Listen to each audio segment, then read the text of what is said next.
I seek leave to make a statement concerning ministerial arrangements. Is leave granted? Leave is granted.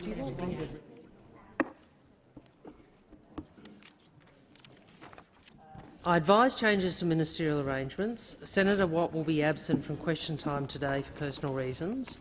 In Senator Watt's absence, ministers will represent portfolios in accordance with the letter circulated to the President and party leaders and independent senators. I'm happy to run through the list if any senator wishes. Thank you. Senator Birmingham? Oh, sorry, I didn't know if you were responding. Not today. Okay, so we'll now move to question time, and the first question is to Senator Birmingham. Thank you, President. My question is to the Minister representing the Prime Minister, Senator Wong. I refer to the release of ministerial diaries by the Attorney-General and the Treasurer detailing their first 100 days in office. The Attorney-General, Mr Dreyfus, has said, and I quote, "I'm going to continue to work with colleagues and across the public service on making sure that there is as much transparency as possible about our government information and ministerial diaries."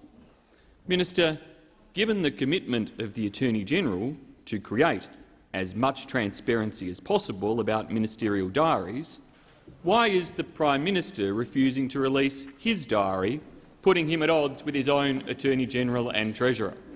Thank you, Senator Birmingham. Minister. Thank you. There is obviously a FOI. I assume these are FOI claims, not or requests, not one of the many orders for production that seems to be occurring at the moment. Obviously, every freedom of information request is distinct, has to be considered on its merits, and every minister will have to respond to requests in a manner that is appropriate to those individual circumstances. So I'm not the FOI decision maker, but I know that FOI decision makers obviously will have to make a judgment on the basis of the merits of the application before them. Senator Birmingham, first supplementary.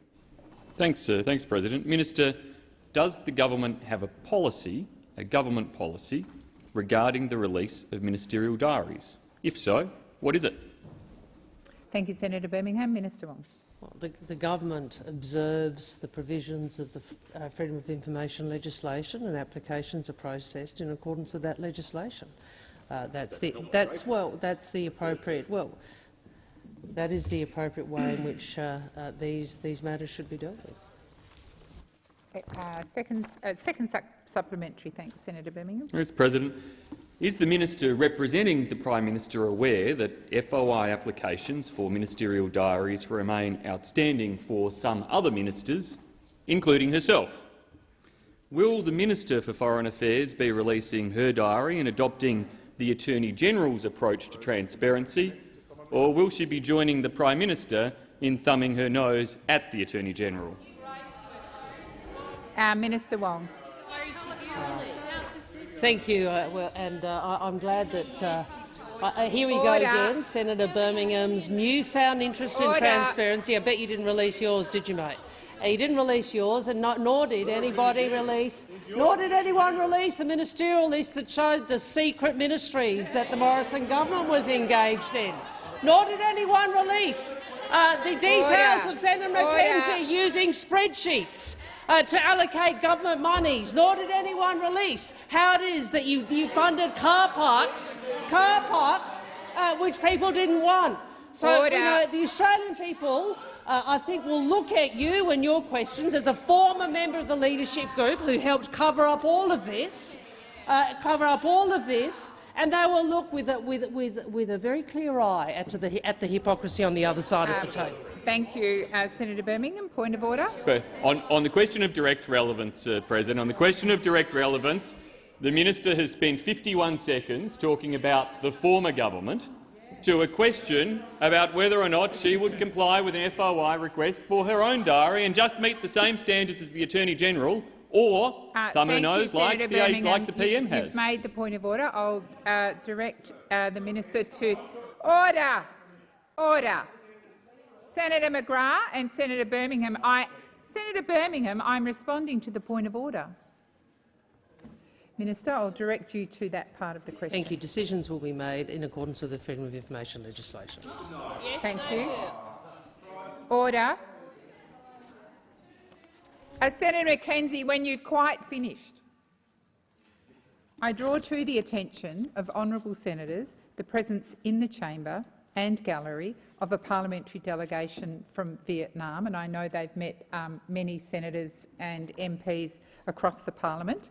The delegation is led by His Excellency Mr Vuong Dinh Hue, President of the National Assembly. On behalf of all senators, I wish you a warm welcome to Australia and in particular to the Senate. Senator Payman. Thank you, President. My question is to Minister representing the Prime Minister, Senator Wong. How is the Albanese government delivering on its plans for a better future for all Australians? Minister. Thank you, and I thank Senator Payman for her question. And I say this: after a decade of wage suppression, of spiralling childcare and healthcare costs, of ideological wars, which are still occurring, and an out-of-touch former government that thrived on secrecy and cover-ups, Australia did need action, and this government is delivering. We're working to get wages moving and putting downward pressure on costs. And from our first day in office, our support ensured an increase to the minimum wage and a pay rise for aged care workers. Albanese Labor are investing in cheaper childcare, in cheaper medicines, paid parental leaves and secure jobs with better pay. I take the interjections because when you talk about secure jobs with better pay, there's nothing that gets the Liberals moving more than that, is there? They hate it. They hate it. And we're acting to make workplaces safer from sexual harassment with the passage of the Respect at Work bill based on recommendations which were left unfinished, and we're ensuring Australia has the skills of tomorrow. Excuse me, creating 180,000 new fee-free TAFE places. We've expanded the Commonwealth Seniors Health Card. We've ended the cashless debit card. We've established a Royal Commission into robo-debt.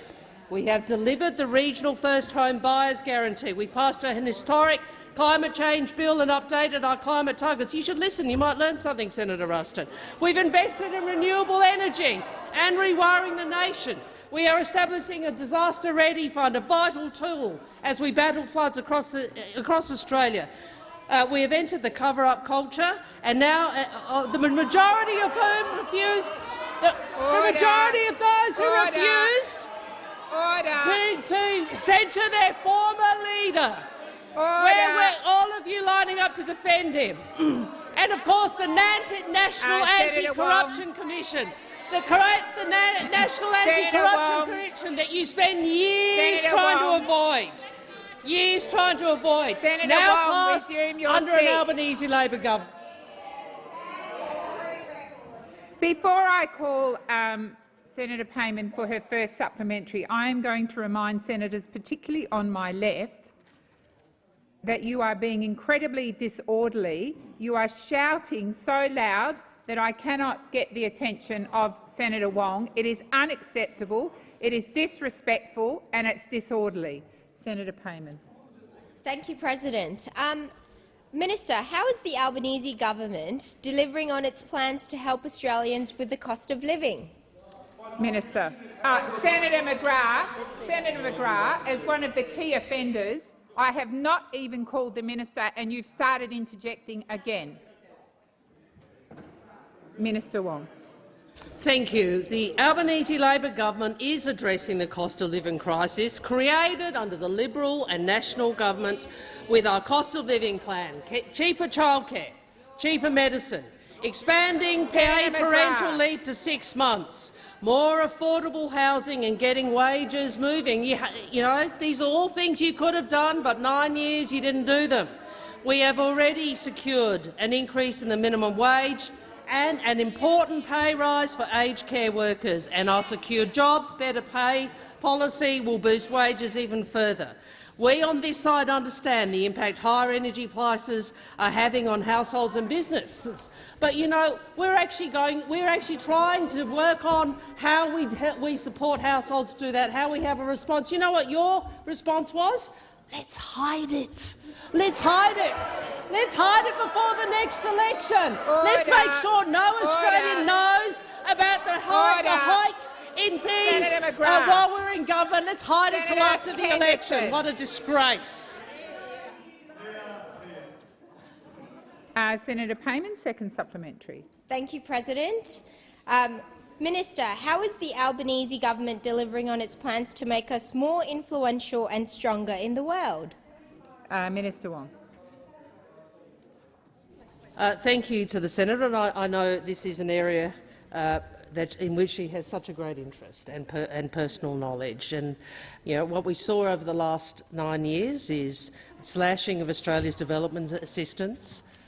We saw Mr Dutton, returning to the sort of rhetoric around development assistance in the House this sitting period, and really that was a disgrace because this reduced our influence and it left a vacuum for others to fill, and we have a lot of catching up to do. So that is why we are committed to renewing our closest relationships and advancing our interests and values. That's why we're boosting Pacific security and defence, supporting critical infrastructure, expanding Pacific labour mobility, and why we have increased Australia's official development assistance to the Pacific and Southeast Asia, because it is in our national interests. We are rebuilding relationships to ensure Australia is the partner of choice in the region for our security and for the security of our region. Thank you, Minister. Senator Cadell. Thank you, President. My question is to the Minister representing the Prime Minister, Senator Wong. I refer you to the answers you gave regarding the secret government modelling in a document titled Estimated Impacts of CFPS and Associated Coal Mine Closures, dated October 2020, which details almost 800 job losses in the Hunter Valley alone associated with government policies and the closure of mines. In April this year, the now Prime Minister, when visiting the Hunter Valley mining communities, was quoted by the Newcastle Herald under the heading, "Anthony Albanese guarantees no jobs will be lost on the road to net zero." Can the Minister advise if the Prime Minister stands by his guarantees? Thank you, Senator Cadell. Minister. I thank the senator for his question, and I did have the opportunity to follow up some of what he asked yesterday overnight, and I'm advised that the closures he in fact talked about were announced under your government. They were announced under your government. So I do find it somewhat passing strange that you try and make political mileage, as you are doing, and you did yesterday, about a closure that was actually flagged under you. Now, that's probably a fact I should have been aware of, and I'm grateful to my colleagues and to the departments for letting me know that, but these are closures that were flagged under the former coalition government. Obviously, we are working with the New South Wales government, which I note also has a 50% emissions reduction target by 2030. So I look forward to your criticism of them, if that is in fact the way you want to approach this, to ensure the Hunter and other regions benefit from new jobs and opportunities in clean energy. And one of the differences between those on that side and those on this side of the chamber is that we want to look after workers. We want to look after workers. We're a movement and a party that has workers at our core. Senator Davey. I know it's hard Senator for those McKenzie. who've spent so much of their time arguing against pay increases and telling us the sky's going to fall in if there's a $1 pay increase, and saying we can't afford to give aged care workers or those on the minimum wage an increase.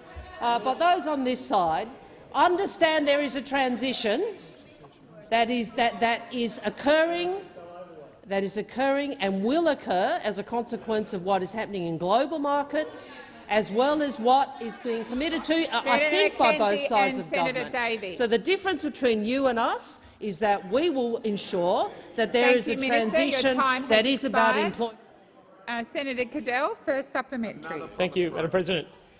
Thank you for that. In the same Newcastle Herald article, when referencing the Prime Minister's guarantee, the Prime Minister is quoted saying this wasn't about policies, but I quote, "Not only can we guarantee it, our modelling guarantees it."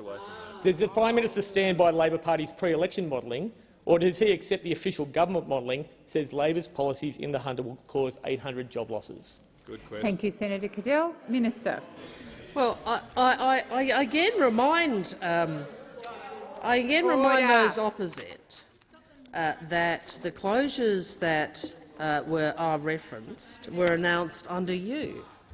So I find it a little, interesting that, and I think many will, that those opposite who have all you really want to have your cake and eat it too, don't? Senator Birmingham, Senator Mackenzie. There's a running commentary from the left-hand side of the chamber every time the minister speaks. Now, not only is that disorderly, it's also incredibly loud, and I would ask you to listen in respectful silence. Minister. Respectful, disrespectful silence, just a bit of less noise might be helpful, but anyway.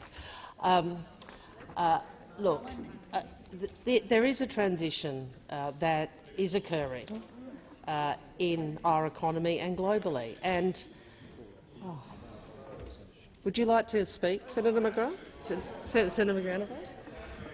Well, you've got plenty of opportunities to speak if Senator Cash ever sat down. I suppose Senator Cash might actually give you an opportunity to speak.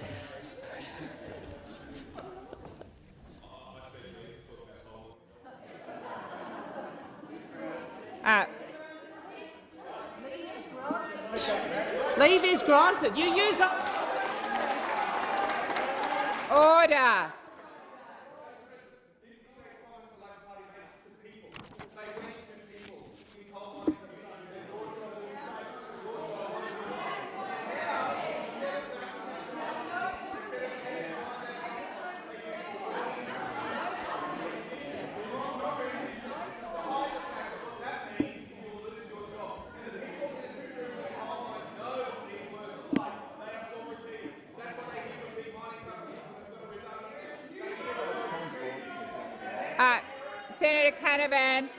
Senator Canavan, resume your seat. Senator Canavan, resume your seat. Order. Order.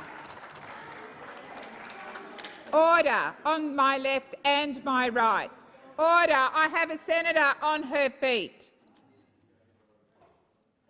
Senator Rice. President, we denied leave for Senator Canavan to rant on about coal mining jobs and destroying the planet in the meantime. Senator Rice, it's not order. Order, Senator Ayres. And Senator McGrath.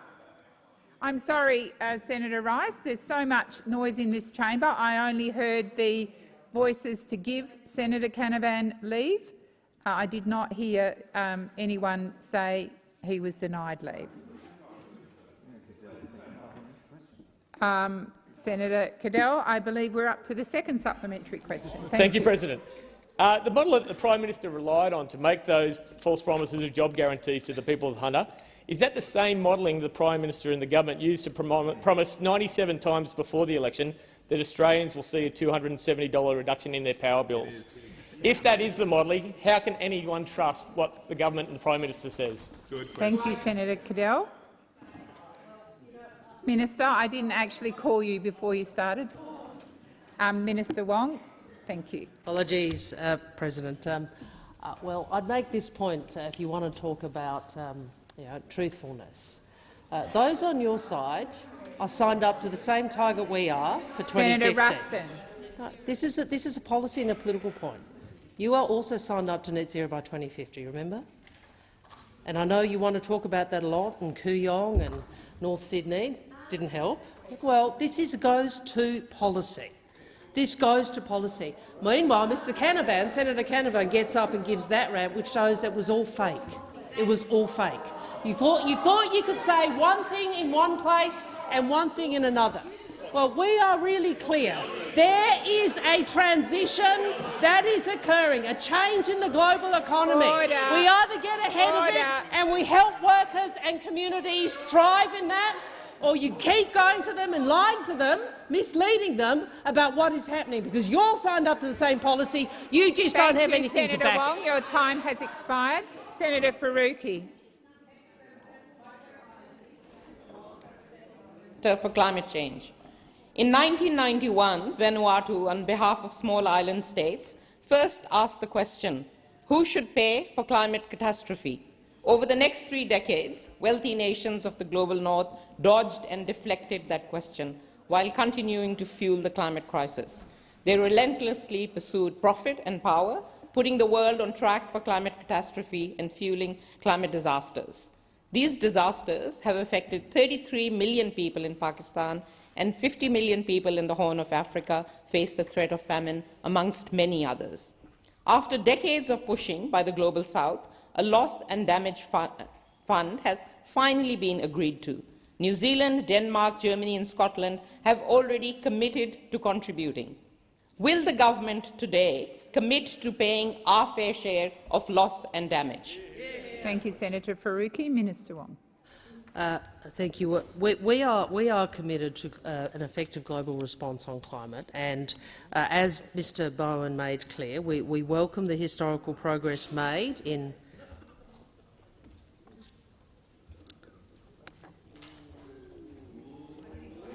if you want to waste your question time, I'm happy for you to do so. Senator Wong, please continue. I'll start again. We welcome the historical progress made in agreeing to a new loss and damage fund, and the parties have committed to exploring— Senator Ruston. This is a question from Senator Faruqi. I think the least you could do is listen in silence so that the answer can be heard at that end of the chamber. Minister Wong. Senator McGrath, interjections from you are particularly disorderly. Senator Wong, please continue. We are pleased that the parties have committed to exploring a broad range of ways to provide support to vulnerable countries, including those in the Pacific. We have heard our Pacific family when they've said the region's loss and damage needs are distinct from the adaptation and resilience. And as you know, we are actively working with Pacific partners to consider new climate finance options, including on loss and damage, and to ensure global funding mechanisms work for the Pacific. So there is an engagement, a willingness to discuss, and I would make this point. Because I know the Greens come in here and they want us to do this, but they also want to reduce revenue from other sources, such as well, you know, what do you think happens if we end coal exports? Exactly. What do you think happens if we? I mean, this is, but what I would make this point that the Order. Senator Thorpe, I've called the chamber to order. Minister, please continue. I simply make this point. It would be much better for the country if there was bipartisanship on development assistance. I regret that was lost under those opposite and appears to continue to be lost. Thank you, but Minister. I would invite them to reconsider that. Senator Faruqi, first supplementary. Minister, as you well know, the climate crisis is an existential threat to the Pacific, where communities are facing rising sea levels and extreme storms. The government claims to be listening to the Pacific Islands. Well, the Pacific Islands have waited decades for loss and damage funding that is owed to those nations as a matter of global justice. What will your government do to ensure that a fund is established urgently with no room for backsliding? Thank you, Senator Faruqi. Minister. Well, I'm interested in the motivation, the implication about our motivation in that, because we are motivated genuinely. We are motivated. We had a long discussion yesterday about motivations. Senator McKinn demanded something be withdrawn. I noticed you did put it on social media afterwards anyway, but that's okay. But I would say to Senator Faruqi, the implication that we're not genuine in our engagement with our Pacific neighbours is wrong. We are. Now, that does not mean there is not a lot that we have to work through, and I have been upfront with them. I have said we are a highly emissions-intensive economy. We are seeking to shift the trajectory, the direction in which we're heading, and we are doing so belatedly. It will cost us more and it will be harder because of 9 years of inaction. Exactly. But we are serious about doing it. So please, if there was an implication, and perhaps I misheard, that somehow we are not genuine in how we engage with the Pacific, and because we understand the nature of the threat. Thank you, Minister. Your time has expired. Senator Faruqi, second supplementary. The Climate Change Minister tabled his climate change statement earlier today, but failed to even mention the elephant in the room, the impact of new coal and gas on Australia's climate targets. And yet the latest greenhouse inventory, also released today, shows emissions from gas are increasing. Does the government acknowledge that burning coal and gas is causing and fueling the climate crisis? And why won't it rule out opening new coal and gas projects? Thank you, Minister. I've answered this question many times. Excuse me. I understand this is the political campaign that the Greens party wishes to run between now and the next election. If I may say, that's a decision for you, but actually the policy challenges are far greater. So you can have a mantra around that, but actually what we need to do is transition an economy which is not only emissions intensive domestically, but is reliant on high emissions intensity industries for much of our export revenue. Now, we have to transition the economy, change the economy so our people, our children, our country can thrive in a net zero world. That is an enormous undertaking. That is. Senator Thorpe. You see, I'll take that interjection. Because, as I said to Senator Milne years ago, you know, it's possible that people might just disagree. It's not because Senator Wong. Your time has expired. Senator Wong, your time has expired. Senator Sterle. Democracy.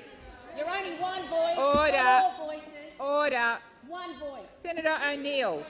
I'm sick of it. Senator Sterle. Thank you, President. My question is to the Minister for Trade and Tourism, Senator Farrell. As we come to the end of 2022, the tourism sector is hoping for a Christmas that sees Australians able to travel in a way they haven't been able to in recent years. Can the Minister outline the steps the Albanese Labor government has taken since being elected to support small and medium-sized tourism businesses recover from the impact of the global pandemic? Thank you, Senator Sterle. Minister Farrell. Thank you, President, and I thank Senator Sterle. Very interested in the topic of tourism and comes from that great state of Western Australia. Well, yes, the Albanese Labor government is supporting the tourism and travel sector's recovery in a way that the former Liberal National Government never ever did. We know the vast majority of tourism businesses are small and medium-sized that collectively make a significant contribution to employment and our economy. To support this sector, we're delivering on our commitments, including through a $48 million investment over 4 years, and we're directly engaging industry to address the challenges that they face. In August, we held a Tourism and Jobs Skills Summit to hear from industry about the challenges they face. We've launched a visitor economy disability pilot. We're working on a project to better connect workers and employers in the industry. In October, I hosted a tourism ministers' meeting in South Australia with state and territory counterparts to collaborate on support for the industry. And I look forward to the next meeting, which will include the tourism ministers from the re-elected Andrews Labor government. In October, we launched the Come and Say G'day campaign to get international tourists back to Australia. Already, Senator Sterle, it's attracted 122 million views, which translated to a 74% increase in traffic on Australia.com. And last month, no, I'm going to come to the Bellarine and Mornington. Don't worry, Senator Henderson. Not in this question, though. And last month, we launched the Caravan Parks Grant Program to help park operators upgrade their facilities. The Albanese Labor government understands the challenges we've faced in tourism and travel, and we are committed. Senator Sterle, first supplementary. Done the whole... Wow. First supplementary. Thank you, President. Can the Minister outline further details about how the Albanese Labor government is helping small and medium-sized tourism businesses address labour and skills shortages so they can recover and thrive? Minister Farrell. Thank you, President. Senator Steele, yes, I can. In August, we held a Tourism Jobs and Skills Summit to hear directly from industry about labour and skills challenges. You never held one. You never held one. In September, we announced a $3.3 million to establish a visitor economy disability pilot to help people living with disability secure sustainable jobs in the tourism industry. The pilot will address barriers identified by small and medium tourism businesses in recruiting, retraining and progressing staff with disabilities. We are working with the industry on a project to provide a one-stop shop for showcasing career pathways, connecting employers with prospective workers and providing workers with information on jobs and upskilling opportunities.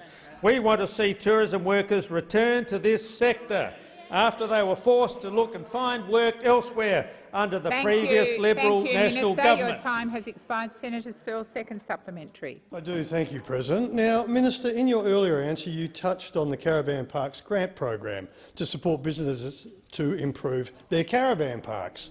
Can the Ministry outline how park operators, whether on the Mornington or Ballerine Peninsula or in tropical North Queensland or, more importantly, outback WA, will benefit from this program? Minister.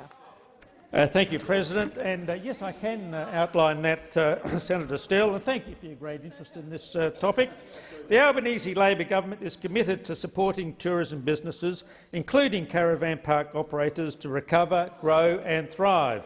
And, President, I know that Senator Steele and potentially even Senator Henderson would be pleased to hear that applications are currently not just open for caravan parks across the Mornington and Bellarine Peninsulas. Applications will not just be open in tropical far north Queensland or outback Western Australia. Grants are open for park operators all the way across Australia. And I can assure you that there will be no colour-coded spreadsheets from this government.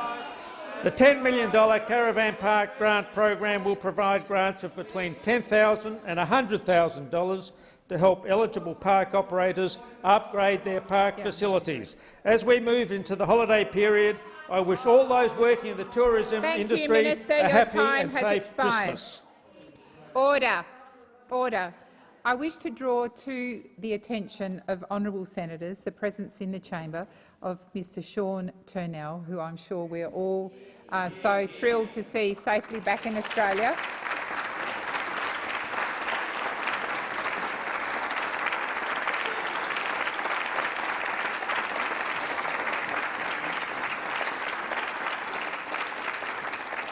And of course we also welcome his wife, Dr Havu, who we know fought long and hard for his release.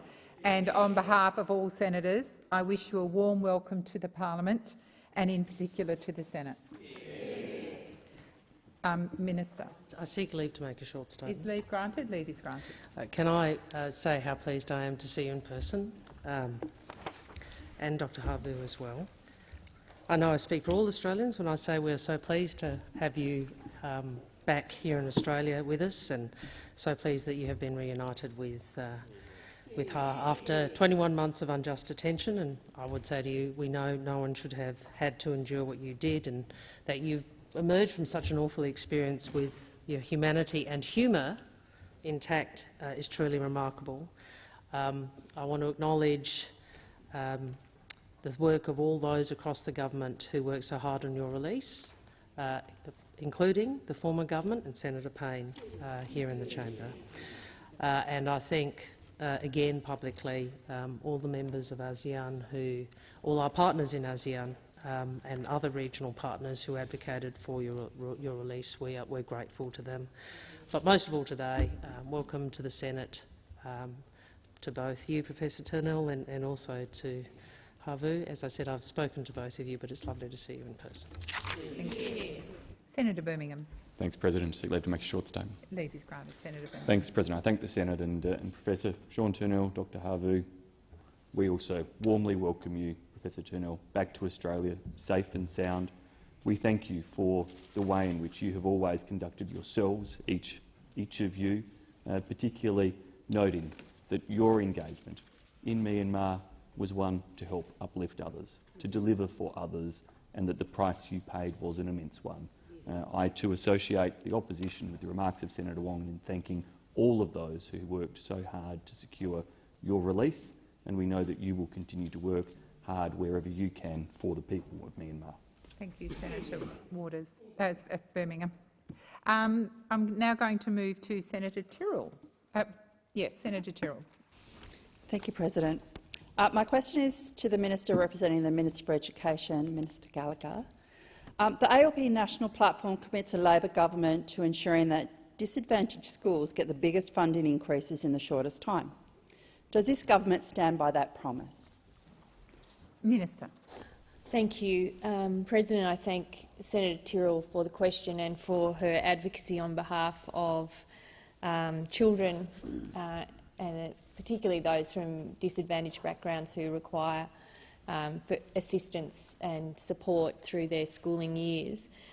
Yes, the answer to the question is yes. The Labor Party has clearly, through our platform, outlined our position on education. We are the party that introduced needs-based funding in recognition of students coming from disadvantaged backgrounds, whether that be where they lived, whether they had learning disabilities, whether they came from non-English speaking backgrounds, First Nations children, the recognition that in certain schools that the resourcing of those schools need to accommodate student populations.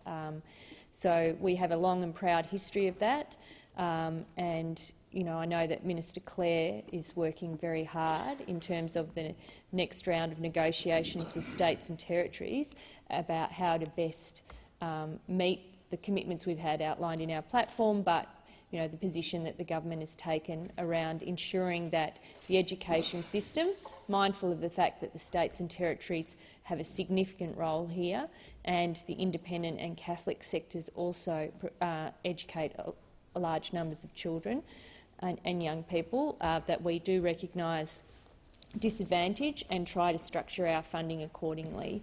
But I also know from my previous role that education funding is a very contested issue about how the resourcing is applied. It's not easy, it's not straightforward, but we remain deeply committed to ensuring that every child, regardless of where they live, where they come from, what their parents' incomes are, get access to the best education possible in this country. Thank you, Minister. Senator Tyrrell, first supplementary. Thank you.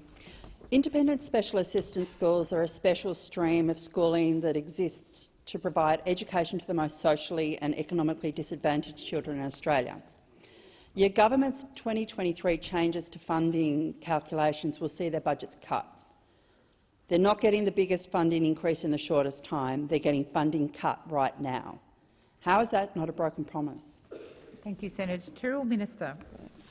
Thank you, and I have seen the reports about the situation in Tasmania, Senator Tyrrell, and I understand that the Jackie Lambie Network, or you and Senator Lambie, have raised concerns about what is happening under this funding model and how those decisions are flowing onto schools. I also know that you've met with the Minister for Education regarding the issue, and that the advocacy on behalf of the Jackie Lambie Network on behalf of those schools in Tasmania, or in particular school. As I understand, the Minister told the Senator that this is a scheme created under the former government. However, when it was brought to his attention about the impacts of that scheme and how they were flowing through to schools, he did ask the Department of Education to work towards resolving the issue, that this work is happening and he is working with some urgency. Thank you, Minister. Senator Tyrrell, second supplementary. Thank you. These schools are really important. My nephew was actually on an 18-month waiting list and he had to leave Tassie to go to Victoria to get educated. But the schools are making decisions about which staff to let go right now. They're asking you to reverse this decision urgently. I understand that we're working towards it, but it really does need to happen toot sweet. Thank you, Senator Tyrrell. Minister. Thank you. Yes. As I said in my previous answer, acknowledging what Senator Tyrrell has said, I understand the Minister is working on taking advice around what to do about this. I don't know that I don't know. I don't know the specifics about the funding scheme, but I don't know that it's having the intended. The consequences of how it's rolling out aren't what was intended, as I understand from this scheme. The minister is taking advice. He's had a number of meetings with Independent Schools Australia to understand their concerns about the scheme that, as I said, we inherited from the former government. And when a resolution is reached, Independent Schools Australia and any impacted schools will be informed directly. And I also understand from running a school system that schools will be taking decisions now in the lead-up for the calendar year and the next school year, and the minister understands this as well. Thank you, Minister. Senator Bragg. Thank you very much, President. My question is to the Minister representing the Minister for Energy and Climate Change, Senator Wong. Since the Labor government's first budget 4 weeks ago, in which the government had no response to the immediate energy price rises, various government ministers have publicly flagged export controls on gas, price caps on coal and gas, a new mining tax and direct energy subsidies to households.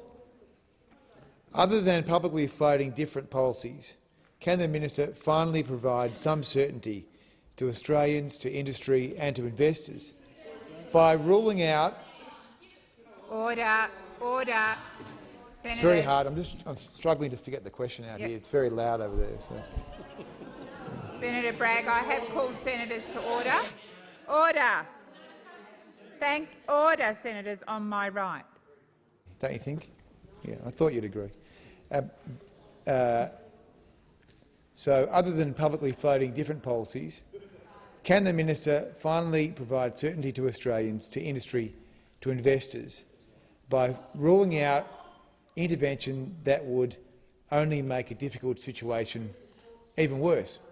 Thank you, Senator Bragg. Minister. Which one of the 22 I'm asked a question about policy certainty. I'm asked a question about policy certainty from the coalition. I'm asked a question about policy certainty from the coalition on energy. How many energy policies did they have? Was it 1? Was it 2? Was it 10? Was it 12? Was it 15? Was it 18? Was it 20? Was it 22? Order. Oh my goodness, 22 policies! And surprise, surprise, the market said, well, we don't want to invest when we don't even know what the policy framework is. So we saw dispatchable energy out, and we had less energy in. Prices started to increase.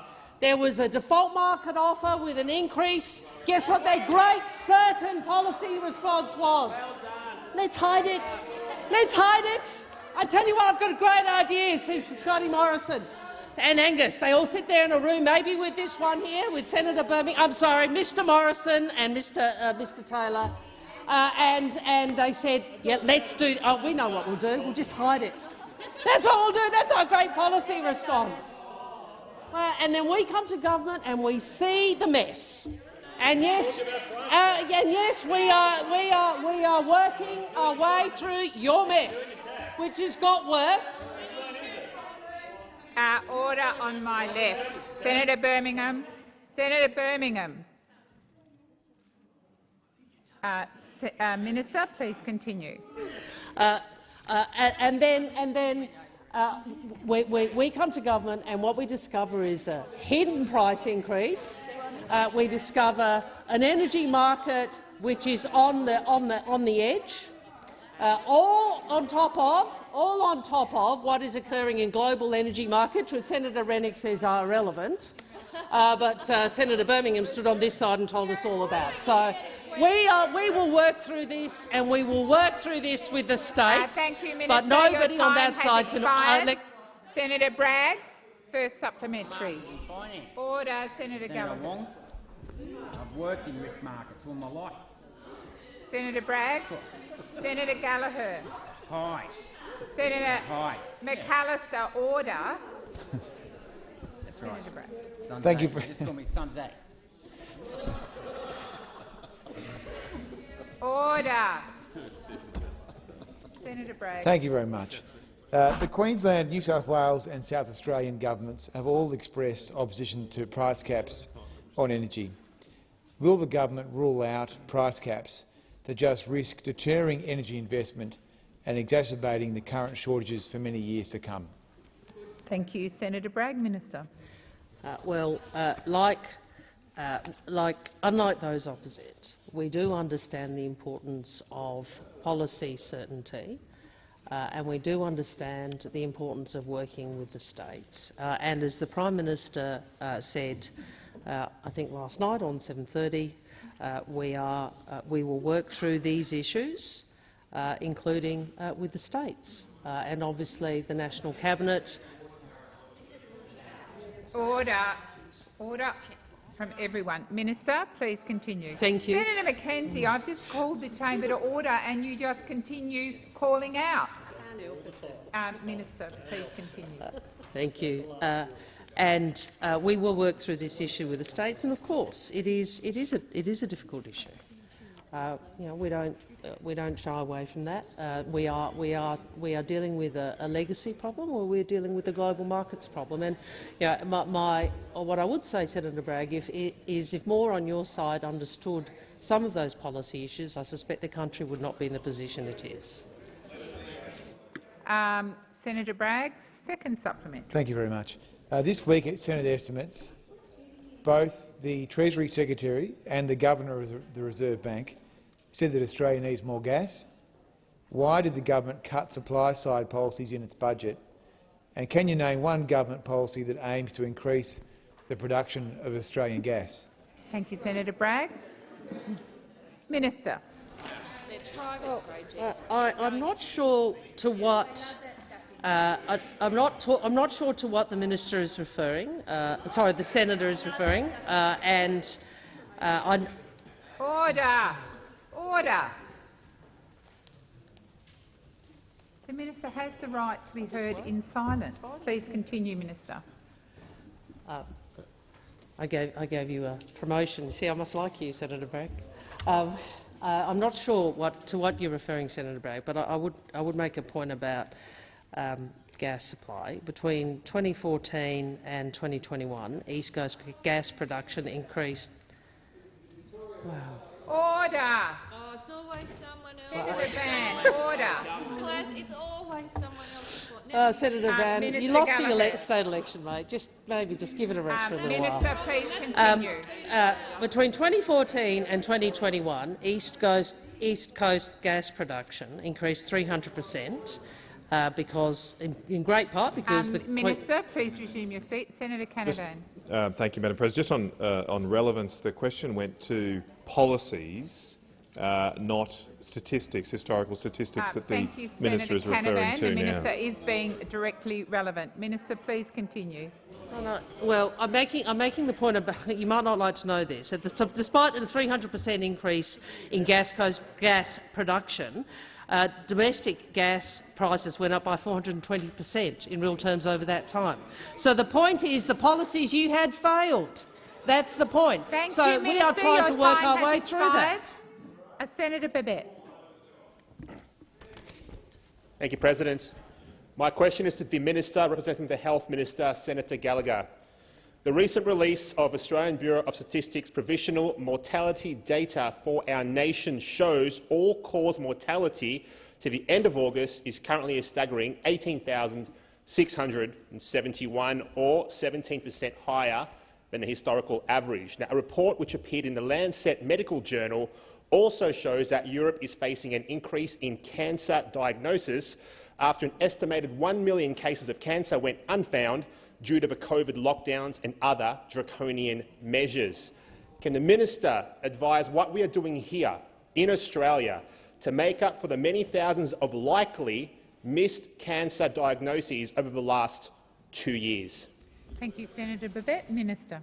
Thank you, President. I thank Senator Babet for the question, and we are working with the states and territories. There is no doubt. I mean, I haven't. I don't want to align myself with the mortality data and this because I haven't seen what you were citing from. But the broad, well, that's fine.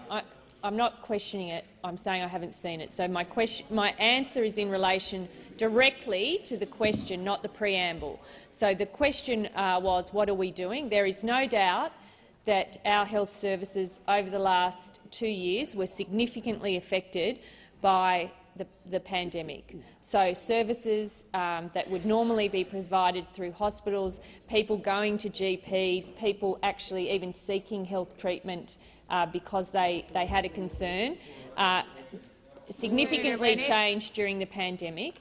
We are working with the states and territories, as you would expect, through the National Health Reform Agreement, about transitioning out of the pandemic and the COVID focus.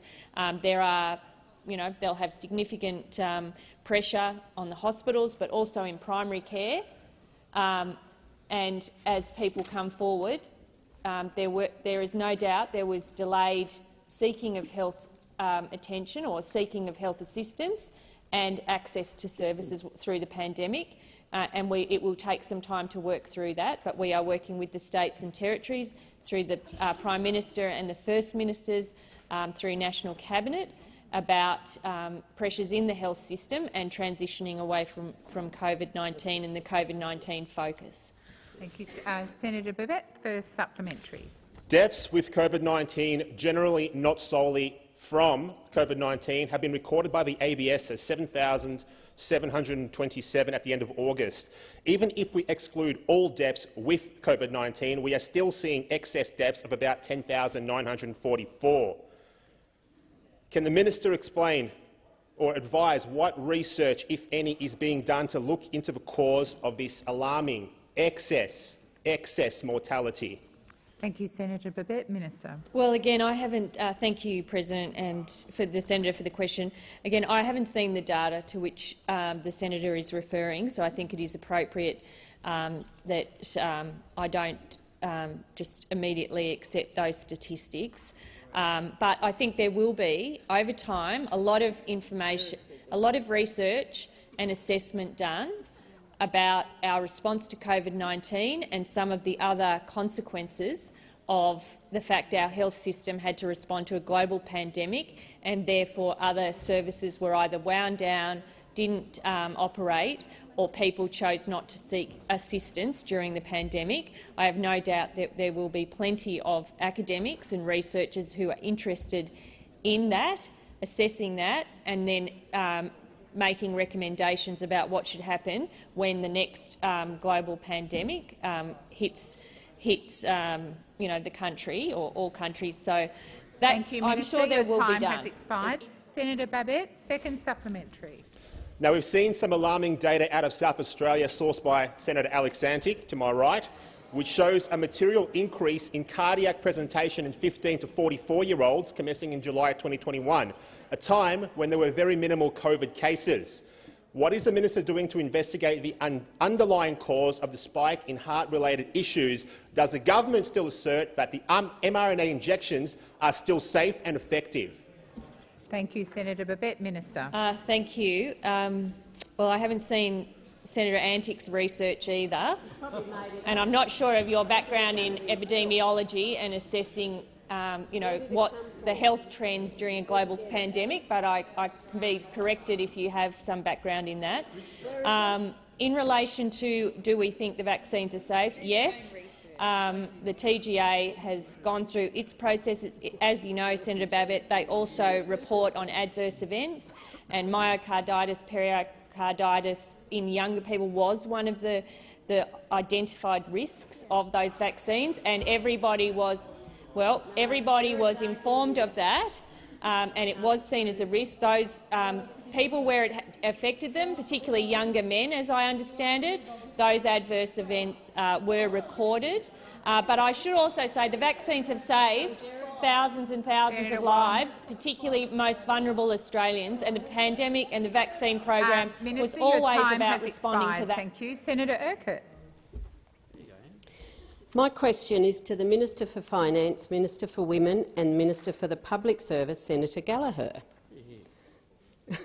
Could the minister update the Senate on the government's achievements across her 3 portfolios over the past 6 months? Minister. Oh, thought there was a longer question. Order. Order. I will. Order. I will. Thank you very much, Senator Urquhart. Can I thank you for your interest in my 3 portfolios and for the question? It has certainly been a very busy time since the Albanese government was elected 6 months ago, and we've spent every single day focused on implementing our plan for a better economy, better budget and better future. We've begun the work of budget repair, restoring fiscal discipline to reverse the decade of economic mismanagement. In October, we delivered a responsible budget that is right for the times and readies us for the future. It puts to an end the record rorts and waste that riddled the budgets under those opposite. Investments in services and programs that— Minister, please resume. Senator Hume, I called you at least 3 times and you just chose to continue. That is incredibly disrespectful. I ask you to listen in silence. Minister, please continue. Sorry, I didn't hear the interjections. I've got a coping mechanism where I block them out. Senator McGrath. Okay. Investments in services and programs that matter to the Australian people, like childcare, like aged care, like cheaper medicines, like housing, like climate. Investments— well, there were billions of dollars in our Powering Australia plan. I take that interjection from you, Senator McGrath. Our Powering Australia plan to fix the energy mess that we inherited. The negligence of those opposite, when they were in government, to put their head in the sand and pretend that the most significant economic transformation and challenge facing the country just wasn't going to happen, that they didn't need to deal with it. Well, we're dealing with it in our first budget. We've also begun implementing the Buy Australian plan, which is our plan to use the government's purchasing power to help grow Australian businesses, create jobs, develop up sovereign capability and back Australian businesses. Our spending review identified $22 billion in savings over 4 years to deal with the budget. Thank you, Minister. Your time has expired. When there's quiet, I'm going to call Senator Urquhart for her first supplementary. Senator Urquhart. Can the minister provide further information about how the government has begun meaningful reform to shift the dial on gender equality and reduce the barriers faced by women in this country? Minister. Thank you, President, and I thank Senator Urquhart for the question. As Minister for Women, I'm very proud to say that gender equality has been at the core of this government from day one, because gender equality is a core Labor value. I don't need to convince my colleagues, men or women, that we needed to get moving on gender equality. We just get on with it. The Albanese government is putting gender equality front and centre of our economic policy. We're giving women more choices through modernising and expanding PPL and making childcare cheaper. We released the National Plan to End Violence Against Women and Children under the leadership— well, it was a very different plan, Senator Ruston, by the time it got signed off, let me tell you that, by the time the states and territories signed up to it. We've got our housing agenda. We're implementing respect at work recommendations, including a positive duty for workplaces to prevent sexual harassment, and we're beginning work on the National Strategy for Gender Equality, guided by the Women's Economic Equality Task Force, and there is much more to do. Your time has expired. Senator Urquhart, second supplementary. Thank you, Senator Gallagher. Thank you, President. Can the minister provide further information about how the government has begun making the institution of the Australian Public Service stronger, more enduring and more aligned to the community that we are all here to serve? Minister. Thank you very much, President. I thank Senator Urquhart for the question again. Our government is building a stronger public service to better serve all Australians. We abolished the Liberal and National Party's arbitrary and damaging staffing cap that diminished the capability and capacity of the public service and led to an excessive and reflective reliance on wasteful external labour. We are reinvesting in the NDIA, in Services Australia and the Department of Veterans Affairs to improve service delivery for Australians. We've appointed a dedicated Secretary for Public Sector Reform to deliver on our agenda and have commenced an audit of employment to improve job security and save taxpayers' money. We have also restored the ability of workers and their representatives to bargain in good faith and be consulted. What about that? How radical is that? And I want to take this opportunity to thank the 160,000 public servants who have worked so hard to support the government deliver on our commitments to the Australian people. Thank you, Minister. Your time has expired. Senator O'Sullivan. Thank you very much, President. My question is to the Minister representing the Prime Minister, Senator Wong. Prior to the election, Prime Minister Albanese said to all Australians, "I'll say this very clearly, they will be better off under a Labor government." He promised that a Labor government will see electricity prices fall from the current levels by $275 for households by 2025. But isn't it true that, according to your own budget, this December Aussies will have to pay 50% more just to run the aircon, pump the pool and turn on the Christmas lights? Thank you, Senator O'Sullivan. Minister Wong. Take no responsibility. Well, it is the case. Sorry, did you call me? No, I called you. Sorry. I did call you. Oh, I'm sorry. Senators, interjections across the chamber are particularly disorderly. Minister, please continue. It is the case that Australians are battling higher energy prices, and we know why that is. We know what we inherited, and we know where global markets are. Well, I think you perfected the art of "I don't hold a hose, mate." I'll take the interjection from Senator Ruston. She says, she says, don't take responsibility. I mean, we've got your people in the House voting against the censure motion for the Prime Minister, the former Prime Minister, who made an art form of never taking responsibility for everything. So let's be clear about who has been prepared to be upfront with the Australian people, who is clear that we have an energy, we have a significant a problem in our energy markets that the government is working through, which is as a consequence of nearly a decade of inaction and denial of 22 failed energy policies and what is occurring globally.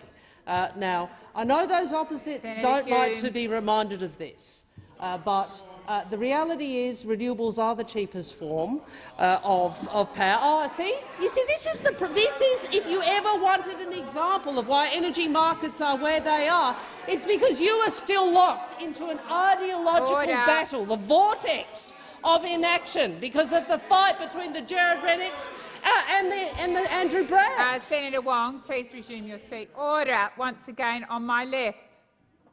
Please continue, Minister. The ideological vortex Please sit down.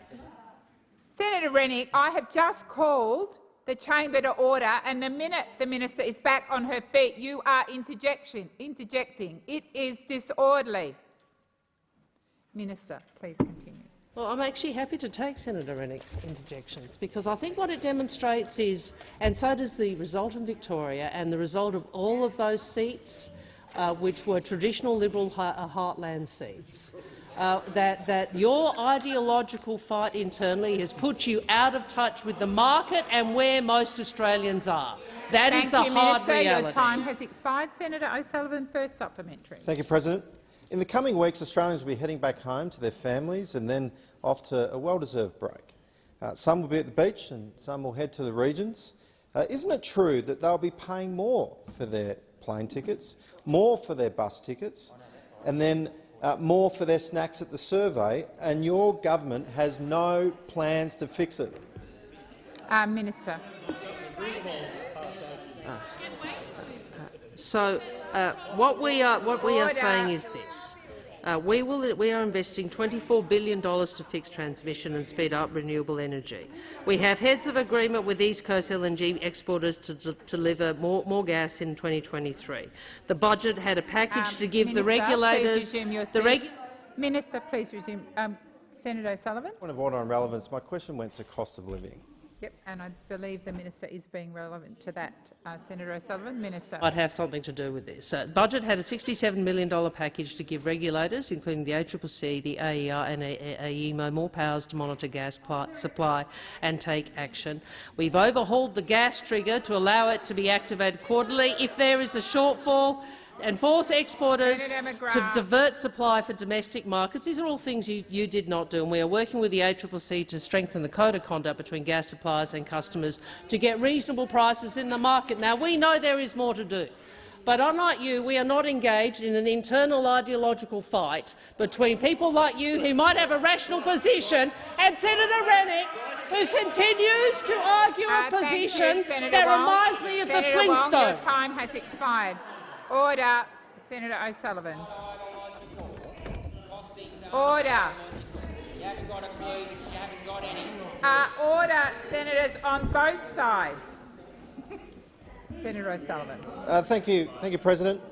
Very soon, Australians will be gathered around the table for Christmas lunch. They will not be better off. They will have paid more for the turkey, more for the ham, more for the bonbons, more for the beers or possibly the Prosecco, and more to get presents for the kids. Order. Is this what the Minister for Employment meant when he said people will be seeing in their bank accounts what a change in government means? Before I call the minister, Senator Pulley, I've called the chamber to order, and you have constantly been interjecting throughout the time Senator O'Sullivan was order.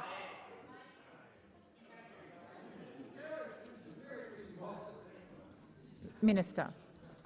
Well, unlike the good senator, I don't operate under the delusion that people around the Christmas lunch table are going to be thinking about politics. But anyway, what I would say this: if they did, what they would know is that there is a party that has consistently supported lower wage rises, lower wages, for nearly a decade. That there is a party that has proudly supported low wages as a deliberate design feature of the Australian economy. There's a party who opposed the $1 an hour increase to the minimum wage, a party who opposed wage increases for aged care workers and early childhood educators. Minister Wong.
Senator O'Sullivan. Yes, Acting Deputy President, I move to take note of the answers given to all coalition senators' questions.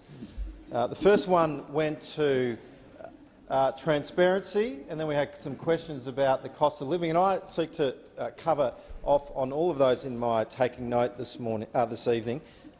afternoon. Rather, it has been a long week though. The first one on transparency, and what we've seen with this government is a pattern of a lack of transparency. Yet we heard time and time again throughout the election campaign and in the lead-up to it that this government, the hallmark of this government would be transparency, would be open to scrutiny, would be and have integrity. But we're seeing anything but that so far. I mean, you only need to take a look at the inquiry that went into this Fair Work bill that the government is currently debating. a lack of transparency, a lack of scrutiny. They only allowed 22 days for stakeholders to be able to present their concerns and their issues about the bill that is before this parliament. 22 days to consider such a significant change to the Fair Work bill. And this is just absolutely outrageous, because this government is not prepared to open themselves up to scrutiny, because if you did, then you would find that there would be all sorts of holes, and that's what we're finding as we're in the committee stage of that particular bill. But here we have a situation where we have a request for details of diaries to be revealed, to be tabled, so that the parliament can scrutinise, so that members of parliament can scrutinise whereabouts and who the various ministers are engaging with. And the Prime Minister is not provided his diary so that the Australian people can have a look, so that this parliament can have a look at what is going on. Now, this is very disappointing, and it's a very concerning precedent that's been set here. And even the leader of the government in this place is not making her diary available, and I look forward to it being available. I've got no doubt that Senator Wong is engaging in some very important issues, engaging in her portfolio with some very important issues. But why not open it up? Why not fulfil the obligation that they have to be transparent and to be honest open up and be transparent with the Australian people? Now, to the cost of living, we had some questions about this, and we had some very, well, would you call them answers, colleagues? I'm not sure that they were really answers, because they were just ducking and weaving from the reality. Now, we heard time and time again, over 90 times throughout the election campaign alone, that this government was going to tackle energy prices, was going to, in fact, reduce the cost of energy by $275 to the Australian people. It was promised to the Australian people, Mr. Deputy President. It was promised to the Australian people that that would happen, but it's not. In fact, what we're seeing is that Australians are going to be worse off under this government. In fact, $2,000 worse off by the time we get to Christmas. And as I asked in my question to the Minister representing the Prime Minister what the impact was going to be, we know that Australians, when they're buying their hams and their turkeys and their bonbons and getting themselves ready for hosting a Christmas lunch with their family, as they're, I'm sure, been looking forward to for so long, and we know that last Christmas many families were apart and weren't able to get together. They're looking forward to getting together this Christmas. But what they're seeing as they're going to the grocery stores is the cost of delivering Christmas this year has gone up. The cost of buying those presents for kids has gone up, because what we're seeing is that this government's not doing anything to tackle the cost of living crisis that is before us right now. Inflation is going up, interest rates are going up, the cost of delivering Christmas is going up. And I look forward to the responses of those other opposite who might be able to rebut what I'm saying, because there's nothing that they can say, there's nothing that they can point to, there's nothing that they can point to that will demonstrate that they're actually doing something to address this cost of living crisis. Now, I want to wish everyone a very Merry Christmas. A very Merry Christmas. I hope that you do get to celebrate some great time with your family. I hope that you do get to enjoy a lovely Christmas lunch, because I know that many Australians last year didn't get to enjoy that, and I hope that they get that chance, even though it's costing them more. Senator Billick. Thank you, Deputy President. Seriously, give the man a bucket and a hanky. Seriously, the crocodile tears are just beyond humour. It is beyond humour, because this is the side that want to come in here and give us a lecture on transparency. Transparency? I'm still waiting to see Mr Joyce's report when he was the envoy for whatever he was the envoy for, that he was paid enormous amounts of money for, that's still nobody's ever been able to see. I mean, I'm still waiting to see the reports that you don't give us. And what else have we got? Let's talk about transparency on the other side. First of all, we've got the former Attorney-General, so that that side, integrity, I beg your pardon? I do know where the government— I know you lost the election, and you know why you lost the election? Because people knew you were not up to the job. People knew that you didn't care about them. People knew that you didn't care about the cost of living. The crocodile tears from over there, and we're spending hours in here because you won't support the Industrial Relations Bill. You won't give low-paid workers a pay rise. You will not give the aged care workers a pay rise. You will not give the early childhood educators a pay rise. Your whole policy on pay rise was to keep wages low. Was to keep wages low. And what do you have? It's like— I don't know if anyone in the gallery, through you, Deputy President, but I don't know if anyone in the gallery ever watched that show To the Manor Born, because that's what we have got over there. Senator Billick, through me, not the gallery. I did say through you, Deputy President. I know, but you were talking to the gallery. Well, through you, Deputy President, I will say to those over there, you've watched too much To the Manor Born. You think you are To the Manor Born. You want to keep wages low. You want to keep people down. Don't come in here and tell us that people won't be able to afford Christmas, because we know that, because we're cleaning up 10 years of your mess. 10 years of you guys deliberately keeping wages lower. 10 years of you denying low-paid workers an increase.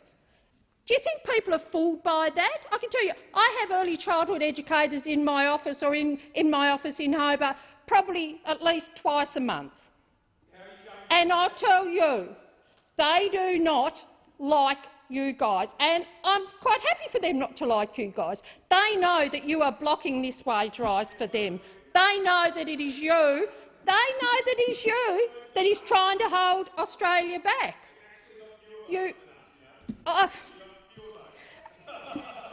Look, I've got less than 2 minutes left, and I do want to say something nice at the end. Order to my left. Order to my left.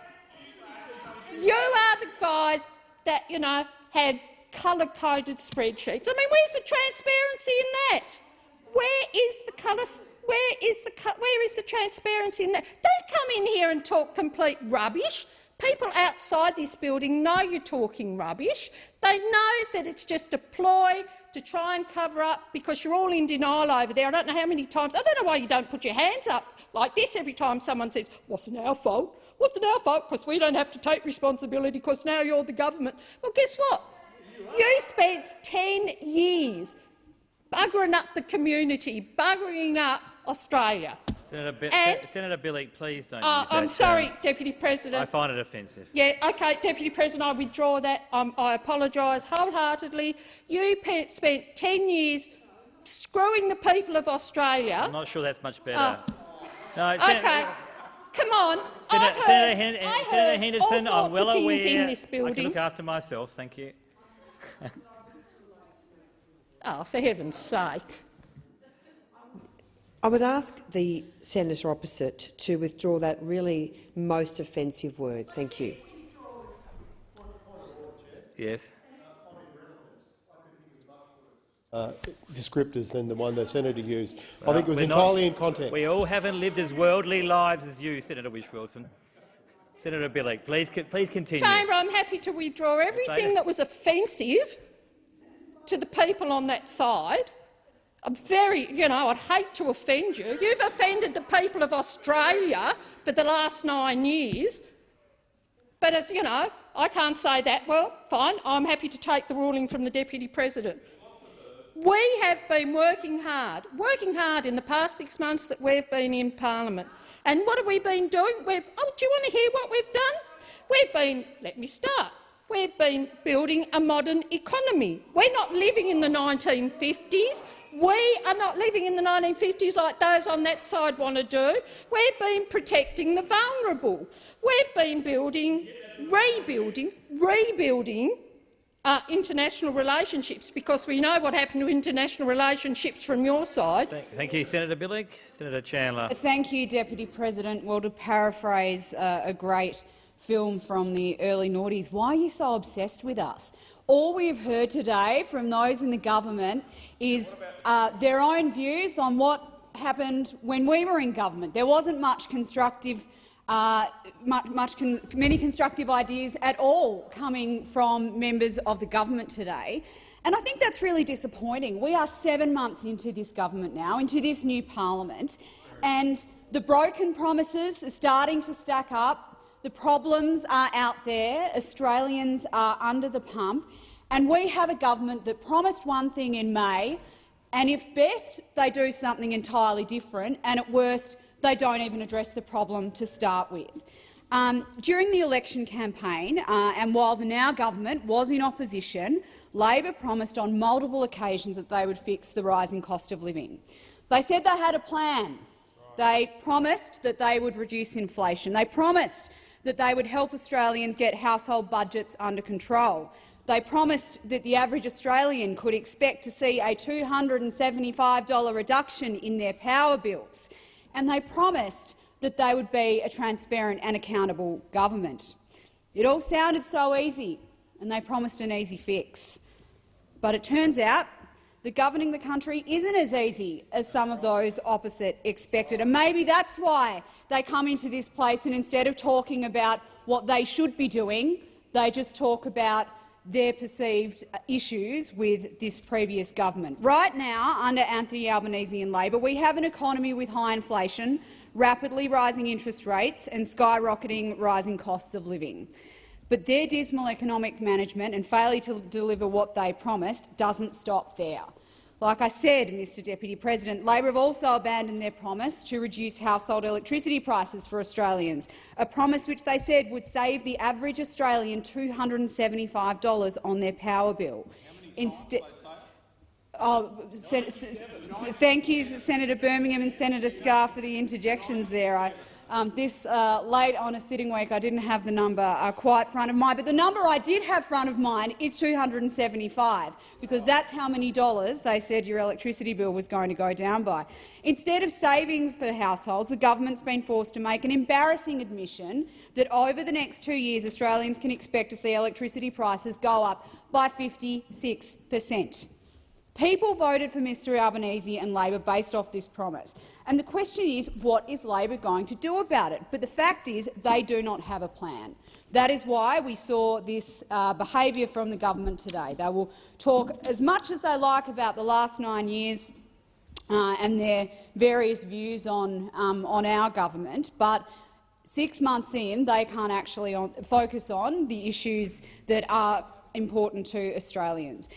And not even Labor state governments believe that the Albanese government has a plan that's going to work, let alone a plan that's going to deliver that $275 promise. I was paging through the Financial Review yesterday and we read that the South Australian government was appealing to the Federal Energy Minister not to do anything stupid. Well, it's a bit late for that. Most people would say that promising every Australian household that their power bills would go down by hundreds of dollars to win an election and then announcing in your first budget that bills will actually be going up by hundreds of dollars is a fairly stupid thing to do, Mr Deputy President. The Albanese government's plan to put a cap on gas prices faces a new roadblock, with the South Australian Labor government joining industry warnings that it could deter investment in new gas supply developments. That was the report in the Fin yesterday, and this came on the same day that the Queensland Labor government told the Albanese government to keep its hands off their generators. Not even Labor governments trust other Labor governments to bring down power prices. The dishonesty that was on display by the Labor Party earlier this year when they promised Australians they would lower the cost of living is extraordinary. When they promised Australians they'd get a $275 cut to their power bills, millions of people believed them. They believed them when they said that they were going to be a government that was about transparency and accountability, and yet this week in this place they tried to take days out of our Senate estimate sitting schedule for next year. I mean, you can't be much less interested in transparency and accountability than that, than taking away the ability of this chamber to scrutinise the decisions of government. Instead of a $275 cut, Labor have brought out a budget promising Australian households a 56% hike to their power bills, and now we are seeing Labor state governments fighting with the federal government about these very same issues. It's not good enough. 6 months in, it's a pretty disappointing result for the government. Senator Pratt. Thank you, Mr Deputy President. Well, the opposition's lack of transparency has followed them right into opposition and into this question time.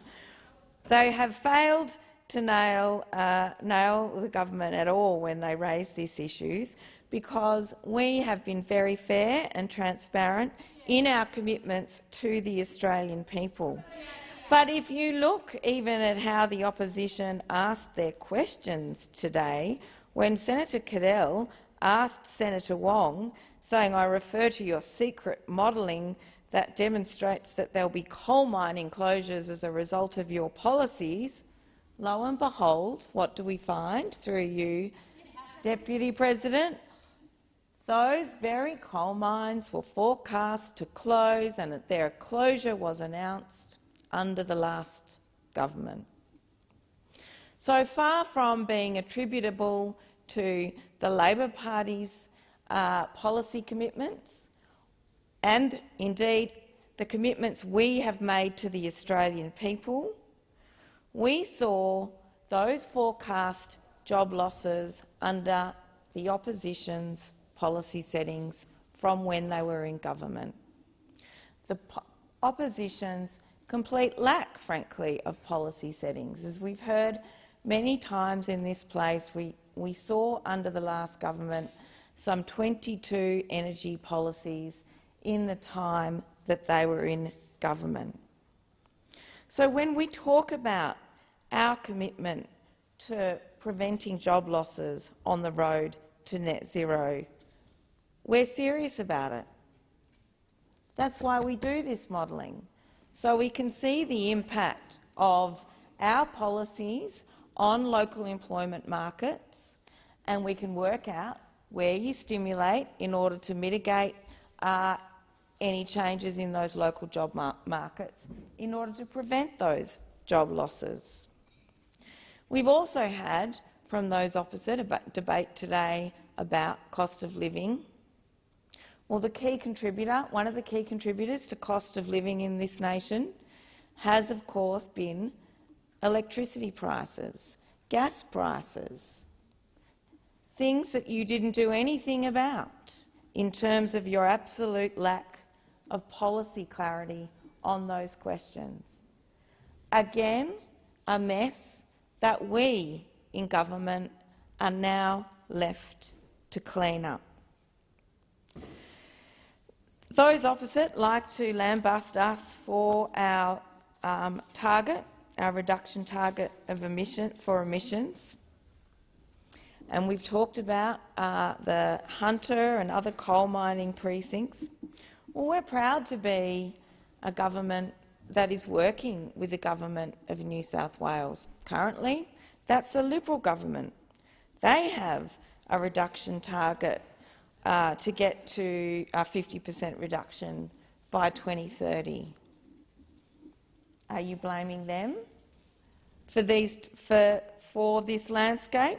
Are you making accusations of them that attributes job losses to them? Well, no, because we know that these reduction policies are both good for our environment and good for the economy.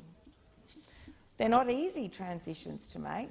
They have complex adjustments for economies and communities that we need to be smart and organised about.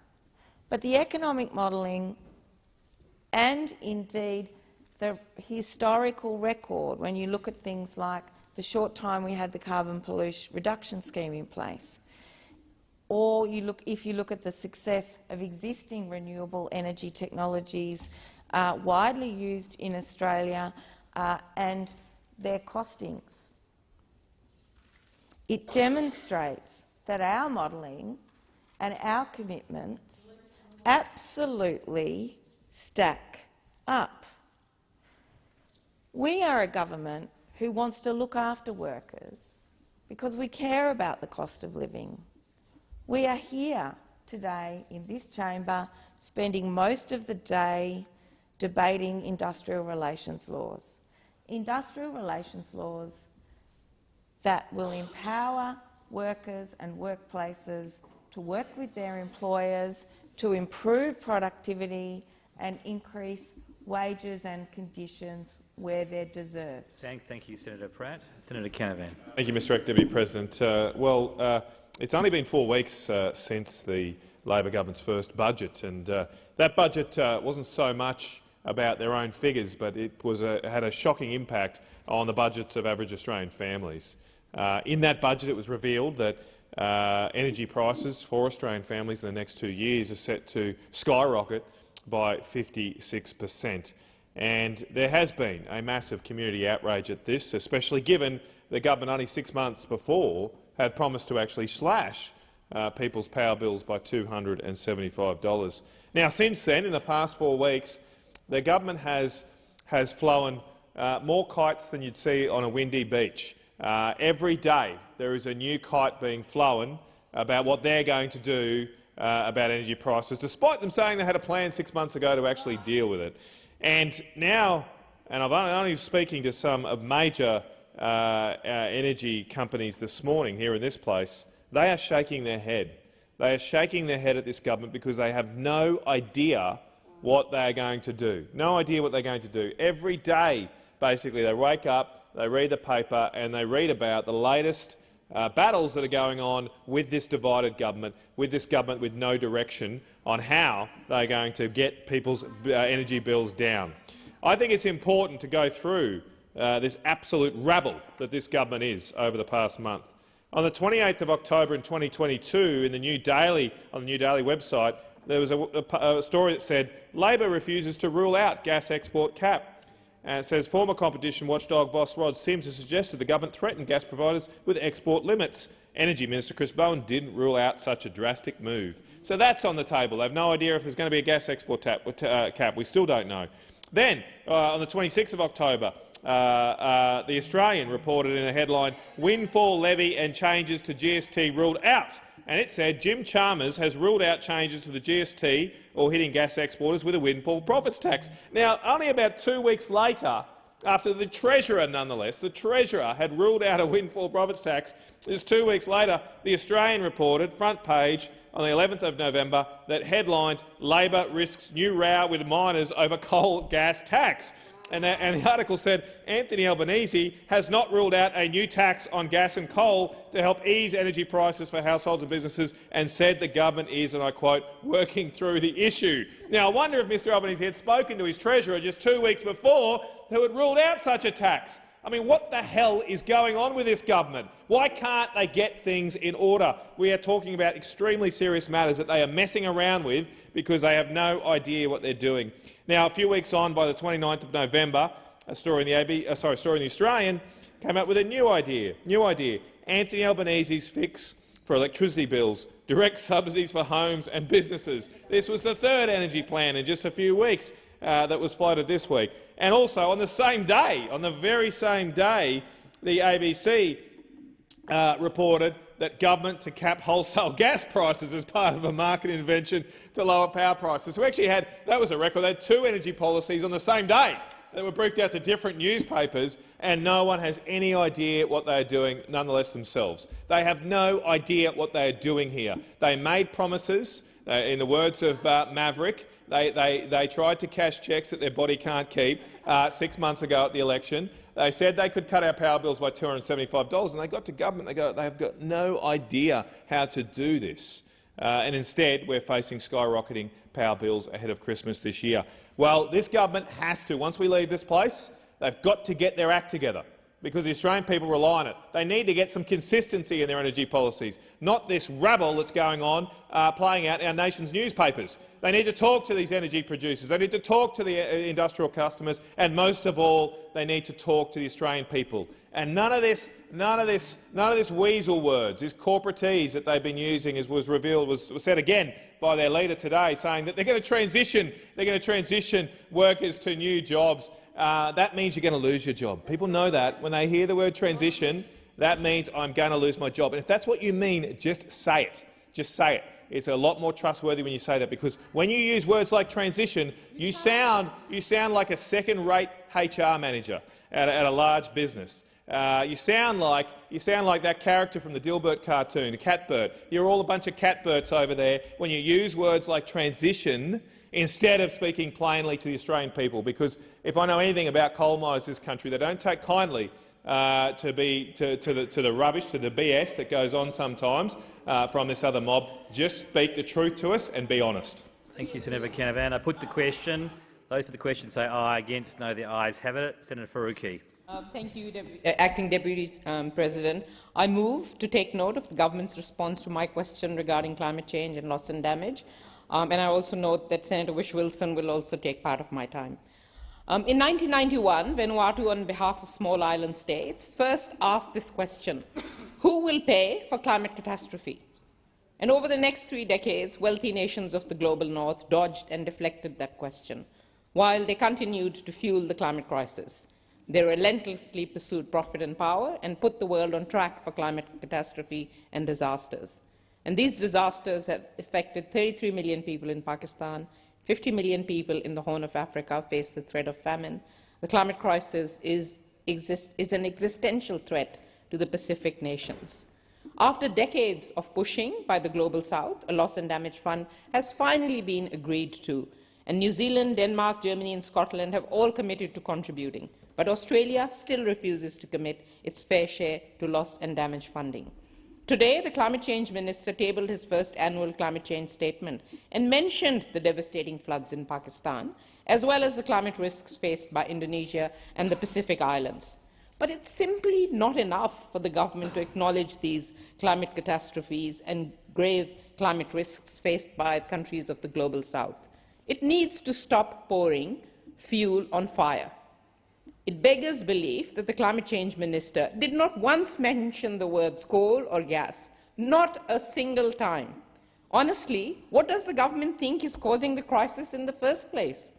Strong and urgent action means no new coal and gas. It is untenable to keep sacrificing the lives and livelihoods of those in poorer nations to maintain the profit margins of fossil fuel conglomerates, many of whom fill political donation buckets for both the big parties. Now, climate change is a matter of global justice. Those who did nothing to create it are facing the first and the worst consequences. Loss and damage funding is about compensation and a debt owed for the terrible legacy of extractivism and colonialism by the global north. It is not charity. It is about righting historic wrongs. Given Australia's dirty hands in producing carbon emissions, we have a special responsibility to do everything we can for climate justice. Australia needs to use its diplomatic weight to push for the Loss and Damage Fund to be set up urgently and take the lead by unequivocally committing to loss and damage funding and pay its fair share. That's what real climate leadership on the global stage looks like. That's what listening to our Pacific neighbours looks like. And that's what global justice demands of us. Senator Whish-Wilson. Deputy President, not only has the government not answered Senator Faruqi's question today on climate change, but they've also not complied with an order of this Senate to provide details, critical details, on their formal response to the IUCN UNESCO Reactive Monitoring Mission report, which they were happy to release earlier this week. They seem to be very big on rhetoric and very light on detail. Minister Plibersek has sat on this report for at least 3 months. She very craftily put the response out this week, nicely massaged, given to her favourite media outlets. We know how it all works. No doubt also spoke to stakeholders and gave them a sneak preview of it. And we hear the response from the government. That wasn't, of course, the report wasn't what they wanted to hear. The IUCN UNESCO committee recommended that the Great Barrier Reef should be put on the in danger list because its outstanding universal values are going to be severely impacted from climate change. And of course it recommended that the government meet its Paris protocols. Well, why doesn't the government comply with the order of this Senate and provide its official explanation to UNESCO? Did, for example, the government say that they are going to meet their Paris targets? Because we know they have legislated a climate target in this place, with no detail or plan on how they're going to meet it, by the way, that well exceeds our Paris commitments.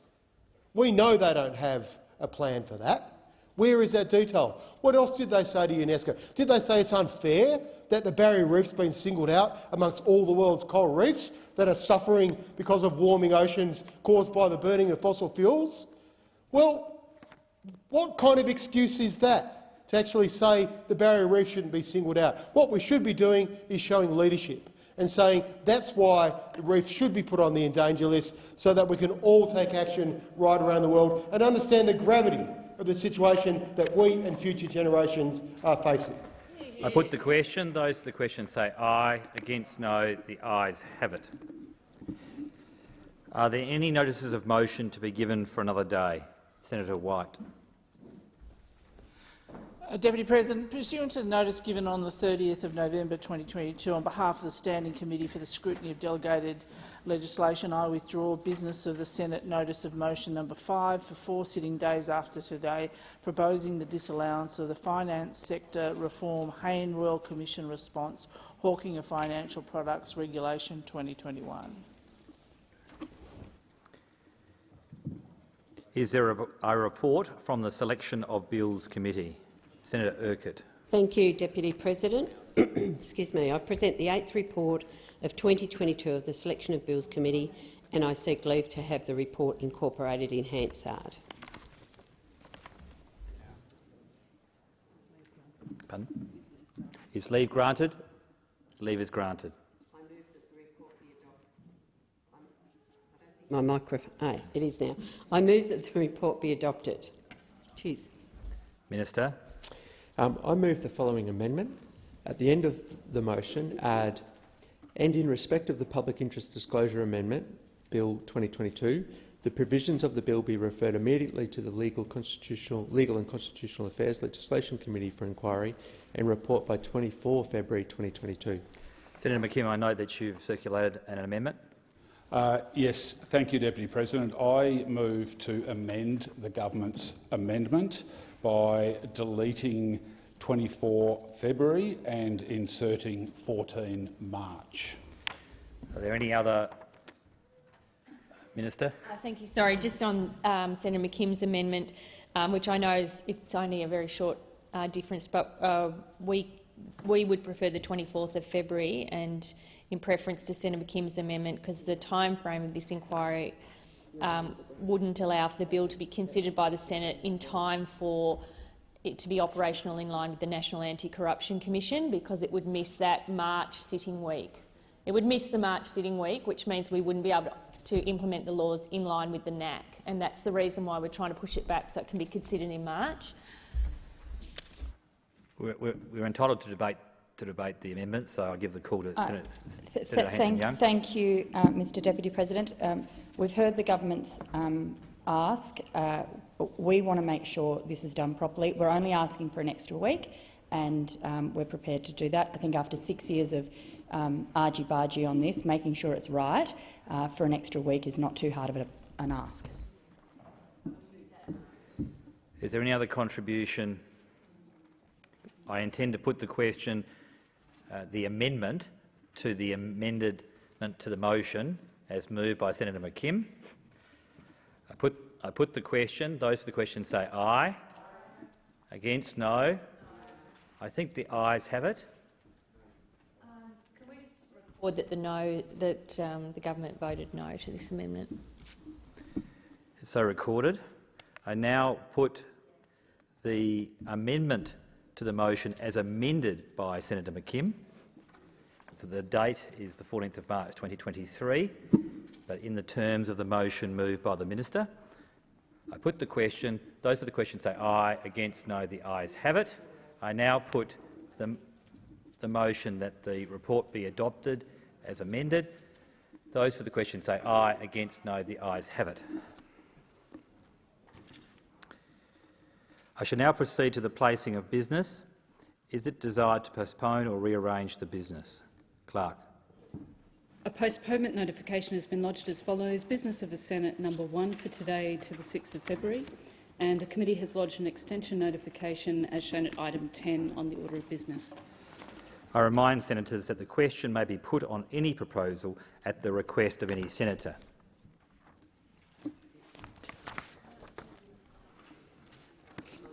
I shall now proceed to the discovery of formal business.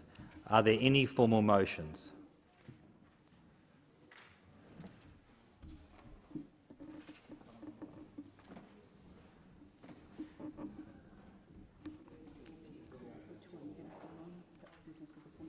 Yeah, okay. I call on business of the Senate number 2. Senator Thorpe. Thank you, Deputy President. I ask that business of the Senate notice of motion number 2 be taken as a formal motion. Is there any objection to this motion being taken as formal? There being no objection, I call the senator. I move the motion. I put the question. Those for the question say aye. Against no. I think the ayes have it.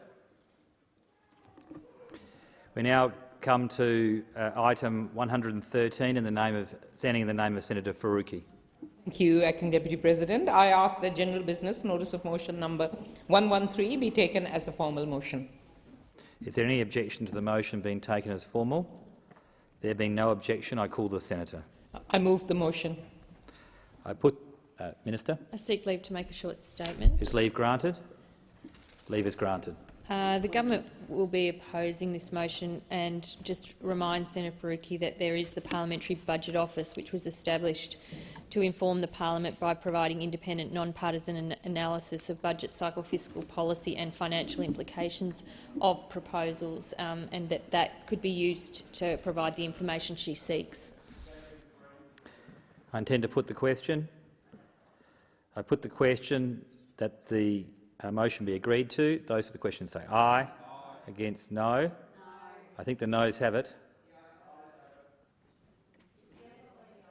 Sorry, I'll actually change that call. That was my error. I think the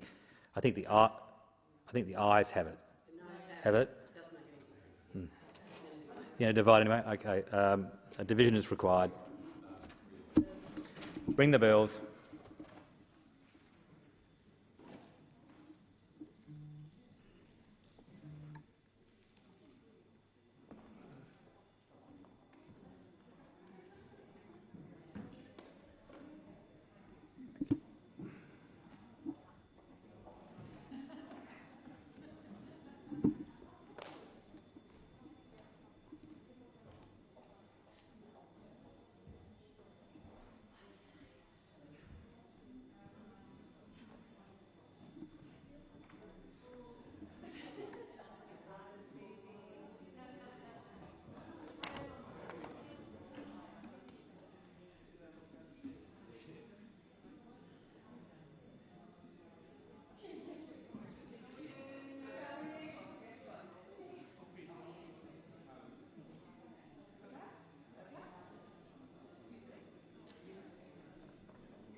New take.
Jackie.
Lock the doors.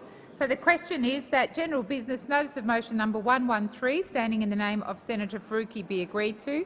The ayes should move to the right of the chair, the noes to the left. I appoint Senator Scarr as teller for the ayes and Senator Urquhart as teller for the noes.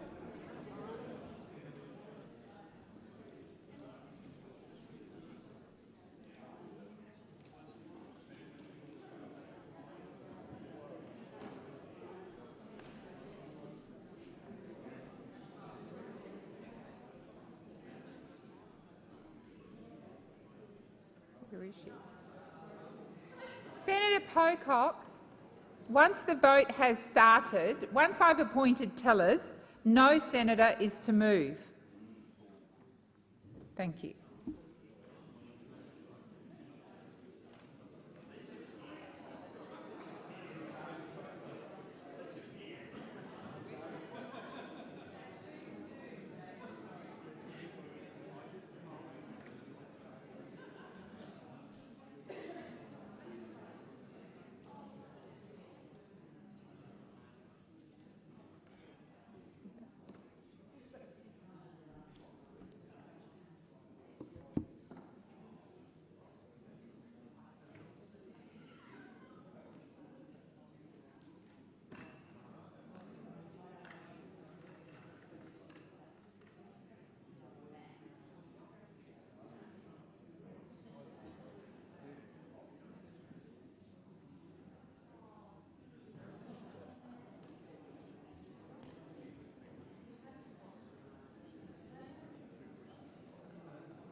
Order. There being 44 ayes and 22 noes, the matter is resolved in the affirmative. I advise senators there may be further divisions. We now move to general business number 114, standing in the name of Senator Whish-Wilson.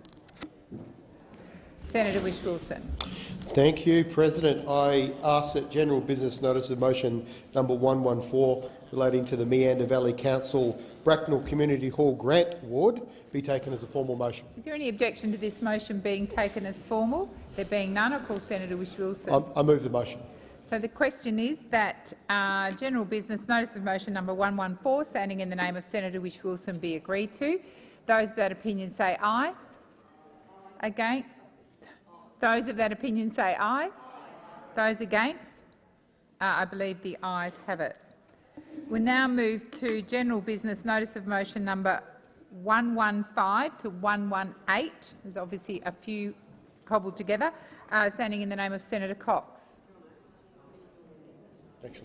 Senator Cox. I ask that general business notices of motion number 115 to 118 be taken together as formal motions. Is there any objection to these motions being taken as formal? There being none, I call Senator Cox. I move the motions. So the question is that general business notice of motions number 115 to 118 be agreed to. Those of that opinion say aye. Against? I believe the noes have it. Ring the bells for 1 minute.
Lock the doors. So the question is that general business notice of motion numbers 115 to 118, standing in the name of Senator Cox, be agreed to. The ayes shall move to the right of the chair, the noes to the left. I appoint Senator McKim as teller for the ayes. Senator Ruston, I'm just about to call the second teller, and Senator Scarr as teller for the noes.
I can call you if you want.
Order. There being 15 ayes and 41 noes, the matter is resolved in the negative.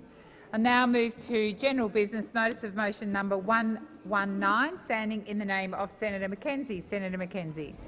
Thank you, Madam President. I ask that general business notice of motion number 119, seeking for the government to release their secret report into coal-fired power station closures, be taken as a formal motion. Is there any objection to this motion being taken as formal? There being none, I call Senator Mackenzie. I move the motion standing in my name and hope the government does the right thing. So the question is that the motion is moved by Senator Mackenzie, 119, of general business be agreed to. Those of that opinion say aye. Against? I believe the noes have it. Division required. Do you want 4? Ring the bells for 4 minutes.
Order. Lock the doors. So the question is that general business notice of motion number 119, standing in the name of Senator Mackenzie, be agreed to. Those of that opinion shall move to the right of the chair. Those against shall move to the left. I appoint Senator Scarr as teller for the ayes and Senator Urquhart as teller for the noes.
Order. There being 30 ayes and 33 noes, the matter is resolved in the negative. I believe Senator Gallagher is seeking the call.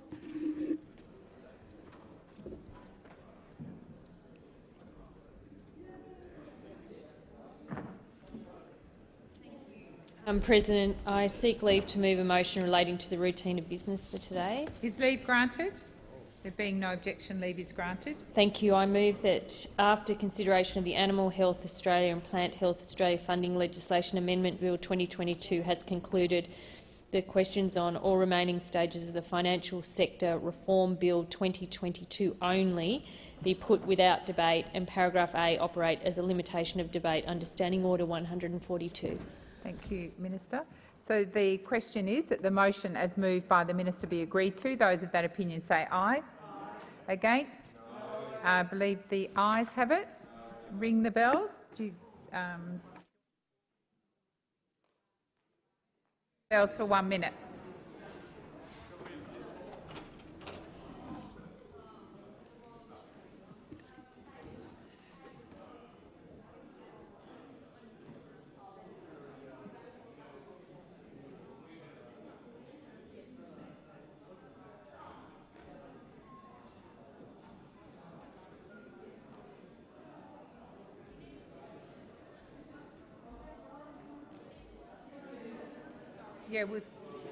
Yeah, just make it 4, Jackie.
one.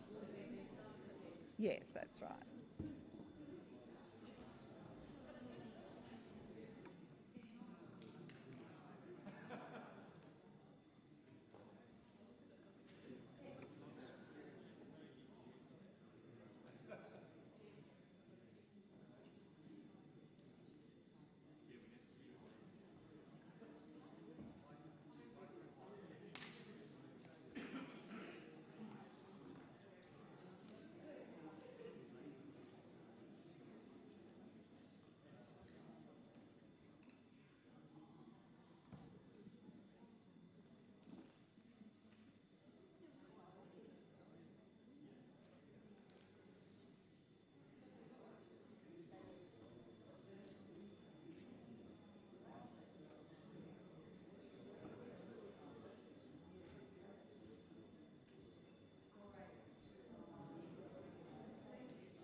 Lock the doors. So the question is that the motion is moved by Senator Gallagher be agreed to. The ayes shall move to the right of the chair, the noes to the left. I appoint Senator Urquhart as teller for the ayes and Senator Scarr as teller for the noes.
Order. There being 36 ayes and 29 noes, the matter is resolved in the affirmative.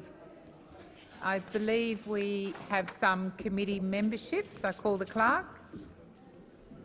Call me first. The President has received letters nominating senators to be members of committees. I call the Minister. Thank you. I seek leave to move a motion to appoint senators to committees. Is leave granted? Leave is granted. Minister. I move that senators be appointed to committees as set out in the document available in the chamber and listed on the dynamic red. Thank you.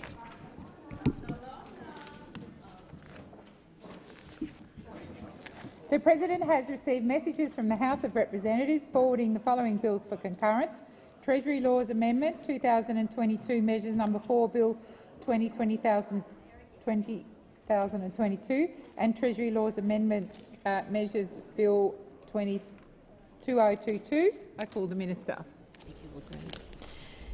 Thank you. I move that these bills may proceed without formalities, may be taken together and be now read a first time. So the question is, the motion is moved by the Minister be agreed to. Those of that opinion say aye.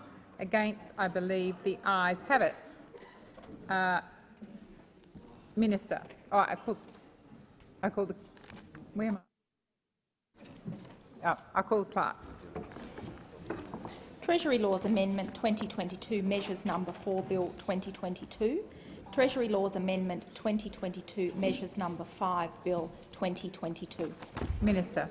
I move that these bills be now read a second time, and I seek leave to have the second reading speeches incorporated in Hansard. Is leave granted? There being no objection, leave is granted. In accordance with Standing Order 111, further consideration of these bills is now adjourned until the 6th of February 2023. Minister. Bills be listed as separate orders of the day. So the question is, the motion is moved by the Minister be agreed to. Those of that opinion say aye. Against, I believe the ayes have it. The President has received a message from His Excellency, the Governor-General, notifying assent to 6 laws, details of which will be incorporated in Hansard.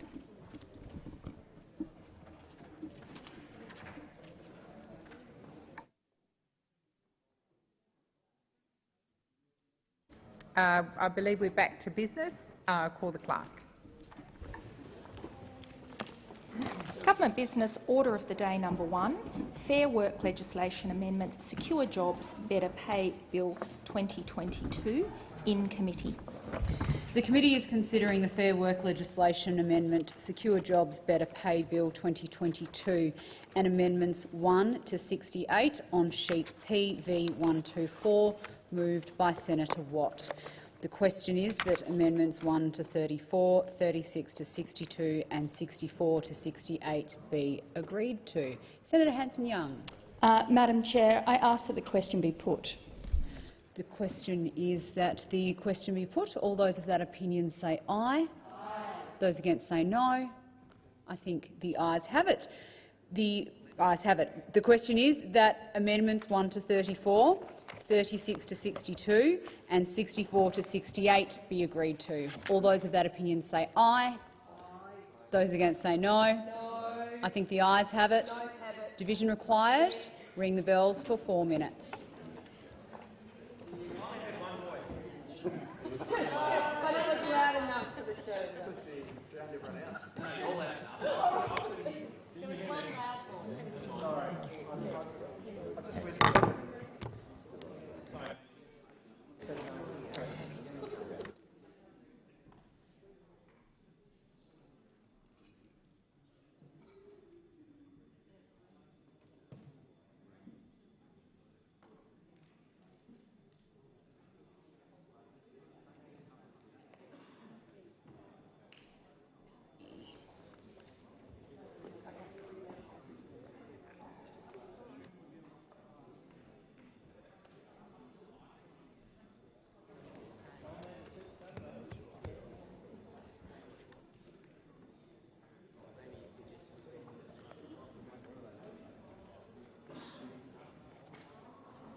So where are we? You just divide in.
What do you mean? Lock the doors.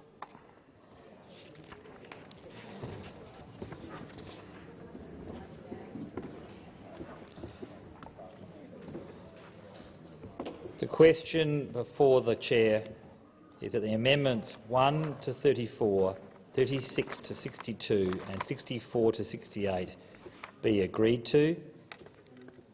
These are government amendments moved by Senator Watt. Those for the question pass to the right of the chair, to the nose, to the left of the chair. I point out to teller for the ayes, Senator Urquhart, and teller for the nose, Senator O'Sullivan.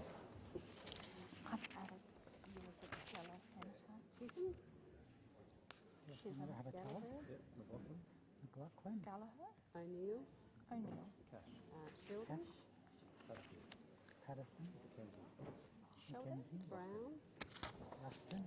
Brown. Ayres. Ayres. Green. Roberts. Green. Can I count baby? Scar. The baby? No. McDonald. Faruqi. McKim. Faruqi. Cadell. Colbeck. McKim. Hanson Young. Forster. Hanson Young. Chandler. Waters. Thorpe. Henderson. Shoebridge. Shoebridge. Bush Wilson. Reynolds. Bush Wilson. Rice. Canavan. Rice. Dean Smith. Cox. McGrath. White. McGrath. Philip. Holly. Holly. Stirl. Stirl. Dodson. Dodson. McCarthy. Little. McCarthy. Chitoni. Chitoni. Pratt. Reddick. Waltz. Anti. McAllister. McAllister. Lyons. Lyons. Grogan. Grogan. Heyman. Heyman. Farrell. Farrell. Pocock David. Pocock David. Pocock Barbara. Pocock Barbara. Orman Payne. Orman Payne. And Steele John. Steele John.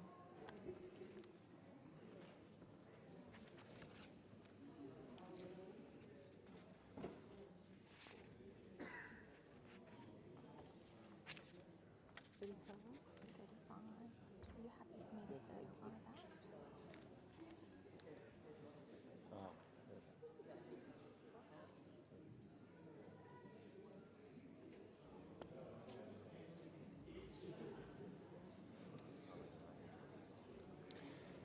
Honourable Senators, there being 35 ayes and 31 noes, it's resolved in the affirmative.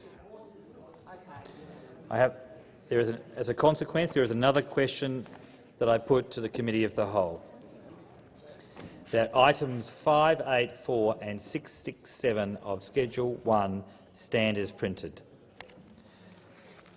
Those for the question say aye. Aye. Against, no. No. I think the noes have it. Is the division required? Yep. Ring the bells.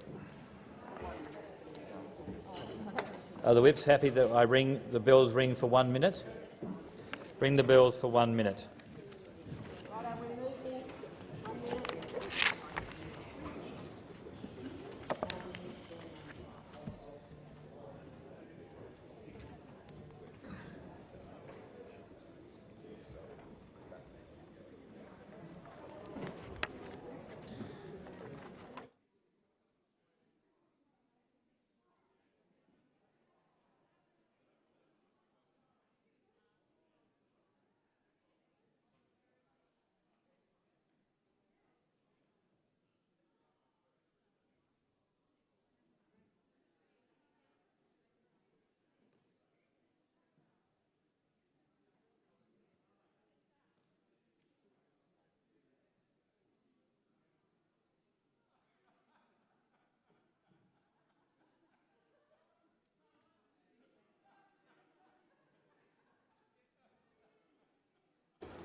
Lock the doors.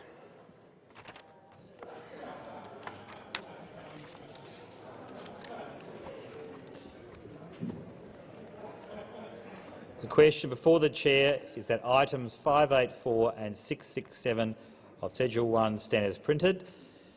Those for the question pass to the right of the chair. Noes to the left of the chair. I point as teller for the ayes, Senator O'Sullivan, and teller for the noes, Senator Urquhart. Gallagher. Hello, Senator. I'm just going to add a teller.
Senators, there being 31 ayes and 35 noes. It's passed in a negative.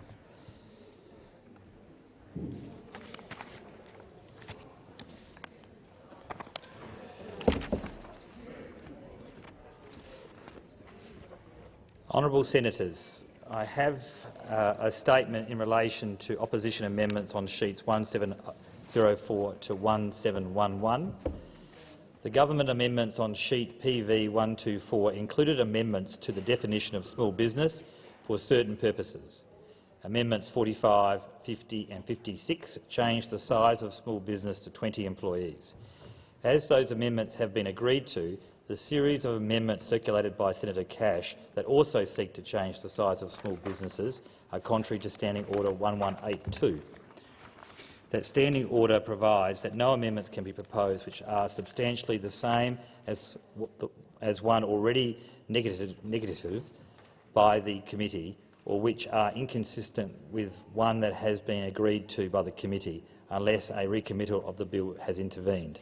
As such, it is not in order for those amendments to be moved. So we now come to— Yes. Statement in relation well, to we're in this. committee. Thank you very much. Senator Cash, you have the call. In relation to the statement that you have just made, let me be very clear to this place. I disagree with it. And the reason I disagree with it is this. We are moving amendments to protect small and medium businesses in Australia from being compelled to bargain against their will in circumstances that they have never asked for. Right. And, Chair, with all due respect, if you are telling me there is not a difference between a small business that has 20 employees and a business that has 200, I'm going to call you out and say you are wrong. If you are telling me that there is no difference between a small business in Australia that has 20 employees and one that has 175, I'll tell you you are wrong. If you are telling me there is no difference between a small business in Australia that has 20 employees and one that has 150 employees, again, Chair, you are wrong. If you are telling me that there is no difference between a small business in Australia and a business that has 125 employees, I am telling you you are wrong. If you are telling me there is no difference between a small business in Australia and a business that has 100 employees, I am telling you you are wrong. Senator McKim. On a point of order, Chair, I just seek your guidance in terms of Senator Cash's direct criticism of a ruling that you have just made. And if I might add a complete mischaracterisation of what you've just said, it is my understanding that is well out of order, and I ask you for a ruling on that, please.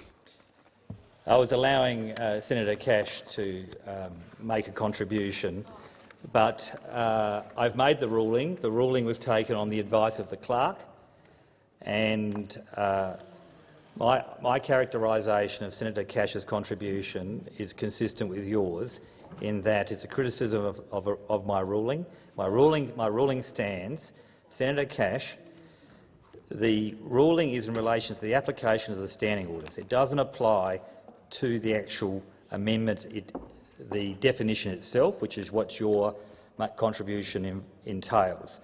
The standing order says that you cannot make further amendments when an amendment has already been agreed to, in that the will of the committee of the whole has already been declared or articulated by the committee, and therefore to do so, to criticise the ruling, is to criticise the decision of the committee of the whole. So I'm prepared to give you the call again, but not in the. But if you wish to continue down the line you're taking, I will not give you the call. Thank you, Chair. All I will say is this. This is without a doubt one of the greatest travesties businesses in Australia will ever face. The difference, quite frankly, between a business with 20 employees and a business with 21 is material to this debate. Why? Because a business with 20 or less is now excluded from the single stream of multi-employer bargaining. They can, yes, be compelled into the supported stream, and they will face costs set out in the government's regulatory impact statement of around $14,500. But you see, Chair, with this ruling, which I respectfully disagree with, a business with but one more employee, but one more, will now face costs of in excess of $80,000 per business. And, colleagues, I remind you that in the regulatory impact statement it was $75,500 until, during a committee stage, amazingly, colleagues, a committee into the, we were able to pick up that there was, and I quote the Minister for Small Business, such is her contempt for small business, that the $5,000 was merely a typo. A $5,000 that means businesses in Australia, according to the ruling that has been made, with 21 or more employees will now be still roped into, be able to be compelled into the changes to the single-interest multi-employer bargaining stream against their will, against potentially they'll be bargaining with their competitors. The costs are clearly set out in the regulatory impact statement, $75,500 plus the small typo of $5,000. So to every business in Australia, this bill is going to pass, and it's going to pass very soon. But let me be very, very clear on behalf of the Leader of the Opposition, Peter Dutton, on behalf of the Deputy Leader of the Opposition, Susan Lee, on behalf of every member of the Liberal and National Party in this place and in the other.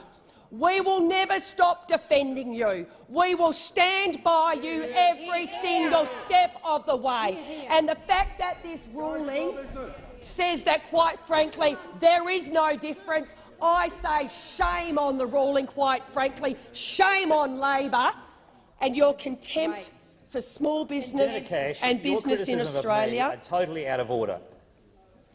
I'm criticising I asked you to ruling. withdraw them. I withdraw, Chair. I'm merely criticising the fact that, with this ruling, we are unable to now stand up for businesses in Australia with 200, 175, 150, 100, 75, 50, 25 employees. And on behalf of all Liberals and Nationals across Australia, the fight doesn't stop. We've got your back, and we'll stand up for you every day of the week. Senator Pocock, you have the call. Which one? I was first. Oh, sorry. I apologise. It's the Pocock. I will allow you to arbitrate between the two of you. Senator Pocock B. Are you happy for me to go first and then you? We're allowed to choose. Thank you, Chair, Senator and Pocock. thank you to David Pocock for gracefully allowing me to go first. The Greens are supporting the government's amendments. There are many elements in this bill that make our labour law, take our labour law into the 21st century, that address the real work circumstances of Australians, that promise to end the fall in real wages, which means so many Australians right now struggle to be other than working poor. They are in working poverty despite getting a wage. Their wages have not lifted for 10 years, and it's time to fix our labour law.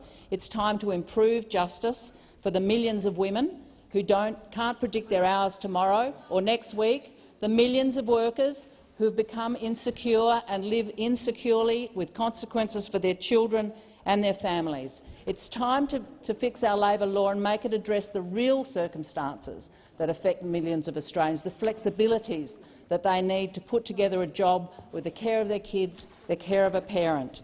We need to increase the wages of the low-paid, the people who are looking after our kids, people in our aged care, in our disability care. We need to narrow the gender pay gap, which for 30 years and certainly for the last 10 has not seen a narrowing. We need to more fairly support the 1 in 2 workers in our labour market now that are women. Some of the warriors in this place are fighting the industrial relations battles of last century.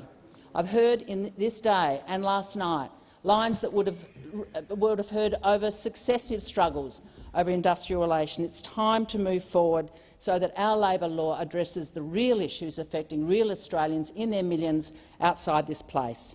Now, I want to specifically say something about the amendments which protect the Better Off Overall test and put in place protections to prevent low-paid workers from going backwards.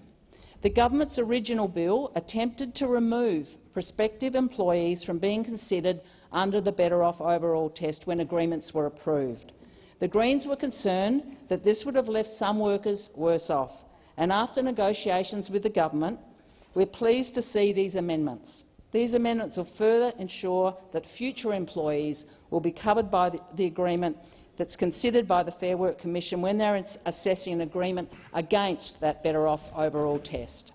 The amendments also clarify that when applying the Better Off Overall test and considering potential work patterns of current or future employees, the Fair Work Commission will have to assess any work patterns that the employer, union or employee considers reasonably foreseeable, with the Fair Work Commission having regard to the kind of business the employer is running. The bill establishes a new reconsideration process which allows employers, employees or unions to have agreements reconsidered against the Better Off Overall test. These amendments will mean that if the Fair Work Commission changes an agreement because workers are worse off, those changes can be applied retrospectively, allowing workers to have their pay backdated to the time of the agreement. These amendments are an important win for workers, especially low-paid workers in retail and hospitality. So many of them young people, so many of them without very much power in the labour market. The Better Off Overall test, in its essential important features, has been preserved. Hence, for this and many other reasons, which we'll get to talk about this afternoon, we'll get to them, the Greens will be supporting this set of amendments. Thank you, and we have supported them.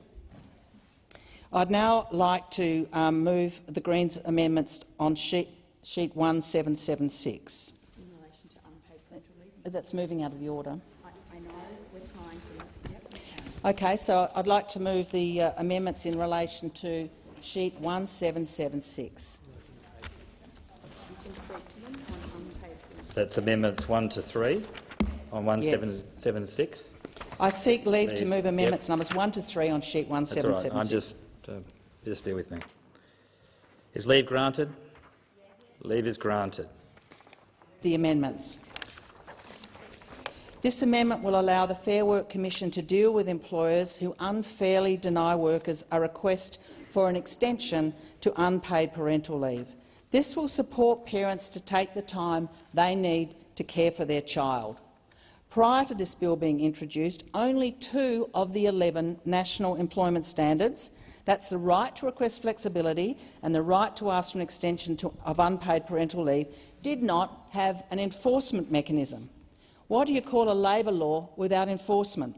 It's a failed gesture, and it especially affects women. So it's telling that those 2 mechanisms with the most important impacts for women haven't had enforcement and now must, and we are going to correct that with this amendment. I'm pleased to see that Labor have listened to the Greens and included in this bill an enforcement mechanism for the right to request flexibility. That is a really significant step forward for the millions of people who want to work a different day or they want to change their start or finish time, simple things that make such a difference to them as they put together the care for someone else and a job. We also need an enforcement mechanism for employers who unfairly deny requests for an extension to unpaid parental leave. This is a really important thing for those who really need it. Their child is sick. Their plans haven't worked out on parental leave. They can't get childcare. This will allow them to get some backup when they seek an extension to that unpaid parental leave. We know we need to increase paid parental leave. We're so far from the international standard of 52 weeks of paid leave, and we need to move towards that as soon as we can. But this measure will back up those who need an increase in their unpaid leave now. It makes no sense to leave only 1 of the 11 national employment standards without an enforcement mechanism. So I'm delighted to move this amendment, which will make a real difference to the lives of many, many Australians. Minister. Thanks, Chair, and thanks, Senator B. Pocock, for that contribution. And the government will be supporting these amendments.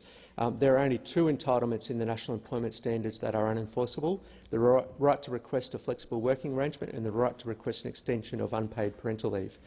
These entitlements are predominantly used by women. I also thank Senator B. Pocock for pointing out that the bill was already providing dispute resolution for one of these entitlements, flexible work. We support this amendment and also provide dispute resolution for the right to request unpaid parental leave as well. Senator Hanson-Young. I move that the question be put. I put the question that the question be put. I put the question. Those for the question say aye.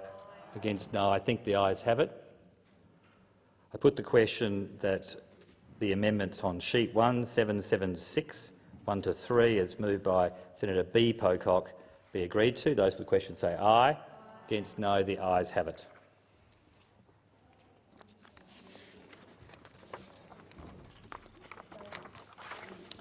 Senator D. Pocock.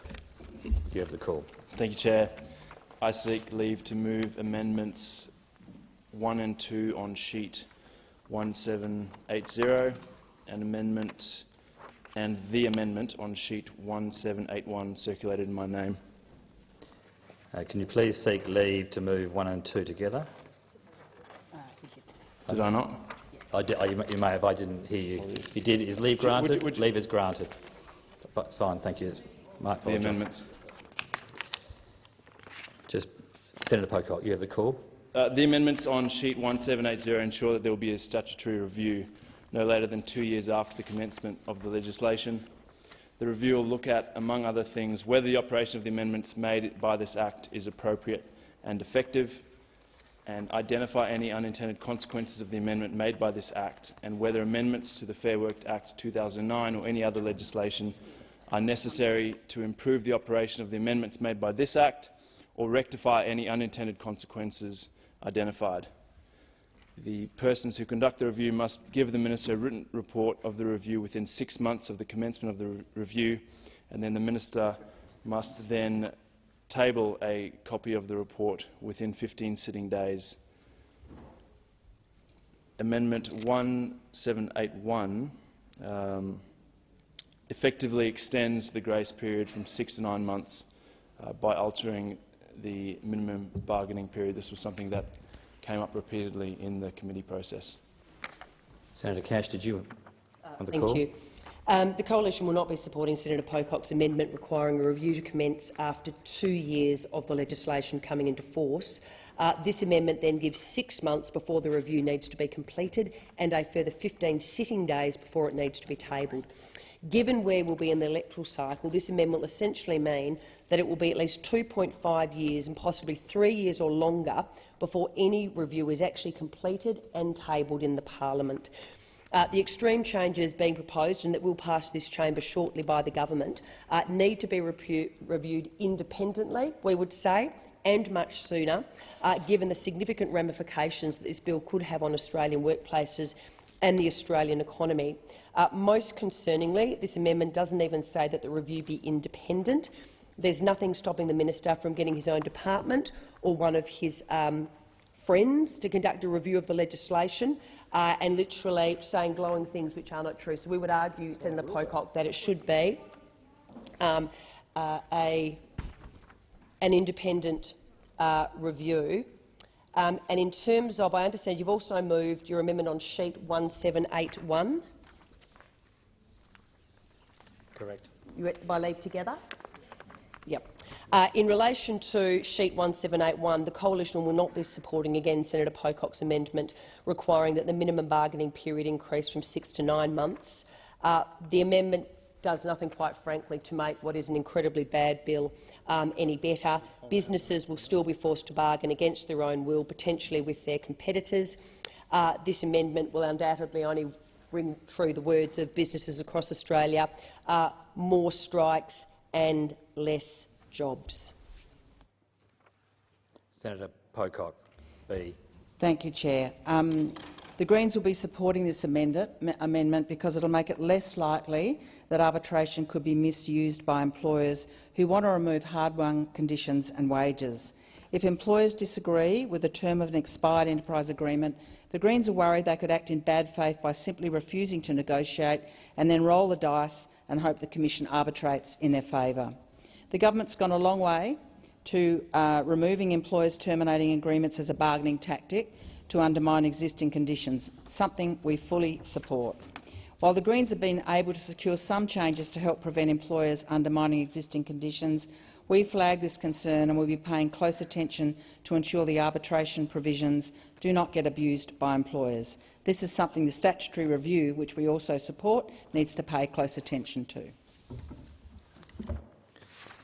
I intend to put the question. I put the question that the amendments moved by Mr Pocock, Senator Mr Pocock, on sheets 1780 and 1781 be agreed to. Those for the question say aye. Aye. Against no? No. I think the ayes have it. Is a division required?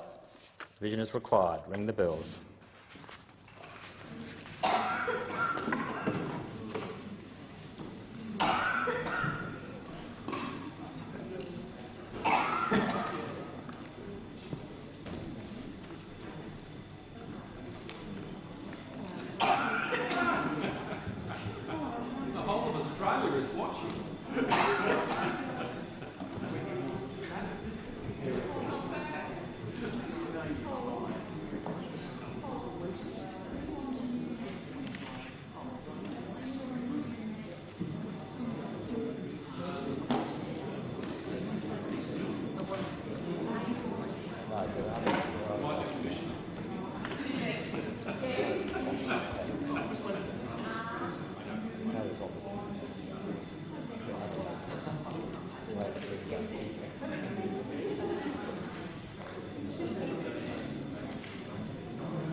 Lock the doors.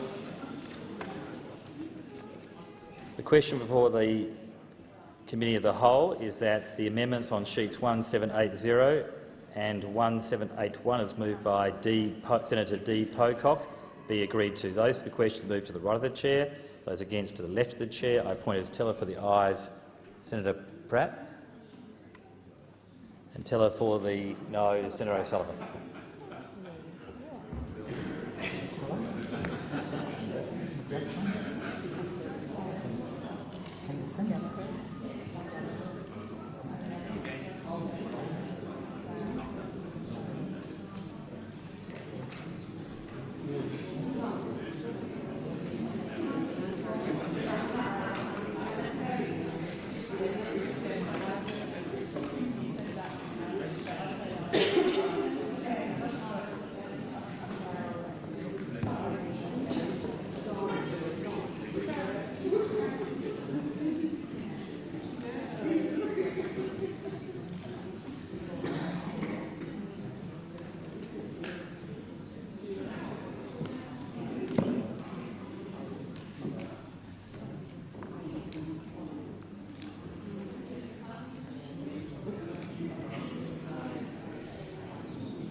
Senators, there being 35 ayes and 30 noes, it's resolved in the affirmative.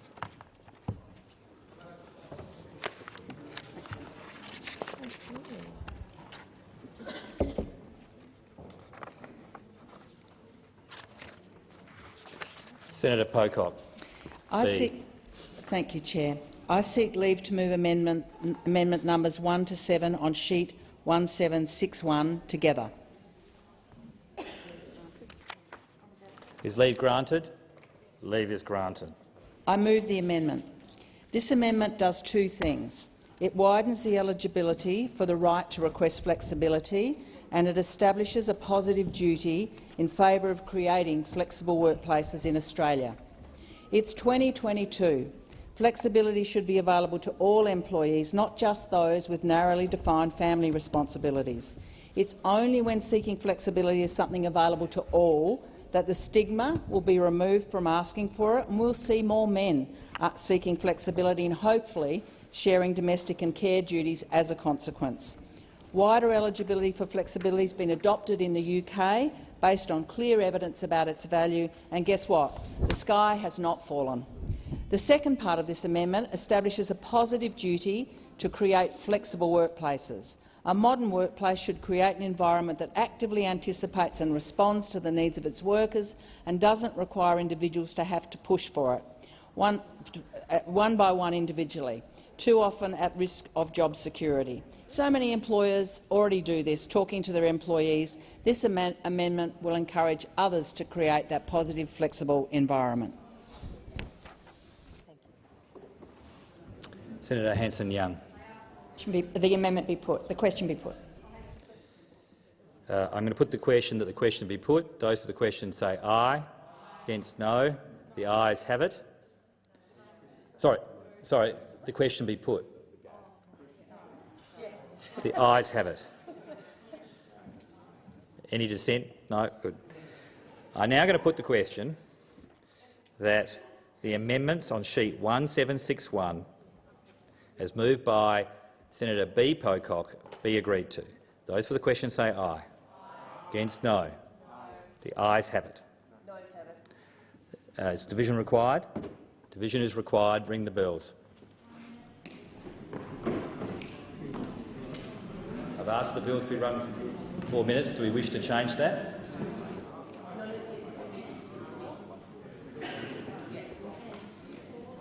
I'm seeking guidance from the whips. One. The bells will ring for 1 minute.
Lock the doors. Question before the committee is that the amendments on sheet 1761 as moved by Senator B. Pocock be agreed to. Those for the question move to the right of the chair, the noes to the left of the chair. I appoint as teller for the ayes Senator McKim and teller for the noes Senator O'Sullivan.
There being 13 ayes and 39 noes, it's passed in the negative.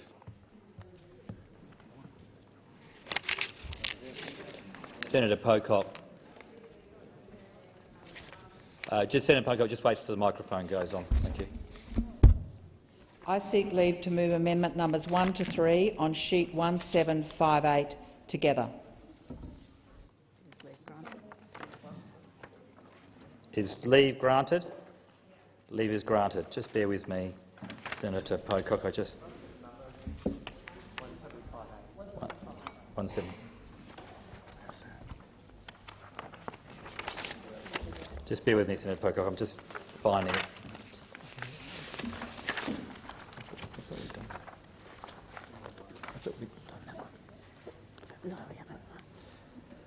Senator Pocock, you have the call. This amendment would enshrine in law a new minimum wage, a living wage. The rising cost of housing, energy, food and everyday essentials, combined with low wage growth, means that many working people are living in poverty. In a rich country like Australia, people earning the minimum wage shouldn't be struggling to make ends meet. This amendment lifts the national minimum wage to a living wage which we define, like many other countries, as 60% of the median full-time weekly wage as determined by the Australian Bureau of Statistics. The amendments will allow the Fair Work Commission to determine the phase-in period and the amounts for this increase, which should be no longer than 6 years. The Fair Work Commission must have regard in this amendment to matters including reducing inequality, the state of the economy and the circumstances of particular industries and classes of employers. The Greens recognise the government's intention to lift wages through this bill, and that's to be applauded, and it's long overdue. But we believe we need to lift the floor of the minimum wage so workers aren't in poverty and inequality narrows. Senator Hanson-Young. Ask that the question be put. I put the question to the question that the motion be put. Those for the question say aye. Against no. The ayes have it. I now put the question that the amendments on sheet 1758, 1 to 3, as moved by Senator B. Pocock, be agreed to. Those for the question say aye. Against no. I think the noes have it.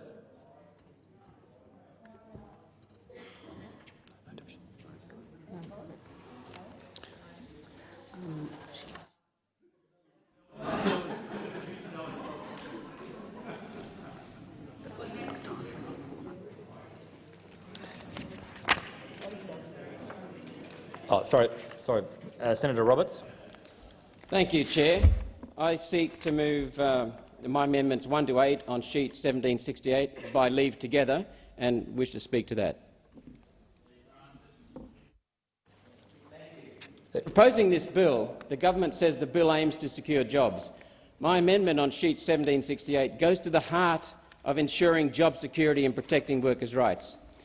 To ensure job security, my amendment on sheet 1768 ensures that unjustified vaccine discrimination is stamped out in employment.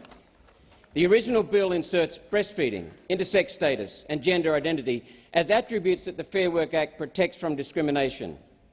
This amendment copies that approach and simply adds COVID-19 vaccination as an attribute protected from discrimination. The protection is still subject to the limits imposed on the other discrimination grounds in the Fair Work Act.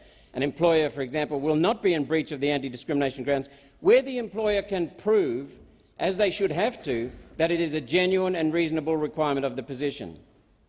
This amendment is reasonable.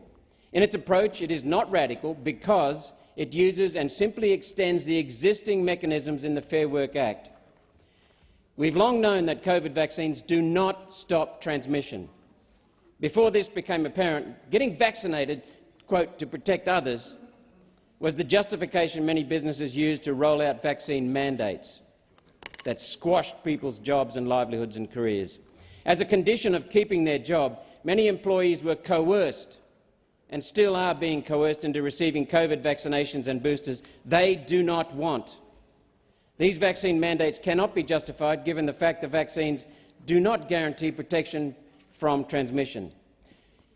Recently, the New South Wales Personal Injury Commission agrees with this view, with workers' compensation being awarded for psychological distress stemming from the mandates in the determination of Dorking and the Secretary of the Department of Education handed down on the 3rd of November. Sometimes the wheels of justice turn slowly, yet we are happy that judicial bodies are taking up this self-evident position that broad vaccination mandates cannot be justified. Despite this, mandates are still in effect across the private sector. It's clear that further legislative action needs to be taken. Businesses are simply ignoring the evidence against unjustified vaccine mandates. A clear message needs to be sent that unreasonable directions that infringe on workers' rights have no place in Australian workplaces. Often, mandates do not even account for Australians that have accepted medical contraindictions to vaccination. The Australian newspaper reports that Qantas sacked a pilot for failing to comply with the vaccination mandate while he was off work in a serious condition being treated for bowel cancer. Separately, I've met with a Qantas employee who, after being injected with the first COVID injection, was rushed to hospital with severe disability, possibly life-threatening, due to the COVID injection. After hospital care and partial recovery, he returned to work, where Qantas insisted he get the second injection. He contested it and is now on vastly reduced pay on workers' compensation. He fears his career with Qantas is finished. Discrimination. This amendment seeks to reinforce workers' rights. I'll say it again. This amendment seeks to reinforce workers' rights to refuse a workplace direction where it is not reasonable and justified requirement of the job. It leaves no doubt for employees and employers that vaccine mandates must not be in place unless there is a reasonable and justifiable need for them. Minister, given that businesses continue to ignore workers' rights in this area, will the government support this amendment to reinforce the decisions of the Fair Work Commission and codify protections for workers against unreasonable workplace directions? Minister. No.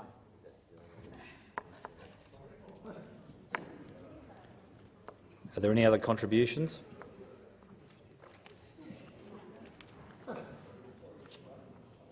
Senator Canavan.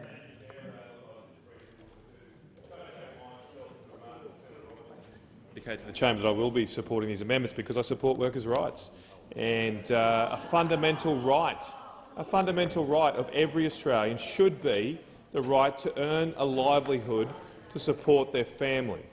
That should be a basic right. In fact, it's a right we have signed up to in the International Covenant of Civil and Political Rights. That is one of the enshrined rights, enshrined human rights, that we as a country have signed up to, is the right to work to provide for your family.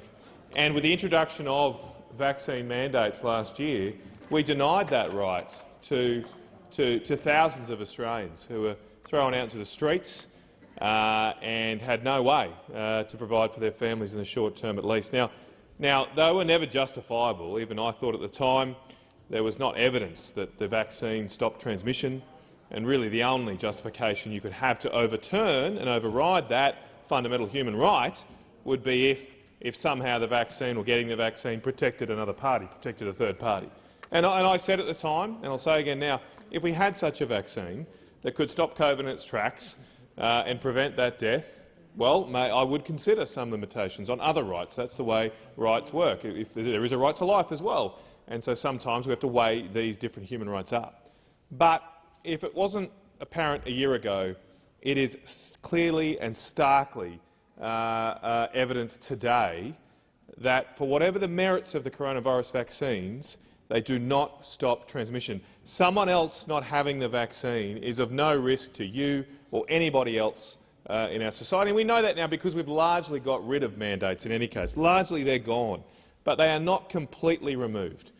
They still exist in the resources sector, where I come from in central Queensland, where people have been locked out from their jobs because some companies have dug their heels in, if you like, and are maybe embarrassed to back down on the very strong stances they took a year ago that have proven to be wrong.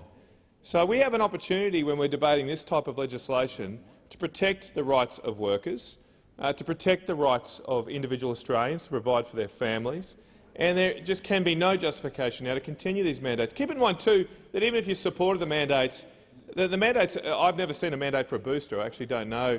I think some health authorities might, but these companies, private companies, all of the mandates I've seen in private companies are for the original 2 shots.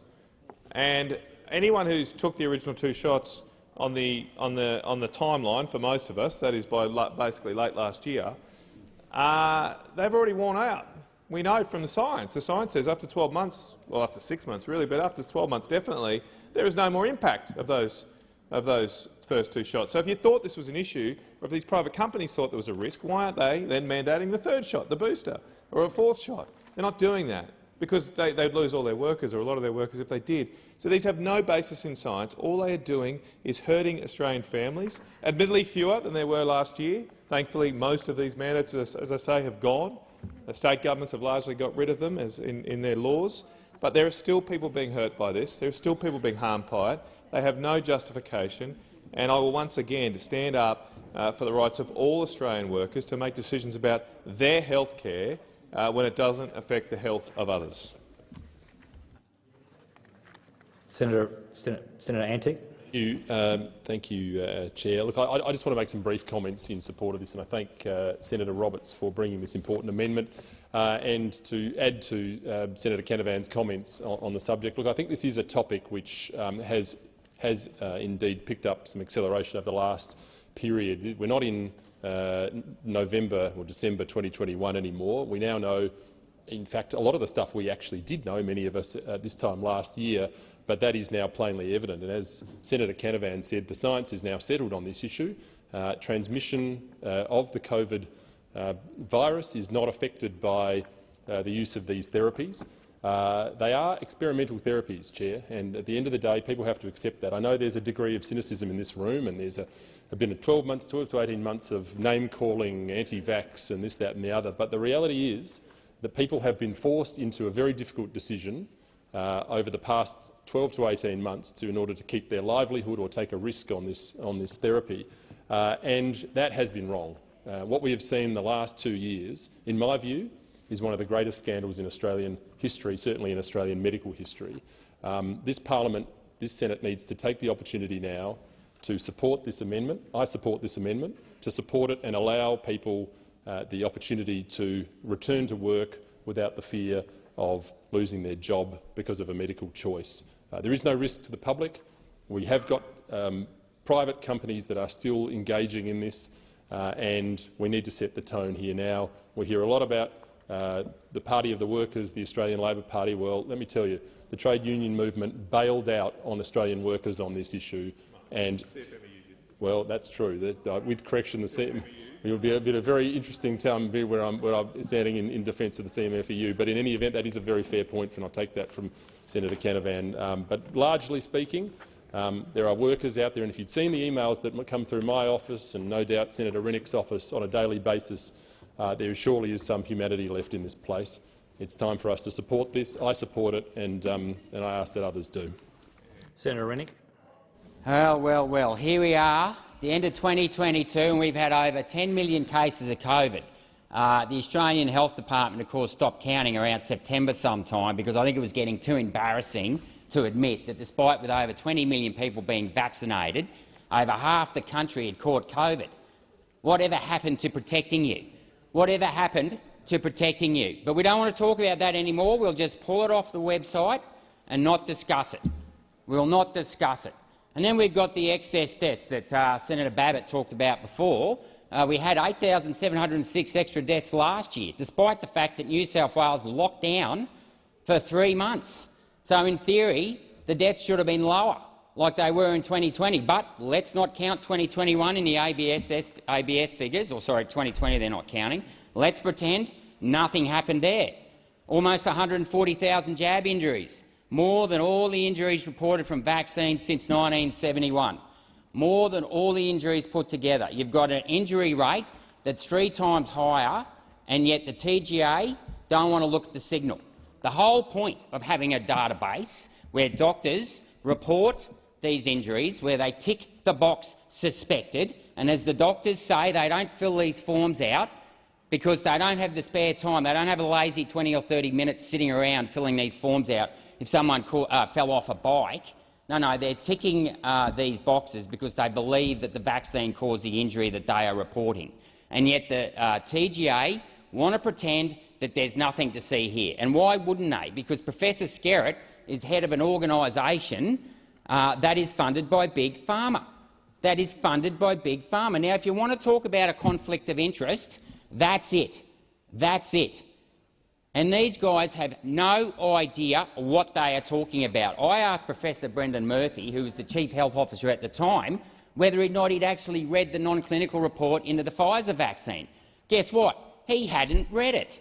Despite that, he'd been saying for the last a couple of days earlier that the spike protein wasn't in the blood. Well, had he read the report, he would have known that they never even tested the spike protein. And they would have also known that when they did the animal trials, that the report said there was no difference in lung inflammation between the placebo group and the vaccinated group after 9 days. There was not one skerrick of evidence that showed that that vaccine was effective. But did anyone in this chamber right here, right now, actually read that report? I bet you not. But you all went out there and said it was safe and effective where you didn't have a clue what you were talking about. And shame on you, because the law in this country, in the Australian Immunisation Register, says you cannot be coerced into taking a vaccine, number one, and number two is that you need to be properly informed about what is in the vaccine.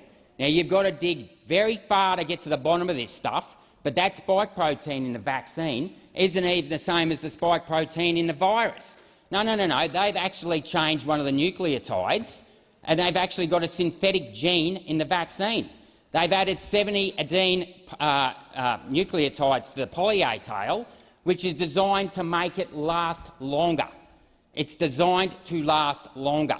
The mRNA in the trials was shown to last for up to 9 days. The lipids were shown to last at least 2 days, and they stopped the trials, despite the fact that it doubled. Yeah, listen to this, Senator Hanson-Young. Despite the fact that the concentration of the lipids that are cationic were doubled in the ovaries from day 1 to day 2. You know what they did? They stopped the trial. They stopped the trial and they went and told everyone that it just stays at the site of injection. Well, that was a blatant lie. If you want to talk about misinformation, go and check out page 44 of the Pfizer non-clinical trial report. It was released on the TGA FIO disclosure log 239-6. I've read it numerous times. And guess what? You should also read the top paragraph of page 8 that says that the study suggests that the spike protein can be either inserted into the membrane or secreted from the cell. Now, what does that tell you? I'll tell you what that tells you. It tells you that rather than actually killing the actual pathogen, which is what a normal vaccine would have done, this particular vaccine goes inside your cell, takes over the reproduction, the ribosomes, which is what produces the protein, and then starts producing more of the toxic substance. That is not the name of the game. You would want to actually kill the virus. You do not want to reproduce it. And of course, Brendan Murphy, the Chief Health Officer, claims that there's nothing to worry about. He never read the document. And then we've got Professor Kelly. Of course, he came out and made the bold statement that it stops transmission. Well, he was lying, because the FDA came out in December 20 and said that there was no evidence that the vaccine stopped transmission. And when I pressed him on it, there's no trials to show that there's any IgA in the mucosal system. Okay, you don't have to take my word for it. Go and speak to Robert Clancy, Australia's foremost immunologist and vaccinologist. Okay, he's retired. You can trust this guy. He's not on the take from Big Pharma or the big universities that aren't actually interested in research. They're just interested in lining their own pockets. And then, of course, we've got the vaccine injury scheme, which is just a joke. And today and last night and day after day for the last 15 months, I get contacted by people who have had their lives destroyed by this vaccine, a vaccine that the government said was safe and effective. And if that isn't bad enough, that these people, and I'm looking at you people in this chamber here today, didn't read the documents, that took over someone else's body because it suited your narrative, your command and control narrative, you showed no humanity. No humanity. There are people out there that have not only injured, they have lost their jobs and they cannot get medical support to help them. There are husbands and wives of injured couples who've had to quit their jobs to stay home and look after those people who are being injured, are in incredible amount of pain. And the fact that you're interjecting Senator Hanson-Young just goes to show the type of person you are. How dare you come into this chamber? How dare you come into this chamber and start mocking the vaccine injured? Senator Waters, your point of order. Senator Rennick, please sit down. Order. Senator Waters. Point of order, reflecting on another senator as well as being odious and tedious. Not the second part. Senator Rennick, just withdraw it to the extent that you made an adverse inference. Well, the fact that the Greens party can sit in that corner over there and mock and laugh the vaccine injured. These people aren't anti-vaxxers. They believed what the government told them, as I did when I first came to this place. But I can tell you what, it's nothing but a cesspit of lies in this place. But the fact that the Greens party think that they can just sit there and mock the injured. These people believed in the government. You want to talk about trust and transparency? Oh, yep, there's Senator Walters again mocking, going, come on. Maybe you should pick up the phone. Maybe you people should pick up the phone and talk to some of these people who have been injured.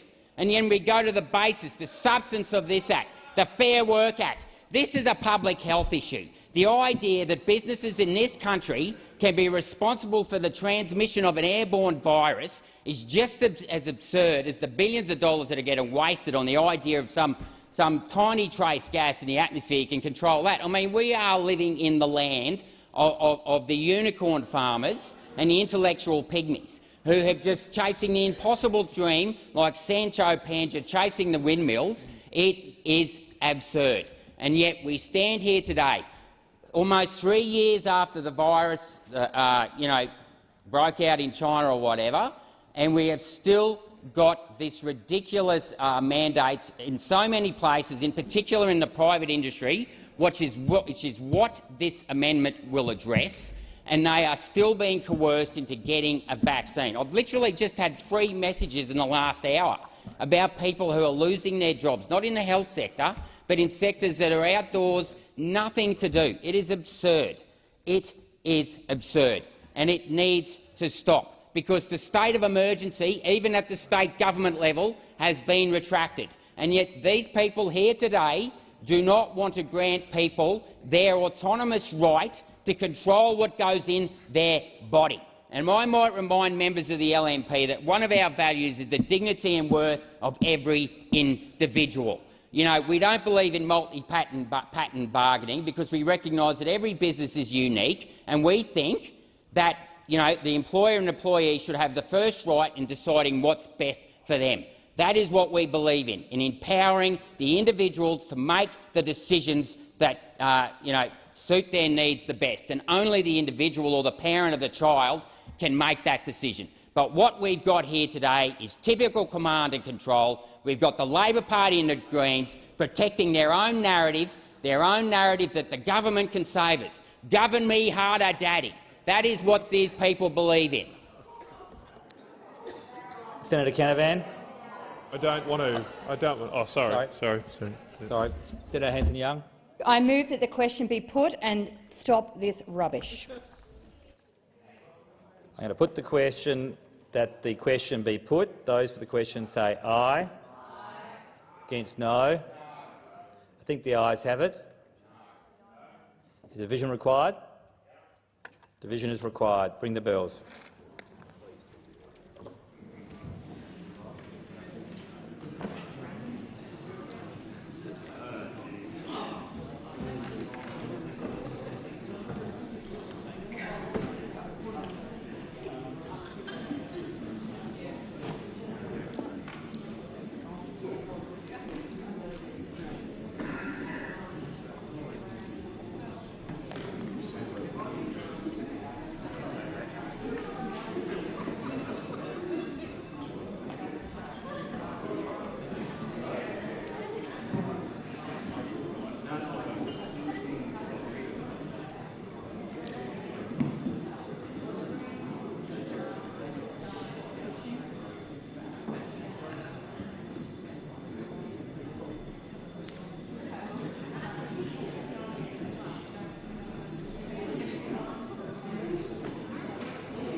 Lock the doors.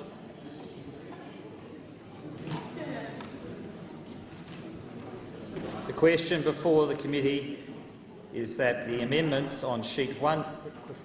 Sorry, my apologies. The question before the committee is that the question be put. Those for the question pass to the right of the chair, the noes to the left of the chair. I point as teller for the ayes, Senator Pratt. Do I have a volunteer teller? Senator Roberts for the noes. Chisholm. McAllister. I'm giving you my vote. I'm giving you my vote. McCarthy. Dodson. Reynolds. Davies. Faruqi. Hanson Young. Branches. Thorpe. McKim. Tish Wilson. That's it. Thanks, Senator. Cox. David Pocock. Henderson.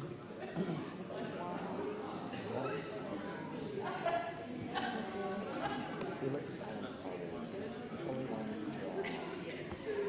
Earl. McKenzie. Gallagher. Chitane. Walton. Green. Ryan. Smith. Sheldon. Rogan. Brown. Wong.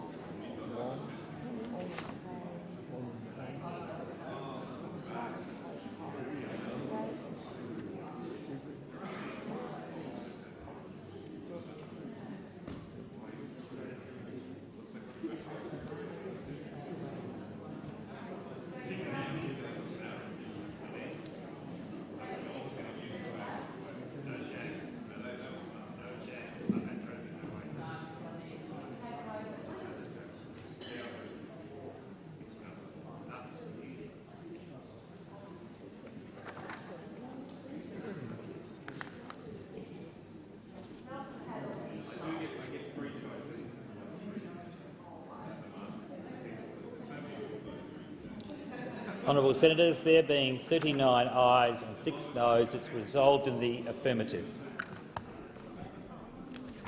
I will now put the original question that the amendments on sheet 1768, moved by Senator Roberts, be agreed to.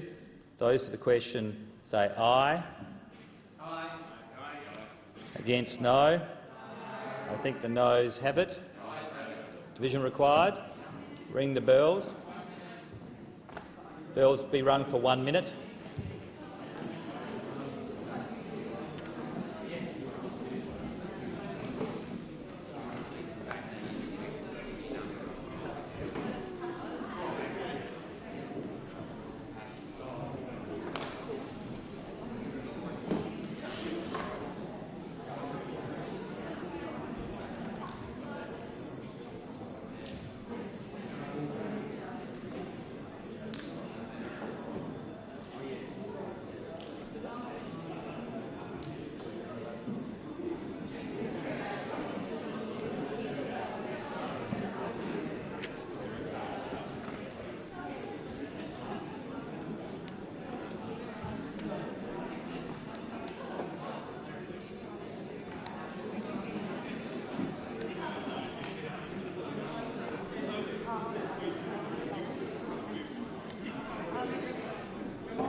Lock the doors. The question before the chair is that the amendments on sheet 1768, moved by Senator Roberts, be agreed to. Those for the question pass to the right of the chair, noes left of the chair. I point as teller for the ayes, Senator Rennick. I'm going to give him some experience. And teller for the nose, Senator Pratt.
There being 6 ayes and 40 noes, it's passed in the negative.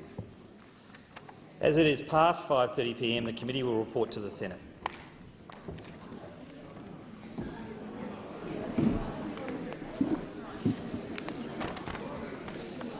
The committee reports progress. We will now move to consideration of the Restoring Territory Rights Bill 2022.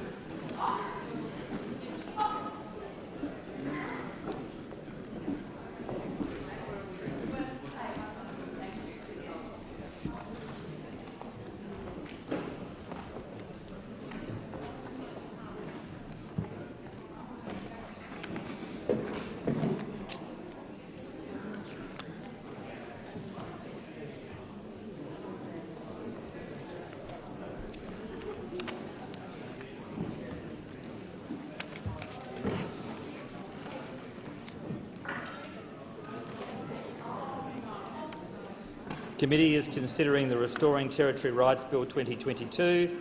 The question is that the bill stand as printed. Is there a senator wishing the call? Senator Nampijinpa-Price. To move the amendments 1 and 2 on sheet 1764 by leave together. Is leave granted? Leave is granted. Senator. Thank you.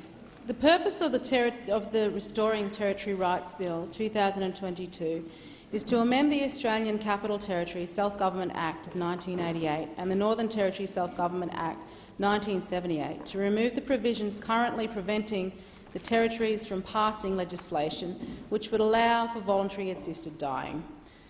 The bill would not legalise VAT in either of the territories, but rather would allow the legislative assemblies of the ACT and the NT to pass laws allowing for VAT.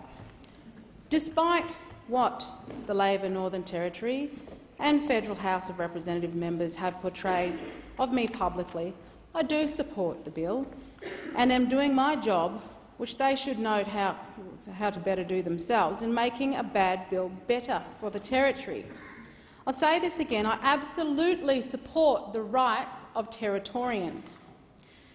The proposed amendments drafted by the parliamentary clerk have been developed to ensure that the exact restraints that are currently operative in state law are applied in the territory, because we have some of the most vulnerable communities and people in Australia. For those that don't get to see what's going up in the Northern Territory, in the last week, police have disposed of 229 litres of alcohol. 168 people have been taken into protective custody. The Northern Territory Labor government is too busy protecting their own parliamentary convicted pedophiles than protecting life. Alcohol-related crime and violence is out of control. The federal Labor member for Lingiari and Solomon should hang their heads in shame. Both have publicly called for the CLP to disendorse me because I'm doing my job in the Senate by making a bad bill better, misleading Territorians of my actions on this bill, not supporting a bill in a current form and proposing amendments that already exist right across Australia is doing my job to scrutinise a bill for the betterment of Territorians. There seems to be so much unease about me speaking the truth on what's going on in the Northern Territory. And in relation to this bill, no states across Australia allow access to assisted dying for those under the age of 18. This proposed amendment ensures this applies in the Northern Territory.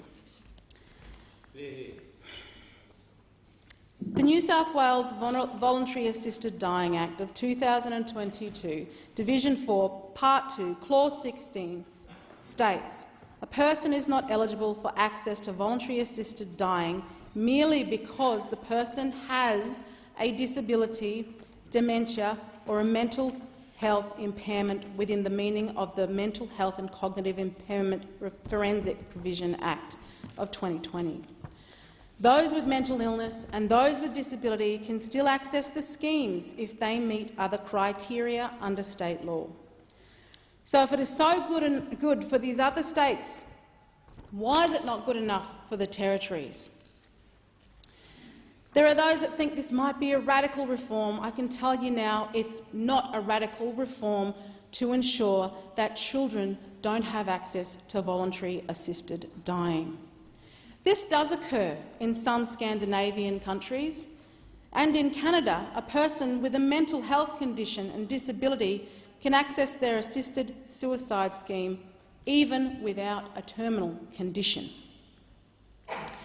Why does Senator Pocock oppose an amendment that provides additional safeguards for children, you have to ask, those with a disability and mental health conditions?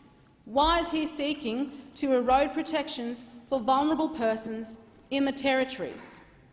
The Victorian Voluntary Assisted Dying Bill of 2017 provision states that a person is not eligible for access to voluntary assisted dying only because the person has a disability, within the meaning of the Section 3(1) of the Disability Act of 2006. The Victoria Voluntary Assisted Dying is only for people who are suffering from an incurable, advanced and progressive disease, illness or medical condition who are experiencing intolerable suffering. The condition must be assessed by 2 medical practitioners to be accepted to cause death within 6 months. There is an exception for a person suffering from a neurodegenerative condition where instead the condition must be expected to cause death within 12 months. Voluntary assisted dying is only available to Victorians who are over the age of 18, who have lived in Victoria for at least 12 months and who have decision-making capacity. To be eligible for voluntary assisted dying, they must be experiencing suffering that cannot be relieved in a manner the person considers tolerable. In Victoria, mental illness or disability alone, which is what I have provided in this amendment, are not grounds for access to voluntary assisted dying. But people who meet all other criteria and who have a disability or mental illness can still access the service. New South Wales was the last state to pass similar legislation. Some are not confident there are enough safeguards for people with mental health issues. So this is a lesson learnt that the Australian government does have a responsibility to ensure vulnerable people are protected. The amendment is simply saying that you cannot solely, and I emphasise solely, because there are a number of measures that one must meet to be eligible, use the basis of having a disability like autism to access the provision of euthanasia or assisted dying. Again, I don't take my decisions lightly. I come from a part of this country where we have some of our most vulnerable Australians. I will emphasise the fact that there are vulnerable people in communities who will think, because there is often not enough consultation and education in this area, and I would ask that the Territory Government, whatever Territory Government decides to legislate for this, do the right thing and do the consultation to alleviate fears on the ground of vulnerable Aboriginal people who will think that if they enter into a hospital and they are unwell, they might be given a needle and killed. Because I can tell you now that there are vulnerable people who think this, where I come from. There is a lot to consider with this bill. But my amendments are fairly straightforward, and I hope that I can get the support of my colleagues in this chamber, right through this chamber, to be able to support these amendments in ensuring that our vulnerable people in the Northern Territory are protected. Thank you. Senator Scarr had indicated. I'll give the call to Senator Gallagher, and then I noticed Senator Scarr had indicated he wanted to speak, but if it's for the order of understanding where everyone sits, sure. I'll give you the call, and then I'll give Senator Scarr the call, and I note Senator O'Sullivan wants the call. Thank you. Okay, just Thank you, Chair. The whole room wants the call, so we'll just the whole room. We'll play it by you. Thank you, Chair. Thank you, and I welcome the opportunity to speak on the amendment from Senator Nampi Jimpa Price, and I accept that you have not taken this decision lightly. I think it's been a very respectful debate in this place, and I'm sure that that will continue as we reach the final stages of this bill. Just before I get to the amendment, can I acknowledge in the chamber that we have in the gallery the Chief Minister of the ACT, Andrew Barr, Minister Tara Chain, former Chief Minister of the Northern Territory, Marshall Perron. Thank you for being here. You created history and, in a sense, set off the concertina of legislation that we're currently here trying to repeal this evening. Also to Andrew Denton and Dr Swan from Go Gently, who are here, and some of the supporters of the reform and the repeal of this legislation, and also to a friend of mine, Gina Pincus, who has lobbied very strongly across the community for this legislation to be repealed. If I can go to the amendment, I think, in a sense, the senator who moved them identified the issue that we're trying to deal with here, which is that this parliament, or this parliament, should not be the place where we are looking for safeguards and for running, or putting in place restrictions on the job that we are wanting the territory legislatures to have the power to do. So I am speaking against the amendment because the bill that's before us is a repeal of a law which prevents those legislatures from determining this matter for themselves. That is the sole, single and only purpose of the legislation that's before us, is to get rid of the constraint on those parliaments from being able to debate that themselves. I think I know and I accept that people feel very strongly about this and think the Commonwealth should have some control. I disagree with that, but also the way this amendment is drafted is extremely broad. So in the sense that we are trying to place restrictions, for example, on people with a disability, then that is a very broad definition.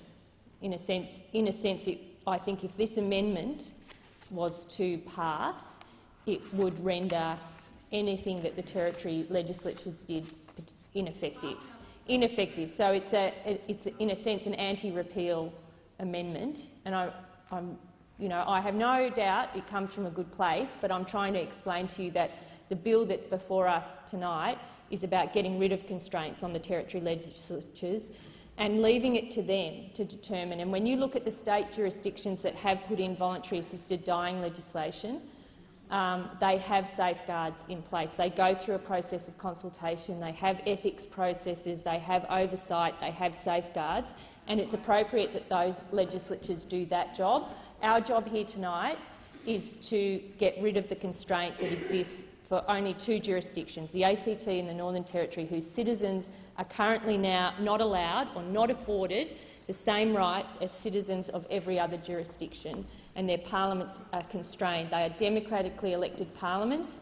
They are mature parliaments. They are held accountable by their communities. They face elections.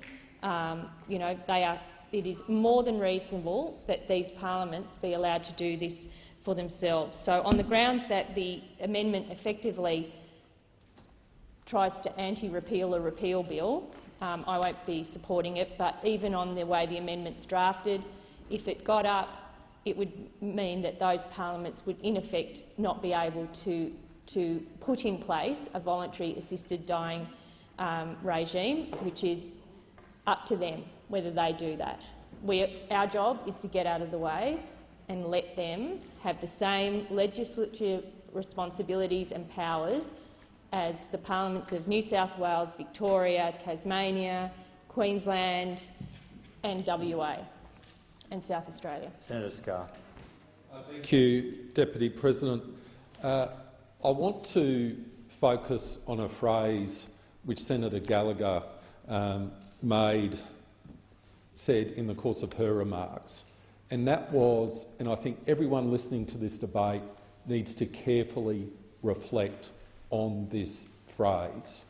The amendment is coming from a good place, and it is coming from a good place. And Senator Nampijinpa Price is showing a great deal of courage in terms of moving these amendments, and is doing so solely because she cares about the most vulnerable people in the Northern Territory. And every single person listening to this debate should sincerely acknowledge and respect and give respect to my colleague Senator Nampijinpa Price in terms of her stand in relation to this issue. And when this debate is done, and all of us in this place have respectfully put forward our comments, I dearly hope that the position adopted in good faith, and sometimes it's very difficult to balance all the competing considerations in this regard, I dearly hope that we can move on from this debate, and the fact that we have different views being expressed in the course of this debate in this chamber is what makes our democracy strong. And we should then move on. And there should be no recriminations. There should be no looking back at the positions people have adopted in good faith. They should simply be respected. They should simply be respected. In terms of the amendment, I just want to make a few quick points. The first is this, that as a Queensland senator, I read deeply in relation to the experience in the Northern Territory, and I was particularly moved, and I spoke about this in the second reading speeches, an article which was written by Chips McAnulty in relation to the laws that had previously been adopted by the Northern Territory, and the title of that article was "Right Law, Wrong Jurisdiction." And Senator Dodson has referred to that article in the course of his debate. The fact of the matter is the ACT is very, very different from the Northern Territory, extremely different in many, many respects. I don't presume to want to stand in this place and say to the parliamentarians in the Northern Territory what they should or shouldn't do, but I have a responsibility as a senator in this place to consider those facts. And I think it is on the record that there are particular issues in relation to the Northern Territory, and I ideally hope whatever direction the Northern Territory takes, it reflects on those previous experiences, which did cause me deep concern. In relation to the issue of disability, I previously raised in this point that the United Nations Special Rapporteur in relation to the rights of the disabled has written to the Canadian government raising concerns about their legislation, raising concerns about the availability of medically assisted dying for people with a disability. And I've spoken about the experiences of Canada of people with a disability being approached in hospitals, even by an ethics manager, and being asked to reflect on the cost of their medical treatment. And that causes me deep concern, because I think Canada, it should be seen as an analogue for Australia, an advanced country with a system of human rights recognition. However, that is the reality. That is the reality. I heard the story of a veteran who was suffering from chronic depression, ringing a helpline and then being told that perhaps he could access medically assisted dying. And I dearly hope we don't see those sorts of manifestations occur in the Northern Territory, the ACT or any other jurisdiction in this country. But the reality is there are issues. There are issues with respect to how the law is being put in practice in Canada. And that's why I believe these safeguards, from my perspective, make sense. As Senator Nampijinpa-Price has said, they're adopted in other states. I don't think it's particularly unclear, to be frank. I can see a difference between a person who suffers an egregious illness like cancer, etc., as opposed to someone who is suffering or who has a disability. I can recognise that difference on the face of it. I do not believe, I sincerely do not believe, that this amendment, these safeguards, would render any Northern Territory legislation nugatory. I simply don't believe that's the case. I do not believe that's the case. So I'm happy to rise and support my good friend, Senator Nampijinpa-Price, and I ask everyone to reflect on Senator Gallagher's words that this amendment comes from a good place. And once this debate is finished, I dearly hope we can just move forward. Thank you. Honourable Senators, I noticed Senator O'Sullivan, so I'm going to move clockwise around the chamber out of fairness. Senator O'Sullivan. Okay. Thank you. I don't seek to detain the Senate long. I know we still have a fair bit to get through tonight, but I do rise. And before I guess continue, I'd really say what I said during my second reading speech, that I do respect the way that this Senate has undertaken this debate.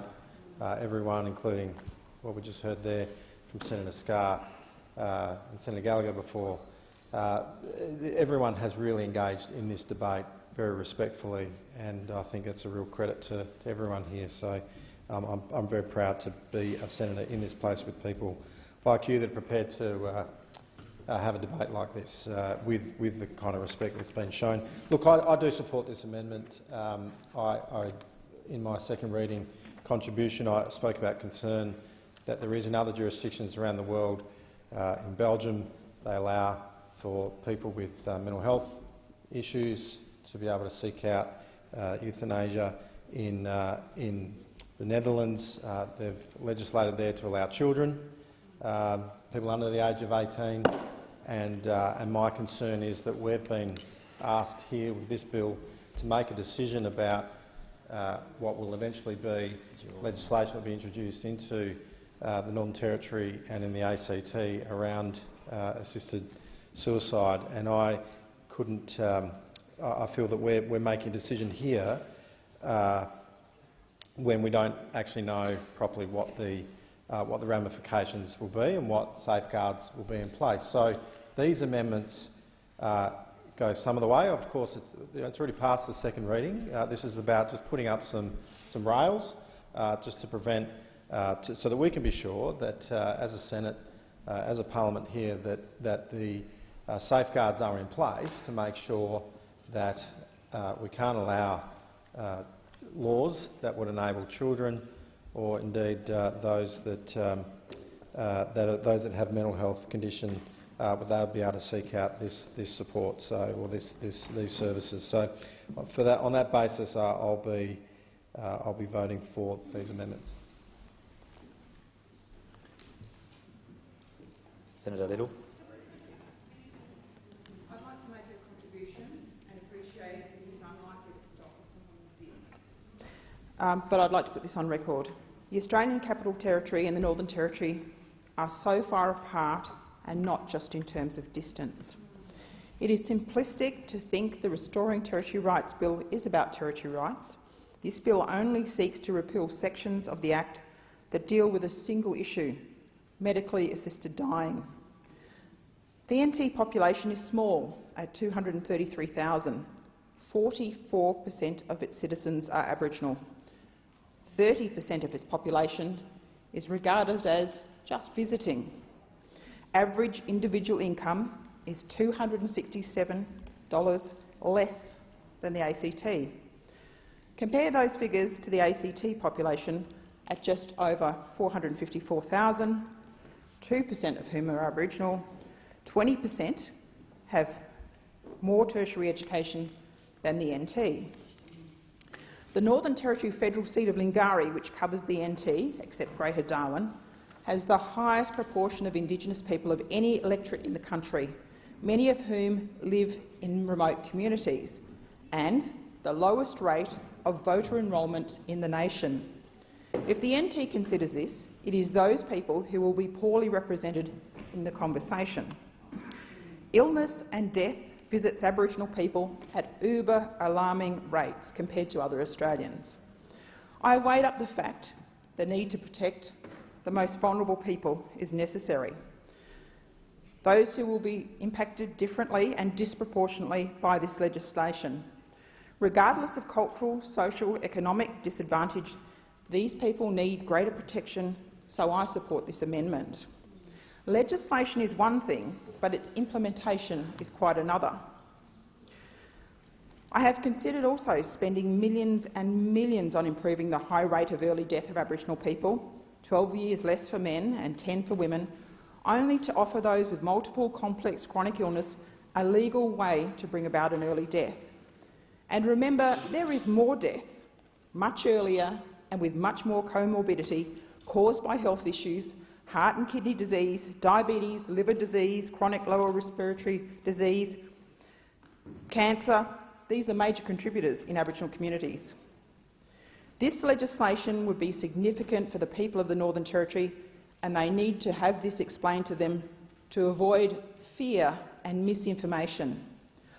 I am a senator for South Australia, but I was born, raised and still have land, family and community connections in the Northern Territory, in the towns, in remote communities and even in town camps. It is my lived understanding, not a textbook understanding, of these unintended consequences. These are very real issues. I refer to an assessment of the view of some Aboriginal communities in a study from 1996. Yes, it was some 26 years ago, but nothing of note has been done since. The results, though, couldn't have been clearer. 900 people in 100 communities took part. The result? It was virtually unanimous, a statistically undeniable 99.7% against voluntary assisted death. That's almost every Indigenous person interviewed for this research being against it. And coercion, which is a very real issue in communities, is a very real issue for those who experience it and must be part of the conversation. This has been highlighted as a key issue in the lively debates about voluntary assisted death. I'm not talking about those who just harass, intimidate and silence, but also those who simply have busy lives and have difficulty with patience, attention and advocacy demanded of someone who is very ill, and demanded of them when somebody is very ill. We need to protect those vulnerable to the threat of coercion. I'm not alarmist to acknowledge that should the NT move to legalising, it will make vulnerable people even more vulnerable. Additional safeguards are needed, and they are needed in the Northern Territory, and that's why I support this amendment. Next, Senator Pocock, and then we're going clockwise. Thank you, Chair. Firstly, I would like to echo the comments about the respectful way that this debate has taken place in the Senate. This is a bill that means a lot to the community that I represent, and I would like to take a moment to thank a number of people who are here in the galleries this evening. Samuel Whitsted for his dedication and courage on this to see it through and lending his voice to get this done. Kate and Kirley, who have been in and out of the Senate for a while, thank you for your courage, as acknowledged by Senator Gallagher. Gina Pincus, thank you for your advocacy. Marshall Perron, our Chief Minister Andrew Barr, the AC Leader of the Opposition Elizabeth Lee, AC Minister for Human Rights Tara Chain, Andrew Denton and Dr Linda Swan from Go Gentle, the staff at the Canberra Times who have never let this matter get out of the spotlight here in the ACT and nationally, Greens senators who have passionately fought for the rights of the territory to be restored for over a decade now, and of course to my territory colleagues in the lower house, Alicia Payne MP and Luke Gosling MP for introducing this bill together, and my broader territory colleagues Andrew Lee, Marion Scrimgeour and Senator Melandiri McCarthy for your support, and to Senator Gallagher for her advocacy on this issue for a decade or so, both at the Legislative Assembly and in this place. And tonight we finally get to bring this to a vote. I hope we can continue this debate respectfully until that happens, but I wanted to take a bit of time to speak to the amendments. As Senator Gallagher and Senator Scarr made note, these amendments do come from a good place. However, I'd like to point out that the whole point of this bill is to remove the restraints on the territories, to restore our democratic right to debate and legislate on this issue in our local parliaments. These amendments add more restraints and go against the core aim of this bill to allow the territories the same legislative rights and freedoms as the states, the same legislative freedoms as the vast majority of senators in here and the people that they represent in their states. The Self-Government Acts were always intended to allow this legislative equality. With this simple repeal bill, we go back to that, and I do not believe that these amendments are necessary. Overnight, I sought an opinion from Barrister Fiona McLeod, AOSC, on the substantive amendment from Senator Nampijinpa Price. Her observations were that the definition offered in the Disability Discrimination Act would essentially render this bill ineffective. Under the Act, and rightly so, anyone with a terminal illness could be thought of as living with a disability. Therefore, if this amendment were to pass, the ACT and Northern Territory would be unable to legislate a voluntary assisted dying scheme for the terminally ill. On another matter, the definition of mental impairment under the Criminal Code would create more uncertainty. Mental impairment in this context requires consideration of effect and context in a criminal court case, no less. As McLeod said in her opinion, this definition's incorporation into the bill is unwieldy. I won't be supporting this amendment. The bill is simple. It is about restoring the democratic rights of the territories. It allows the ACT and the Northern Territory to have the same respectful, considered discussions on voluntary assisted dying as our friends, families and neighbours in other states.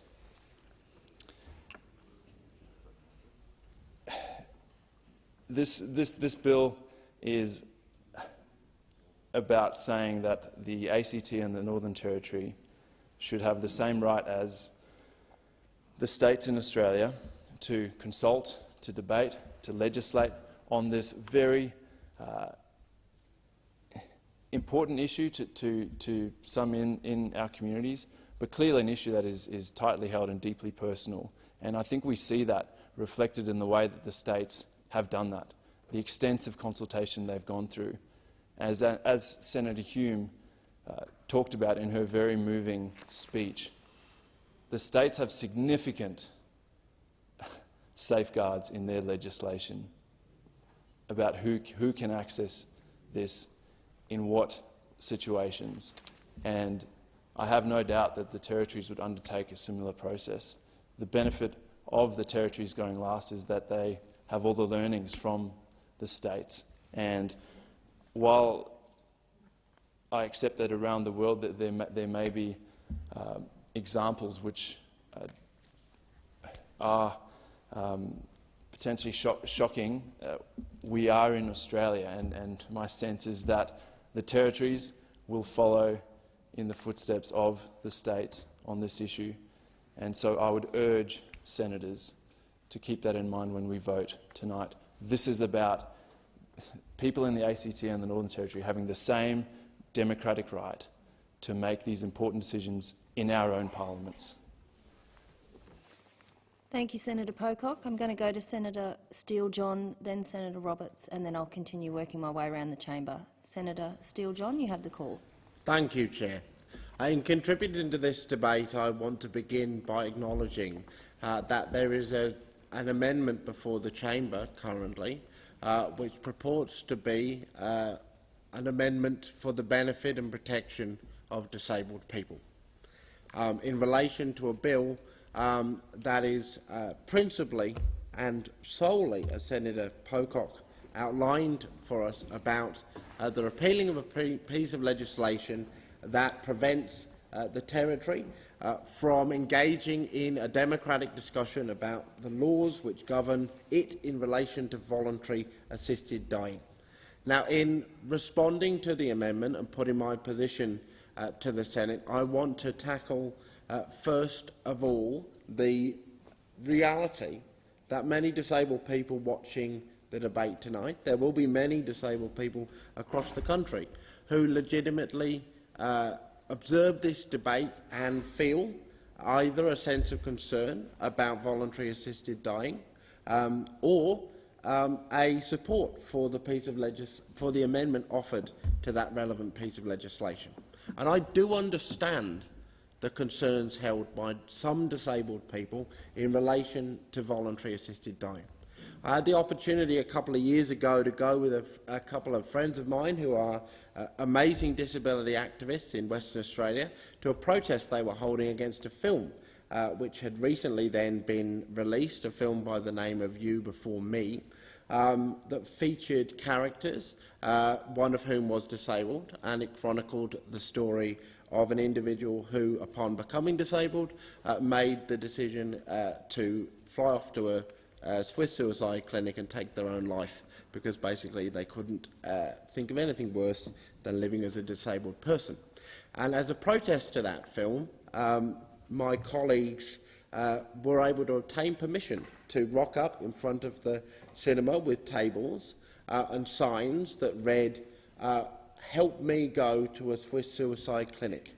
I'm disabled, I don't want to live anymore."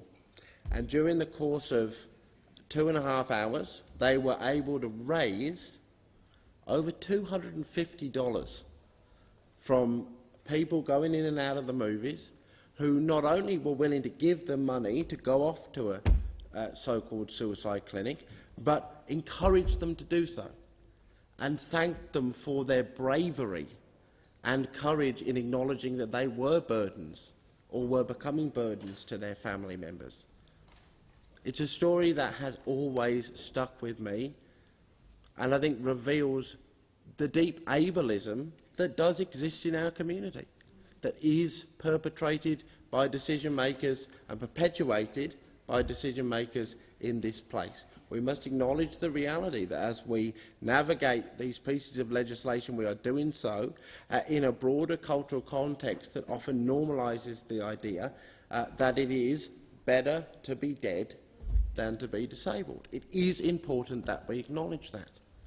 And it is also important to acknowledge that, as have been quoted by other senators during the course of the debate, that the UN Special Rapporteur on Disabilities has made comments to the Government of Canada in relation to concerns over their administration of their system and amendments that may be needed to that process. Those things are right and proper to do. What it is not okay to do,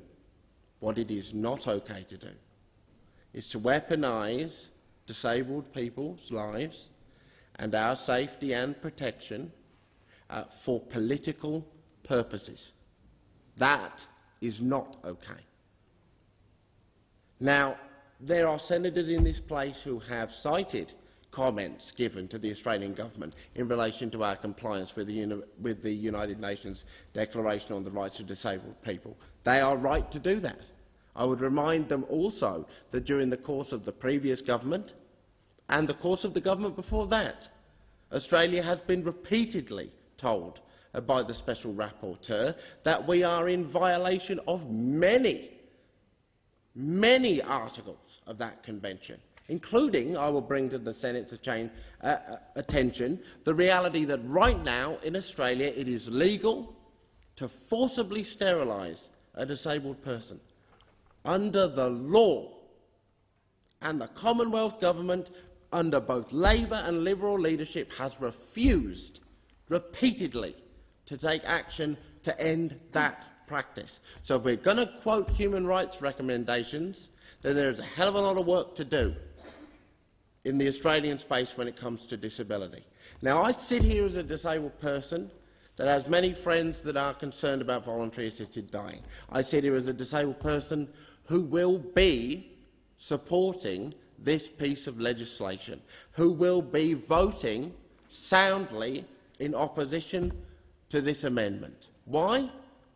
First and foremost, because this is a bill which seeks solely to repeal a preventative legislative measure that is currently preventing the Territory from engaging in a conversation around voluntary assisted dying. Once this bill is passed through this chamber, then it will be up to the ACT legislature, as it has been up to the legislatures of every other state and territory, not territory, to engage in a consultation process around the safeguard mechanisms which are required. And it is incumbent upon the ACT Assembly that they do this and do this vigorously, and to engage in the NT, and to do that and to do it vigorously, and to ensure that there are proper safeguards, and where there are learnings internationally, have them incorporated, and engage the people of the ACT, including disabled people, and of the NT, including disabled people, in that conversation and listen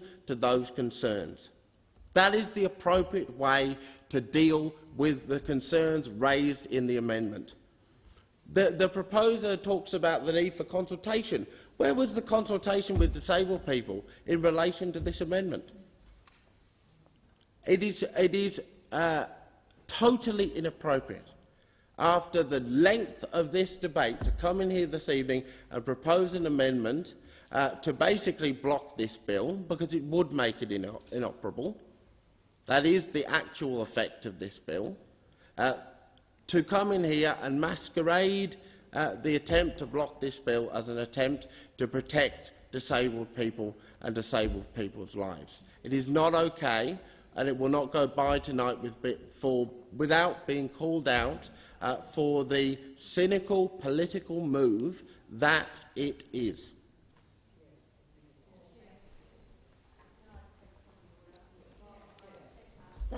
Just wait a moment. Senator O'Neill. Thank you. While I respect utterly the view of my learned colleague here, who speaks with incredible experience and understanding of disability, I think the standing order that calls on us not to basically diminish others in the chamber by giving them, by articulating in your own words what their motivations are, I think takes us away from the nature of the debate that we've been having so far. And I would ask on behalf of the mover of the amendment that aspersion be actually withdrawn. I don't think it takes anything away from your excellent contribution, but I just think we care about this, and I would suggest, Chair, that it might be appropriate for withdrawal. Thank you, Senator O'Neill. Senator Steele-John, I just draw your attention to the relevant standing orders. I'm happy to withdraw. Senator Steele-John, if you wish to continue. No, concluded. Okay, thank you. Senator Tyrrell. Thank you. Look, I'm grateful for the opportunity to discuss this amendment, even though I won't be supporting it. Malcolm, Look, I find it really strange that we're standing here debating this, whether or not the Territory should have the option to decide something for themselves. The people in the Territory should have the same rights to choose as the states do. It's as simple as that. It shouldn't matter what the topic or issue is. I find it sad that I'm being asked to stand here and vote about this, that I, as a Tasmanian, have the responsibility to decide whether or not territories get to decide issues for themselves. If you hadn't guessed, I'm 100% in favour of this bill, and I think we should pass it without delay. People are focusing on the end result of this bill, that the ACT and Northern Territory will legislate voluntary assisted dying. They're opposing the bill based on that. But that's not all this bill is about. It's about the Territory's rights to make these decisions for themselves. It's not a surprise that this has become a debate about morals and voluntary assisted dying. I've always said that if I stay true to my moral compass in this place, I'll be okay. And my moral compass says that there's nothing wrong with making sure people can make their own choices, the one that's best for themselves and their families. They're the only ones that should be able to do this. I stand here tonight and I'm so proud of Tassie and what we have in place. Voluntary assisted dying has been legal for 1 month in our state now. I know it's early days and there's still a few challenges to overcome. However, Tassie has the right to overcome this as Tasmanians see fit without interference. I'd like to give a shout out to Mike Gaffney, MLC, for the amazing work he did on our bill. He spent years working on this legislation and it was a very long campaign. So many brave people stood up and told their stories. Stories about family members who went through so much and in a perfect world they wouldn't need to. Jackie and Natalie Gray, they led the campaign in memory of their beautiful mama. Their tireless efforts did not go unnoticed by the Tassie community. Jackie and Natalie, from one Tasmanian to another, thank you. My fellow senators in this chamber have told similar stories. Senator Hume stood up and told her story only a few months ago, and it was powerful to hear from someone who once voted against this issue, who has now gone through that experience and now will vote for this bill. It was an incredibly meaningful contribution to this debate. And I thank Senator Hume for her courage and for sharing her story with us. I can't imagine ever being in a position where I or someone that I love is told that our time on this earth is coming to an end. If I was, I'd want the option to decide how I go. Spending months or years in pain with no quality of life is not something anybody should be forced to go through. I understand there are people in this chamber who aren't supportive of this bill or voluntary assisted dying. I respect your right to have that opinion. It's not for me to stand here and tell you what to think or feel, but my thoughts are this. What does it matter to the rest of us if someone chooses to end their own suffering? The sky isn't going to fall in because John from across the road had the option and chose peace. Voluntary assisted dying should be an individual choice. It doesn't matter what I think, what the Senate thinks, what this parliament thinks. All that matters is that people are allowed to make the choice that best suits them, their family and their circumstances. This week there's been lobbyists running around the hallways of Parliament. No surprise there. They've been lurking in people's doorways, demanding them to make changes to the bill, doing the rounds once, twice, maybe even 3 times for some officers. I don't think these people are even from the territories. I don't think what they've been doing is okay. Who are they to say that people in the ACT and the Northern Territory can't make this decision for themselves? Who are they to try and take away the choice for the ACT and the Northern Territory to decide for themselves when they themselves have that right? So for everyone in the ACT and the Northern Territory, I'm sorry that you're being treated as second-class citizens, as if you shouldn't have the same rights as the states to decide for yourselves what is best for you. You have my full support. It has never been a question for me that this is the right thing to do. Thank you, Senator Tyrrell. I'm going to be going to Senator Roberts, then Senator Birmingham, then Senator Shoebridge, and then I'll continue moving around the chamber. Senator Roberts, you have the call. Thank you, Chair. And let me start by, first of all, through you, Chair, addressing comment to the Minister, Minister Gallagher, because you have conducted yourself in an exemplary way throughout this whole debate.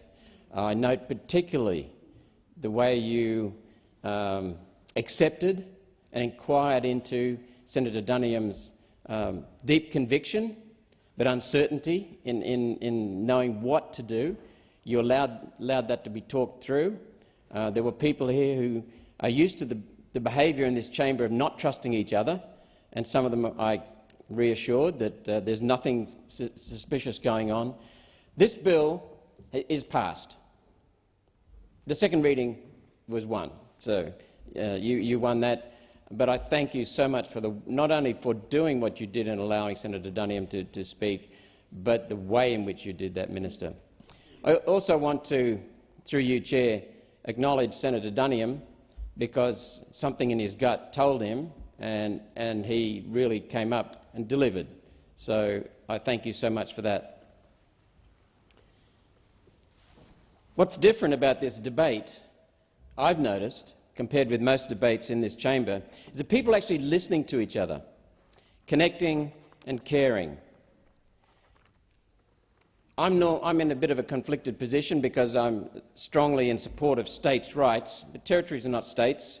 I uphold the Constitution. So I'm not going to go there. I've already acknowledged that this debate, this bill has been passed through the second reading and it will go through in the third reading. But I sincerely believe that this debate is not about territory rights. It's about euthanasia. And as I said, we lost.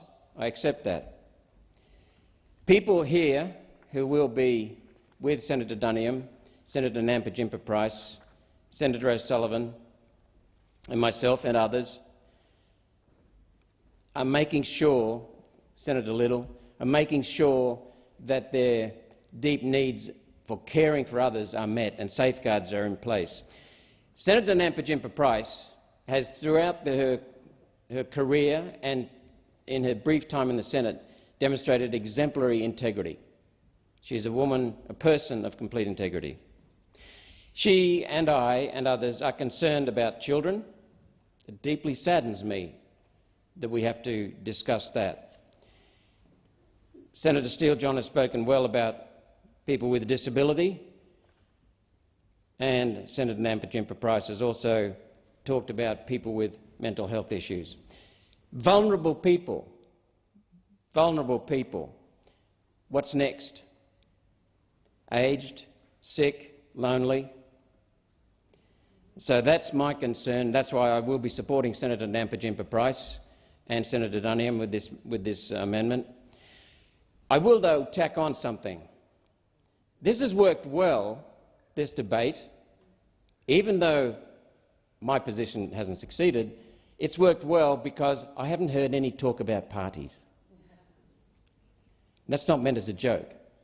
That's meant sincerely. I know that, Senator McKenzie. I'm not a woman, but I had the intuition to work out where you were laughing. But I wonder what would happen in this place if the Senate sat in state blocks and territory blocks. Just a thought. Thank you, Senator Roberts. Senator Birmingham.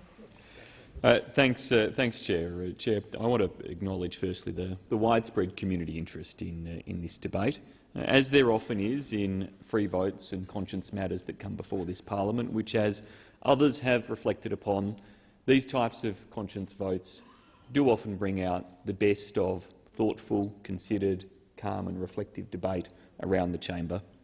And I acknowledge with that the very strong and personally held views around the chamber, dividing almost every party in this chamber, on issues that people care about, be it the questions associated with voluntary assisted dying and or the questions associated with territory rights. And people have brought those perspectives to bear here in good faith right around the chamber, and I think it is important to acknowledge that. Senator Gallagher acknowledged a number of people who were here observing the debate, many in the gallery, many others paying attention. She did also then come up to me afterwards, having realised that she had missed noticing the ACT Liberal leader Elizabeth Lee in the gallery before, and so in acknowledging everybody else and doing so on behalf of all of us, Elizabeth, thank you for being here along with the many others. I want to welcome very much the second reading vote that took place, that provided a clear indication of support for territory rights, 41 to 25 in this chamber, following the 99 to 37 majority in the House of Representatives. Strong, clear endorsements of both chambers for the adoption of territory rights. As I said in my second reading remarks, much has changed since 1997. Much has changed since 1997 when the restrictions on the territories were put in place. Though I did not support those restrictions all the way back then, I can understand the sentiment that led to them at that stage, the sense that the Northern Territory was undertaking what was in a global sense an element of legislative adventure at the time. We have come a long way since then, with, in this country, all 6 Australian states having now legislated for models of voluntary assisted dying. It is no more legislative adventure to pursue such a model. It is indeed common practice across Australia and indeed in many more other parts of the world. Importantly, each of those 6 state models around the country presents a model for the territories to consider in their legislative journey should the restrictions in place be lifted. They present a model that didn't exist in 1997, as sound or solid as the model that Marshall Perrin and Territorians legislated at that time may have been. There are now many others to look at, and critically, each of them coming with very extensive safeguards in place. Senator Nampijinpa-Price rightly brings to this chamber an amendment that seeks to address some of the important issues of safeguards. Senator Nampijinpa-Price is a proud Territorian. She brings this forward, I have no doubt, absolutely in good faith. She expressed her views in relation to territory rights clearly, strongly, forcefully, as she does on every matter that she speaks about. And as Senator Gallagher, Senator Scarr and others have acknowledged, it is that good faith that we should consider the questions she has brought forward. And Senator Nampijinpa-Price and Senator Little in particular rightly highlighted the crucial role of effective safeguards, especially in relation to the Northern Territory. We should not be closed to the unique circumstances of the NT and its vulnerable communities. They're right to highlight the paramount importance of having effective safeguards in place. And I trust that through this amendment being tabled and rightly debated and facilitated through this process, their message is loudly and clearly heard in terms of the importance of getting those safeguards right. However, there are many safeguards to be considered in legislating for voluntary assisted dying. Those contained in the amendments of Senator Nampijinpa-Price are about some of those that either territory must consider in terms of legislating a model. And that is why I think it is important that if we are restoring the rights to legislate for voluntary assisted dying to the territories, it should not be in a manner where the Commonwealth seeks to part legislate the model of voluntary assisted dying they adopt. We should restore those rights, doing so confident that democratically elected assemblies in those territories will consider all of the safeguards necessary for effective models of voluntary assisted dying. So I won't be supporting the amendment put forward in good faith by my colleague. I do certainly, and I'm sure I speak for all senators in expecting that the territories consider these matters thoroughly and embed these types of safeguards in ways that effectively work for a model of voluntary assisted dying. That is what we should expect of them. That is what has occurred across the 6 Australian states in the different models that they have deployed and put in place, and that is what putting the rights for the territories back in the hands of the territories will enable each of them to do as well. Senator Shoebridge. Thank you, Acting Deputy President. I rise on behalf of my party, the Greens, to indicate we will not be supporting this amendment. This amendment, if it was passed, would see the parliament restoring the rights for Territorians with one hand and then taking them away with the other. That would be the effect of this amendment. And I do want to acknowledge the lived experience and the truth of the contribution of my colleague Senator Steele-John, and I want to associate myself unambiguously with the contribution that Senator Steele-John made to the chamber. And I want to also acknowledge all of the advocates, all of those who have worked for more than 2 decades to hopefully get us to this point. And we should be clear that if this chamber accepts this amendment, it will be completely undermining the bill. This process and the decades of work will have failed. That would be the effect of accepting the amendments to this bill. And I note the work of Senator David Pocock and his office in obtaining the advice from Fiona McLeod, SC. And it's worthwhile just reading onto the record, I think perhaps the key paragraph from that advice. And it's in relation to the definition of disability. It says this: finally, the incorporation of the definition of disability into the bill will render the bill ineffective.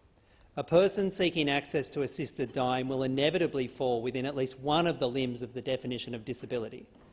By way of illustration, if the amendments are adopted, a person diagnosed with an advanced incurable disease expected to cause death within months and causing intolerable suffering, the eligibility criteria under Victoria's Voluntary Assisted Dying Act 2017 and New South Wales Voluntary Assisted Dying Act 2022, could not be the subject of a Territory Voluntary Assisted Dying Law.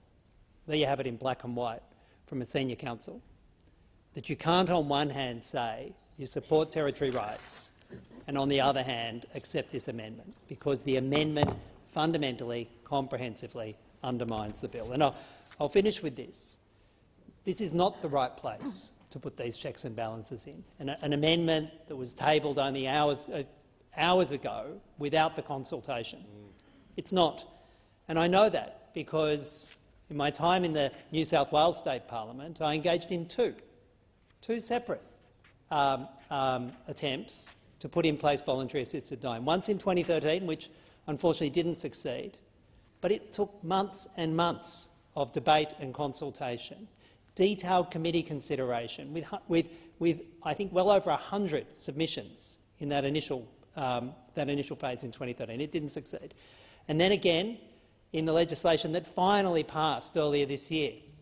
And again, these considerations, detailed work with disability groups, with the medical profession, with the legal profession, and that consultation will happen in the territories if we allow them to do it. And that's where that consultation should happen. That's where amendments like this need to be considered. And we should not kid ourselves that if the Senate accepts this amendment, they will have destroyed the utility of the bill and will be back at first base. Senator Hanson-Young and then Senator O'Neill. Thank you, Chair.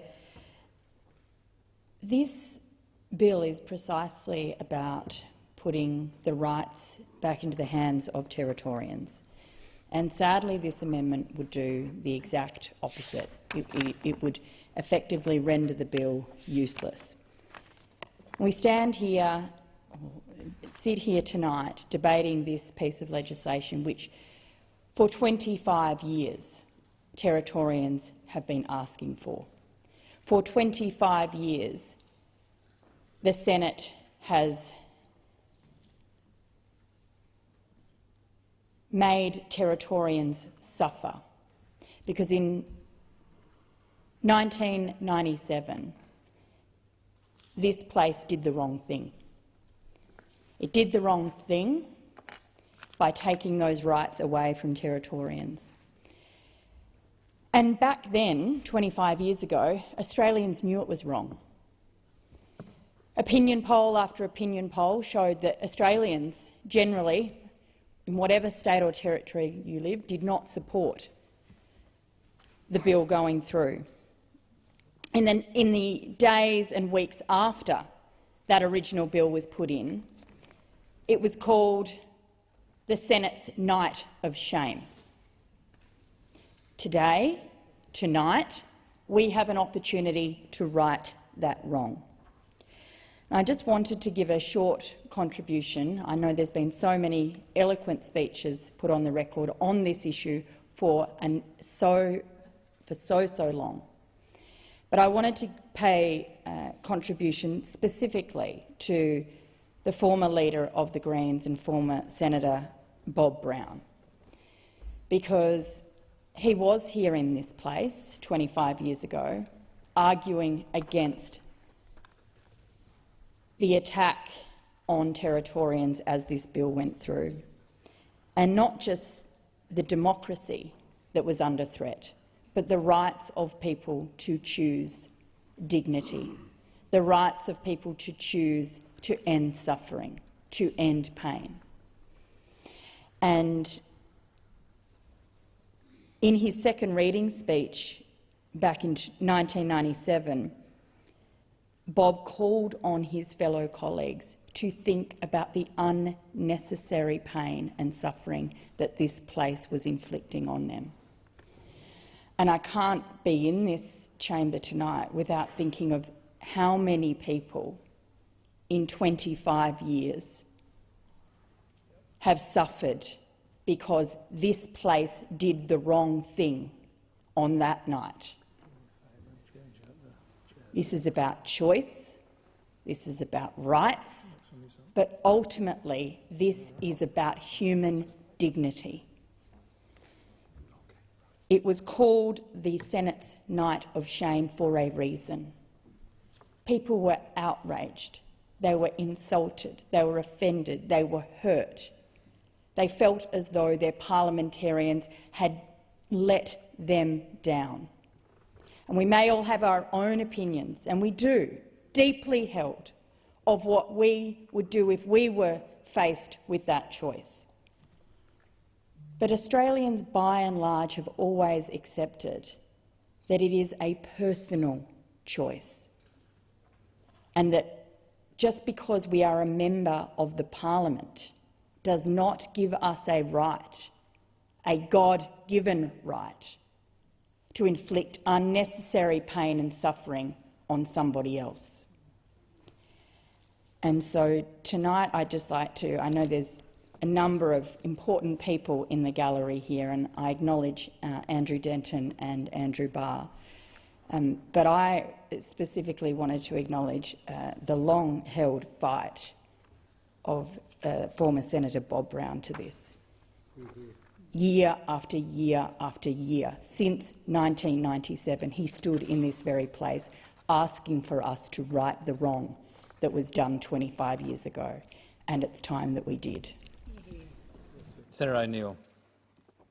Thank you very much, Deputy President. This is the sound of democracy. The stridency, the pauses, the hope, the emotion, the respect, the difference. And sometimes it concerns me that the debate about democracy calls for beautiful harmony, and I like, thirds. I love singing. I love the harmony that results when voices come out, but the sound of democracy is not always harmonious.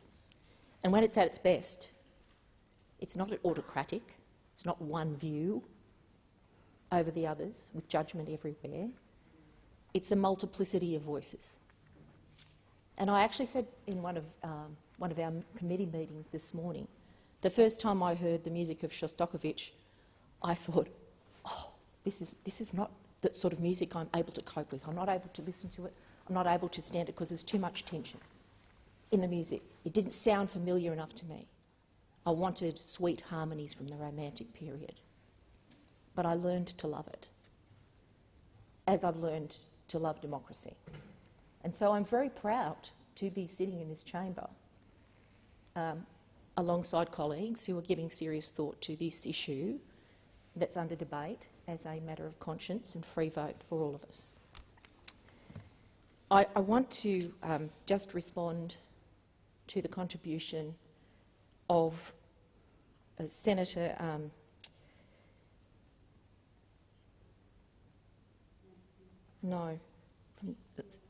from Tasmania. Senator Tammy Tyrrell, thank you very much. So Senator Tyrrell, who asked, I think, really a very good question, which is like one of these fundamental democratic questions. Why am I here as a senator for Tasmania making a decision about people who live in the ACT and the Northern Territory? Well, you're here because you're a federal senator. We're a federation. And in what we do and what we're referring to here, we are actually speaking into the space that's been constructed by our Constitution.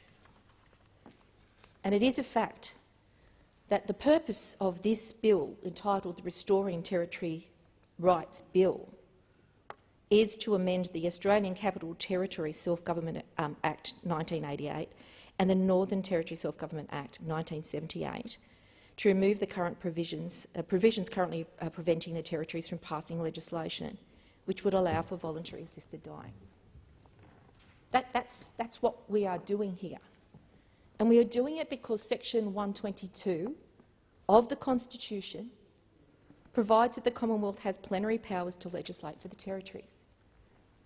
So while this bill is colloquially described as restoring territory rights,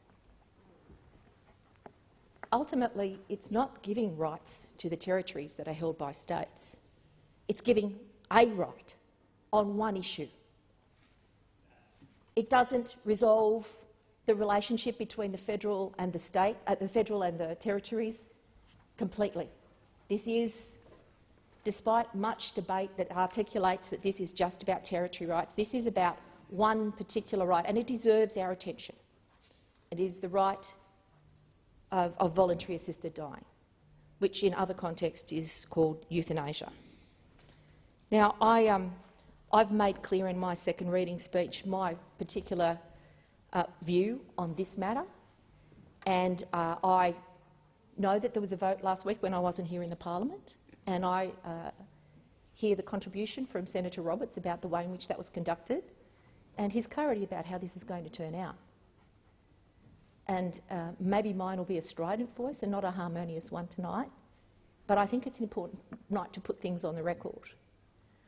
I won't resign from the fact that I represent here in this place the Great Australian Labor Party, and amongst the Labor Party and the Liberal Party, and dare I say the Green Party and independents, there are people of faith. And they do wonderful things in our community. Their faith gives them action to do good works. They care. Our hospitals, many of them, first established by orders of faith. So I want to put on the record that part of this debate that needs to be profoundly respected, even if you are not a person of faith, is that there is a faith position not shared harmoniously within each faith. Stridently held views, but there are powerful, strong views, and there is tradition, there is dogma, there is thinking, there is a whole literature base about euthanasia and life. And that voice, at odds with those who are fighting as wonderful citizens in this country for voluntary assisted dying, is a voice that we need to accept and live with. It's here in the chamber, it's in our community, it should be reflected everywhere. So, and that will be dealt with another piece of legislation, protecting religious freedom, protecting people against religious discrimination. So we are this wonderful, multicultural, multi-faith community. So I do not resolve from the fact that it is a faith education in wonderful Catholic schools that gives me some confidence in putting on the record my particular view about voluntary assisted dying, which is that there are inherent risks that give me great concern. So I want to make it clear that my view is that this bill is about euthanasia, and that seems to be the flavour of the conversation or the debate that we're having around the chamber this evening. I also want to acknowledge the contributions of senators, not just in the second reading debate over the many months that we have been having this consideration, but the contributions this evening of my colleague Senator Scarr about in good faith conversations that are here. And I will have a couple of questions to both Senator Gallagher and to Senator Nampijinpa-Price about my concerns about the language that's in the amendment, the concerns that have been raised about the definitional matter, and if I may ask Senator Pocock immediately, in referring to what Senator Shoebridge said about advice that has been received from a barrister that you refer to in your own speech, Senator Pocock, that perhaps might be tabled. Because as this bill wraps up this evening, and it will go to a vote, these are resources that become useful to those from the Territory, whether it's the ACT or the Northern Territory, in the deliberations that will occur. And I want to acknowledge my colleagues here in this place, from the Northern Territory, from the ACT, from the Labor Party, and also those who are from the Northern Territory and the ACT in the opposition and on the crossbenches. Are there any? Yes, yes. The agitator, the man who's done what he promised and brought this to the attention of the parliament. That's a good thing, because that's democracy in action. So I just wonder if I can stop for a moment there and just, Senator Pocock, are you willing to table the advice from the barrister that you have received that gives you a particular view about the risks inherent in the amendment that's been moved by Senator Nampijinpa-Price? Senator Pocock. Thank you, Chair. I'll be guided by the Senate if I'm happy to. You're free to table it if that is your. You can Very have to happy seek. to. I understand you have to seek leave, but I would expect leave to be granted. I'd seek leave to table. Is leave advice. granted? Leave is granted.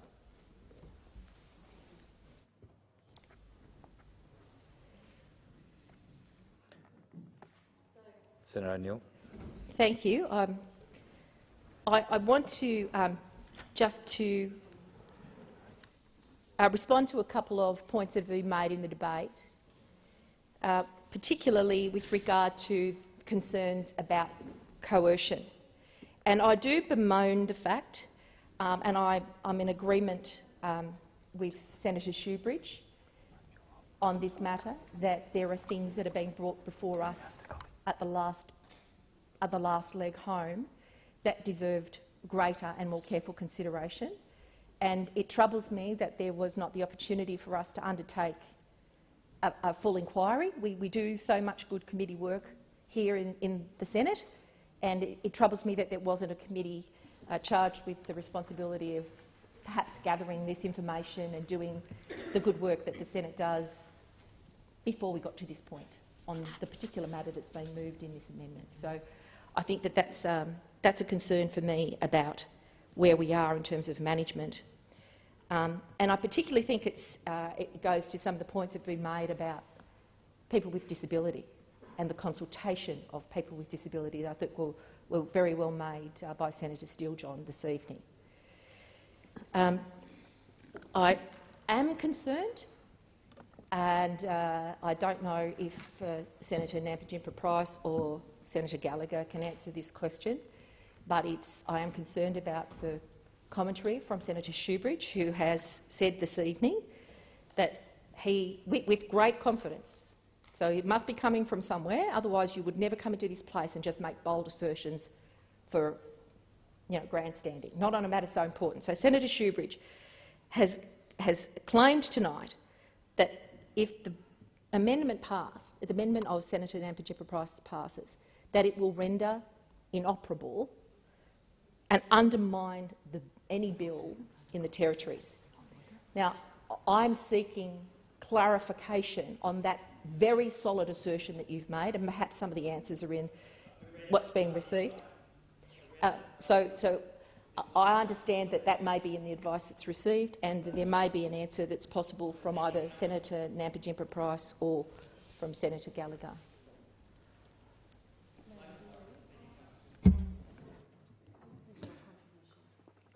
Senator McCarthy. Thank you, Mr Deputy President. I would like to rise to speak to the amendment before the Senate and thank Senator Nampijinpa-Price for bringing forward the amendment. I know it's been a very difficult time, a very difficult week and a difficult 6 months as we all try and dig deep on an issue that requires us to use our conscience and reflect deeply on what matters in why we stand to speak for what we do, to support what we do and to say no to what we don't support. And I respectfully say to my fellow Territory Senator that I don't support her amendment. I do believe, as I said in my previous statements, not only in this debate but over so many years that we've raised it here before the Senate, that it is about the rights of the people of the territories. It is about the rights of the people in the ACT and the Northern Territory. And that to look at this amendment now, in my view, would only repeal what it is we are here to do. It is very clear, Senators, what the territories are asking us to do tonight. I take this opportunity to acknowledge Chief Minister, former Chief Minister Marshall Perrin. It's good to see you. And Chief Minister Andrew Barr. I want to bring to the Senate, and listening to some of the speakers, I think it's really important to point out that yes, we do have a small population in the Northern Territory, but we have big hearts, we have great thinkers, we excel at so many levels. We only have to look at the COVID pandemic, where we were so fearful for the lives of First Nations people in this country. We were so fearful for the lives of First Nations people in the Northern Territory. And since the former Chief Minister introduced the bill in the Northern Territory in 1995, the Northern Territory has